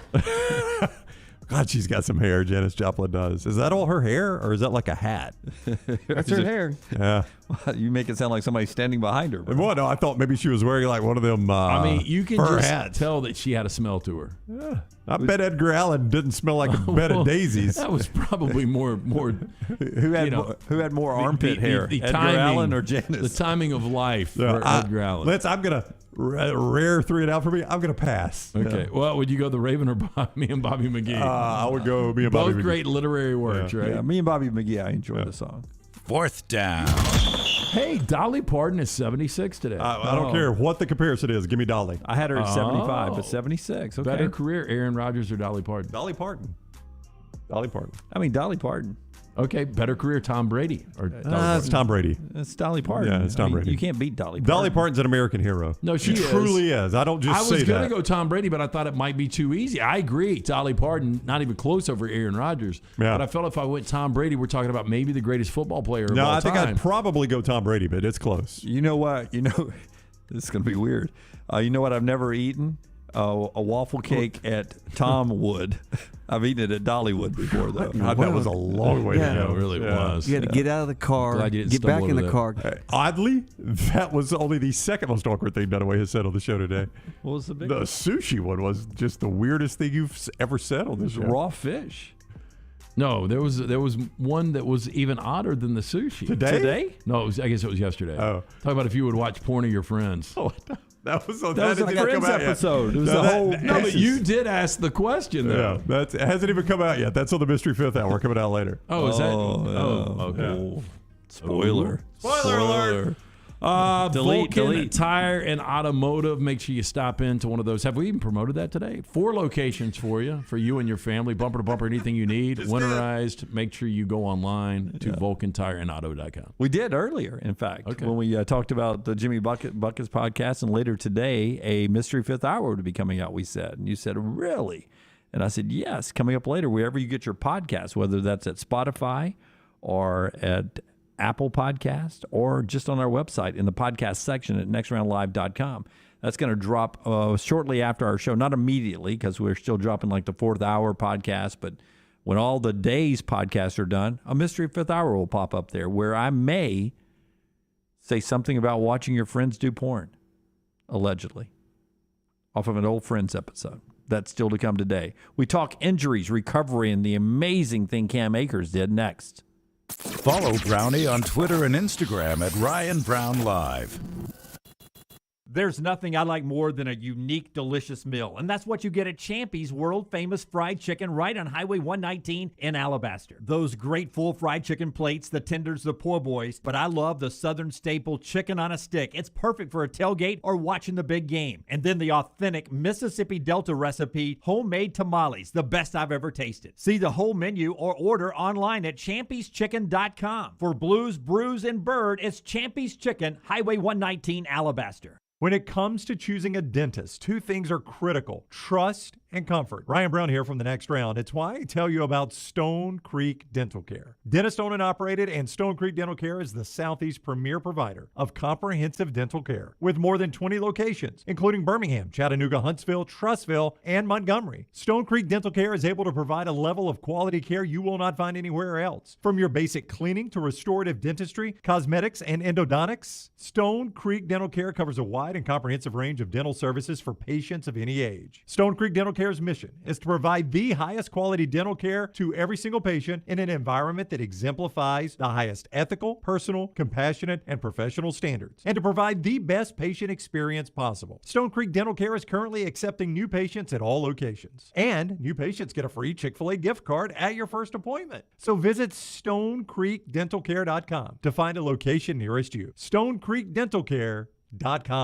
Hey, Lance Taylor from The Next Round. I'm absolutely loving my Alfa Romeo Stelvio that I've been in for months now, and right now you can get up to $3,500 bonus cash plus 1.9% financing for 72 months on the all-new 2021 Alfa Romeo Giulias and the Stelvios at Alfa Romeo of Birmingham. Come experience the passion and performance of Alfa Romeo.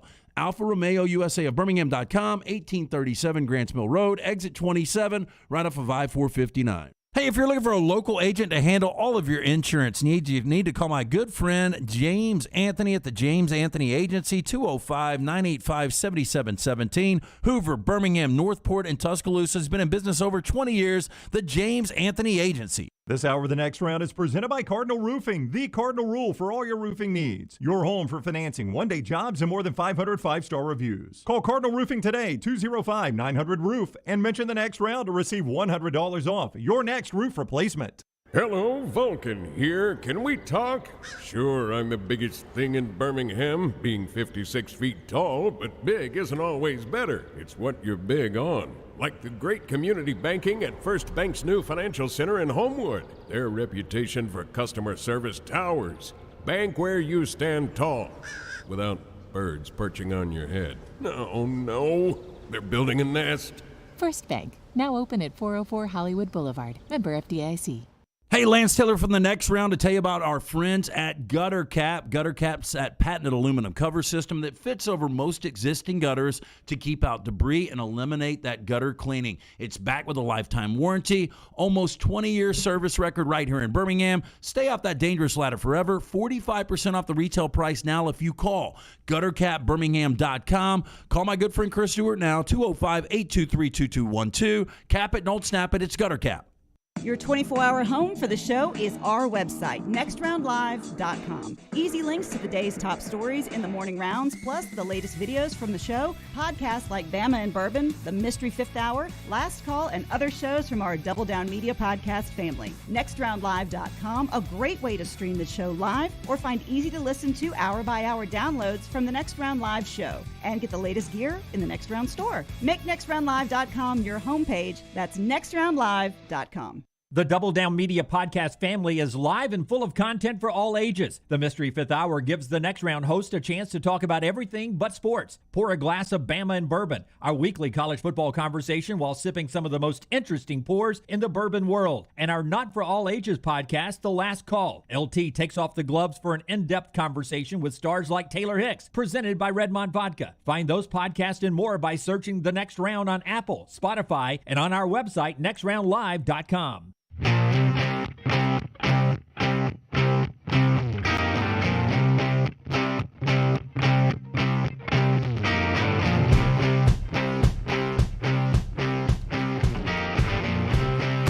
All right, back with you on the Next Round. Part of our show today being brought to you by the wonderful folks at Nichols. And then we're going to talk some injuries and recoveries on Jamison Williams trying to hold on as a first-round draft pick. What's the road ahead for him and a lot more. Nichols Outfitters in Pelham, home to one of the largest firearm showrooms in the state and the best boat technical team anywhere. They've got the inventory and expertise to get you what you are looking for. Exit 242 in Pelham, online, nicholsoutfitters.com.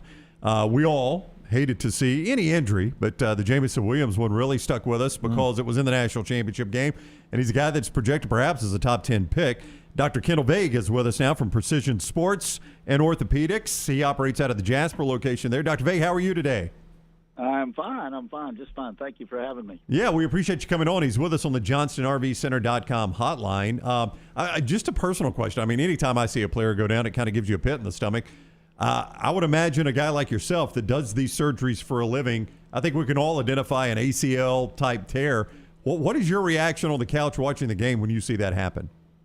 I'll tell you, when you see that happen, it's interesting. Nowadays we're seeing more non-contact ACL injuries. And, usually in the past, most of them were contact, and so they'd be in a big pileup, and you would maybe be able to see it on a replay, the knee buckling or whatever, but a lot of times they just get up from the pile and they can't walk, and like Jamison Williams and even Mechie, the both of them, I was watching their videos, and both of them just made cuts, and you could see their knee just shift right there on the field, and you just know right then that they have torn something pretty major when they do that. That knee is not supposed to shift that way, so it does kind of give you a little feeling in the pit of your stomach, especially someone like Jamison. So. It's a tough injury to get, but we see more and more of them, I think. And there may have been no studies in this, or studies may have shown there is nothing to this, but we got questions asking. I saw NFL players tweeting about this with Jamison Williams. These guys play the majority of their career on natural grass and then just a couple games on that artificial turf indoors.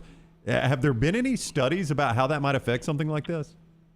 I don't know if there's been any major studies, but I was thinking the same thing. Is we are seeing more non-contact ACLs. It seems like with this turf, you watch them. There's reasons why these higher profile, and you get into the college and even NFL players, but mainly high-profile college players, their muscles are so much stronger. Their work ethic is so much better. It's just a whole new level from high school to college to a high-profile college, and then into pros. And so a combination of being stronger and quicker, and then having turf where the foot may not give, whereas in normal natural turf, your foot usually will tear out of the grass. These, it just doesn't seem like there's times where the foot just gets almost stuck on the ground. And when it does, something's going to tear, and it usually is the ACL or medial ligament. And so I think it's a combination of them having they're much quicker, they're much more powerful, and if you think about it, you can strengthen the muscles, and that's what they're doing. Is they have tremendous strength in their muscles, but you can't really strengthen ligaments, and so their agility, their quickness, their turning ability is so much faster that the ligaments are still the same ligaments as before, and they just the fail rate of that ligament would be pretty high when you combine the strength and you combine the turf. So I don't know if there's studies. I'm sure they're doing them now because there's too many high profile injuries going on, like the last two. Mechie for Alabama, certainly around here, Mechie and Jamison both were non-contact injuries and on turf, and unfortunately both against Georgia. So I don't know what the combination is, but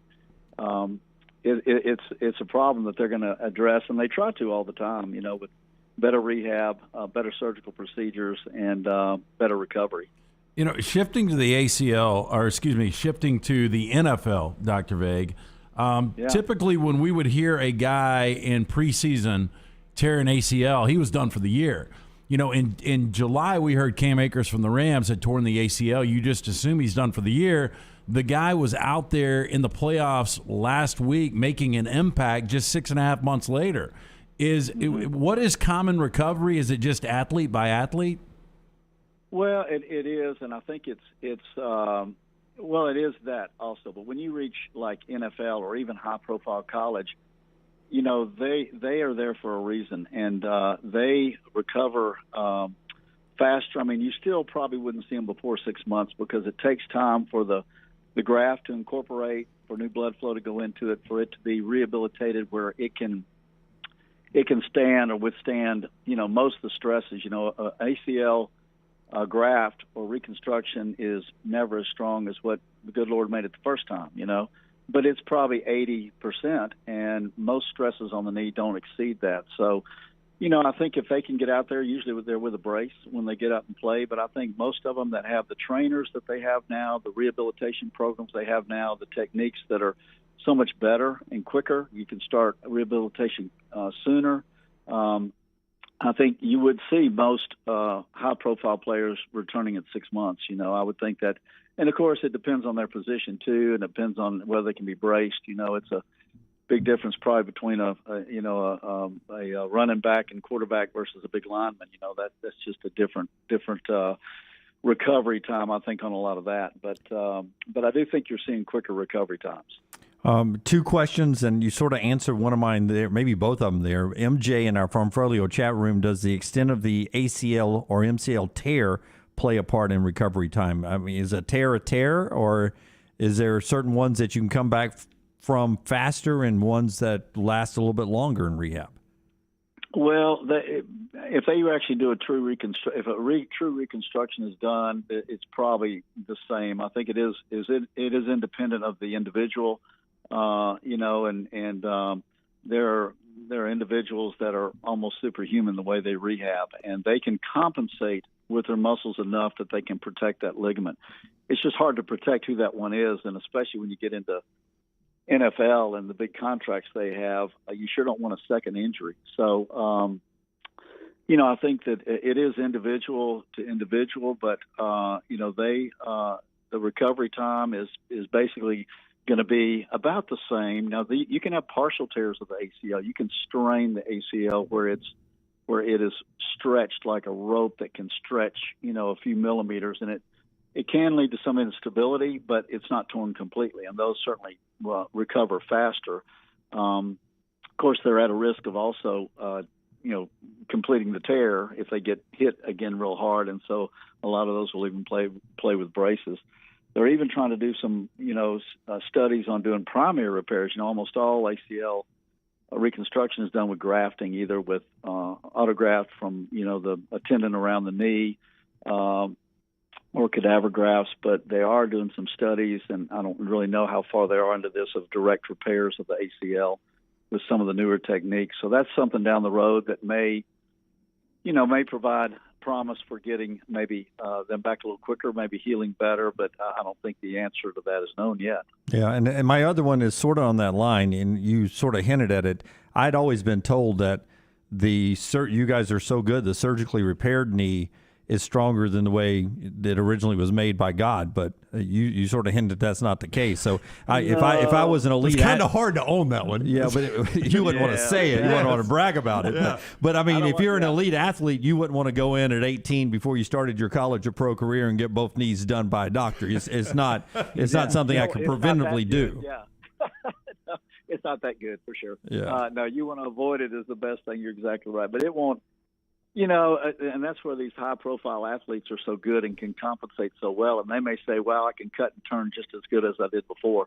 And that may be true, but I think the testings show that, there is some weakness there of just the ligaments themselves. If they can compensate with the muscles, that's great. But, there's going to be times when they're making cuts just like we saw on those videos that they make cuts and all the strain is on the ligaments. And, that ligament can only take so much, and a repaired ligament can only take so much. And if it tears again, that's even a harder course to recover from. So you certainly want to go through it once, but not twice. Have you ever met a doctor who would say that his repair is better than God? No names, please. No names. But I stood away from him. I'm afraid that lightning. That's good thinking on your part. Yeah, smart. I got away from him for sure. I'm sure there are a few of them that maybe think that, but that's probably not true. Yeah. All right. It is Dr. Kendall C. Vague. He is with Precision Sports Medicine and Orthopedics. Dr. Vague, that is great information. We greatly appreciate your time. Thank you for having me. Thank you so much. All right. Okay? Take care. We'll talk soon. All right. That's great. That is Dr. Vague with us on the JohnstonRVCenter.com hotline. Yep. And always Precision Sports, part of our medical team up here with the next round. A great team affiliated with Brookwood Baptist Health, Precision Sports Medicine and Orthopedics, 9 convenient locations in central Alabama, including the return of hand surgeon Dr. Joseph Sherrill. Your injury cannot wait any longer. We are rebuilding champions on and off the field, so make that appointment today. Call 855-219-6200 or visit precisionsportsortho.com. All right, basketball everywhere tonight. So a lock of the day here. Jeremy Purvis, a big winner himself, brings us the lock every day. He's the plumber we keep on standby all the time. You should too. He handles commercial and residential plumbing needs with his folks at Iron Mountain Drains and Plumbing. Iron Mountain Drains and Plumbing, 516-4927, 516-4927, or ironmountainworld.com. All your plumbing and jetter services, from drips to new fixtures. They're licensed, bonded, insured, and they give you free quotes as well. Keep that plumber on standby. It is Jeremy Purvis and ironmountainworld.com. Just drain it last night. You drained a winner with Texas Tech on the lock. You heard our friend Todd Fuhrman talking about one of the top 5 teams that's really starting to get hot, and that's Villanova. Starting to move into that top 5. They are red hot right now. Colin Gillespie is playing great basketball. They're hosting Marquette. Big number here. Not afraid to lay it. We laid it last night. We are taking Villanova at home minus 13.5. 7 o'clock tip time against Marquette. All right. Villanova, the lock there, brought to you by ironmountainworld.com. Just drain it. When we come back, final thoughts, including Chris Lowe's All-American team. The quick look ahead to 2022 from our man C. Lowe on TNR. Follow Dunaway on Twitter and Instagram at Jim Dunaway.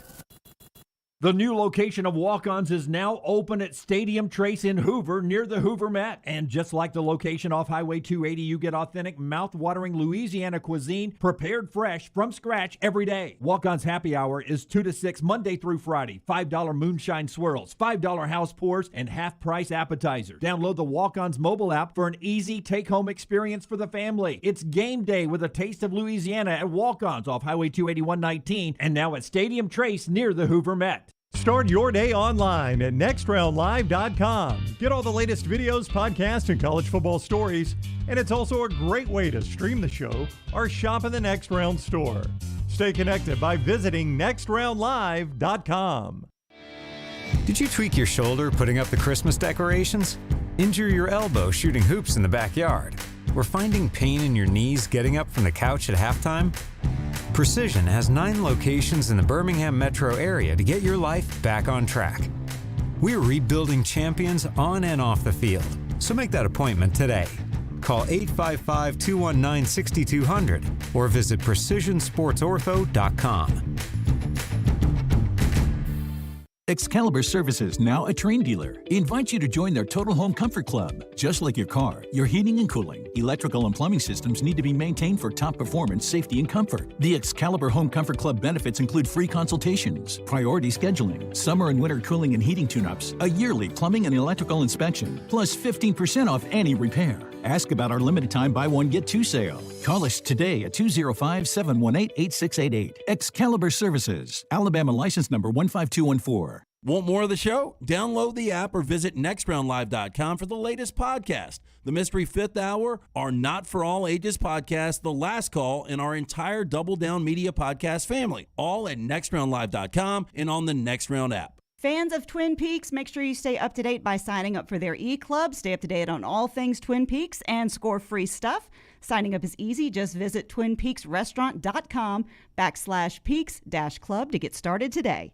The Next Round team is getting healthy in 2022. You could join the challenge as we look to lose weight with our friends at Way to Wellness. Plus, you can participate with your office as well and win a grand prize. For more information, go to nextroundlive.com.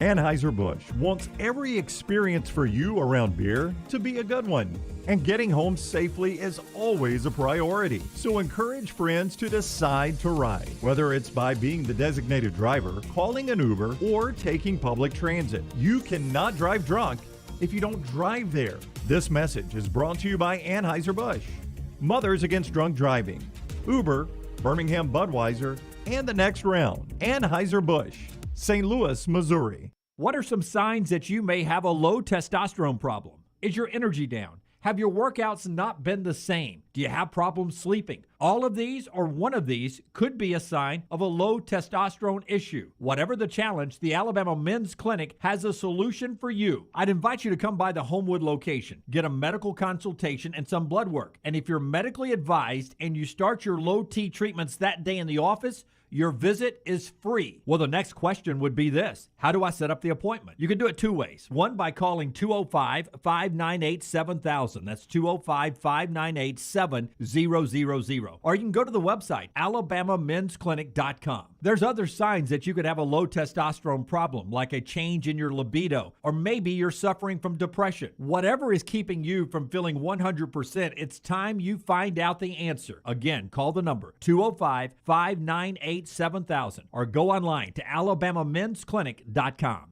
The Double Down Media podcast family is live and full of content for all ages. The Mystery Fifth Hour gives the Next Round host a chance to talk about everything but sports. Pour a glass of Bama and Bourbon, our weekly college football conversation, while sipping on some of the most interesting pours in the bourbon world. And in our Not For All Ages podcast, The Last Call, LT takes off the gloves for in-depth conversations with stars like Taylor Hicks, presented by Redmont Vodka. Find these podcasts and more by searching The Next Round on Apple, Spotify, and on our website, nextroundlive.com.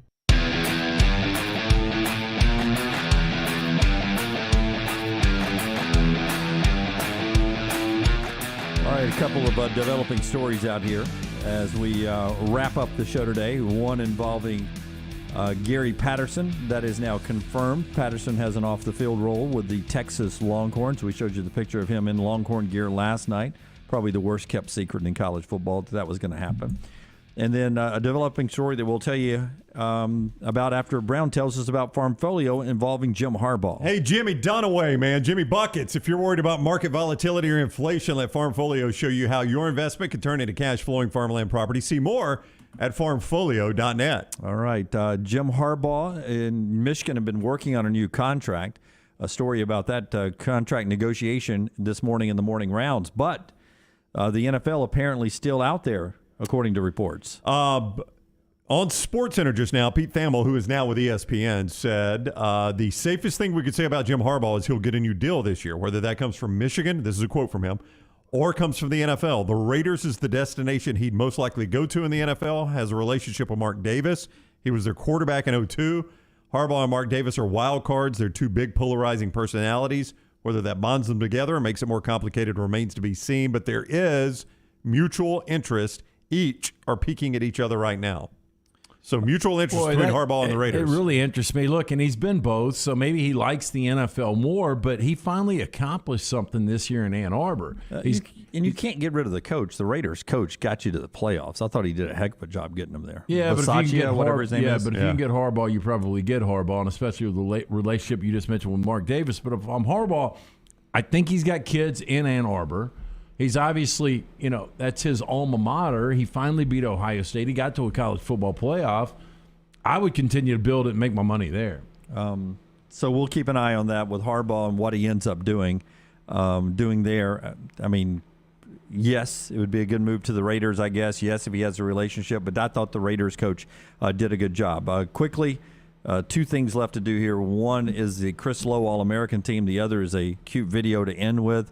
Let's start with the All-American team. No surprise from Chris Lowe. Bryce Young is your projected way too early All-American next year at quarterback. Heisman Trophy winner. That's obvious, yeah. Really good running backs. I can go to battle with these guys anytime. Bijan Robinson and Travion Henderson. And Travion, to me, as good as Bijan is, I think Travion will end up being the best running back in college football next year. They only put 2 wide receivers. When's the last time you saw 2 wide receivers on the field? Yeah, we need a slot guy. Addison and Smith. Jigba for the Ohio State Buckeyes. And Jigba, and as good as Addison was, and he won the Blitnikoff this year, and Jigba, and you saw it when he was the primary guy, and in that Rose Bowl broadcast, you heard Herb Street say, talking to Olave and Garrett Wilson, when I asked who was the best of the three, they both pointed to Njigba. Njigba is a complete stud. Brock Bowers, your tight end there.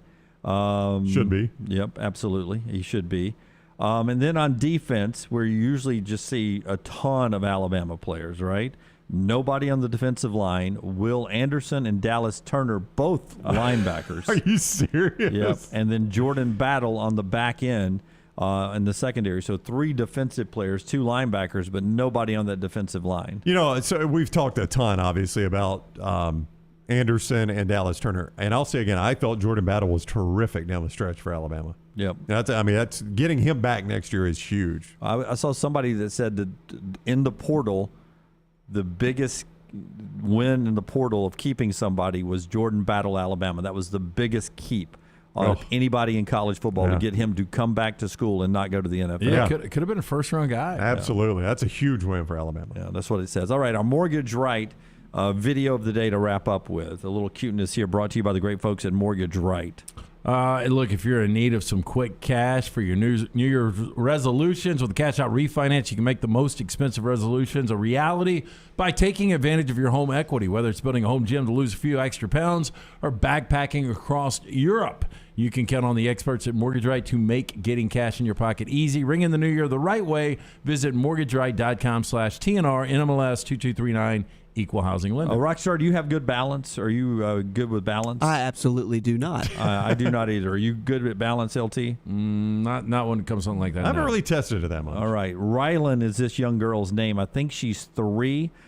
Doing a hockey move here. ESPN sent this out. Oh, my God, that's loud, Rockstar. Yeah. Scared me to death. There it is. That's look at the stick work Holy here crap. while balancing on that board and keeping her head up, looking down the ice. Old man's got to be a hockey player, right? I mean, look at that. I mean, it's not great for the hardwoods. Could you do either one of those?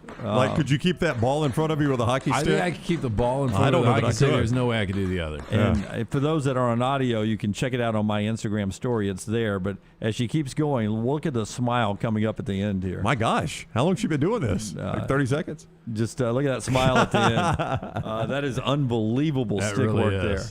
Now do it when somebody defenseman's about to knock you into the boards. On ice. On ice. But I would imagine the on ice and the board there is a pretty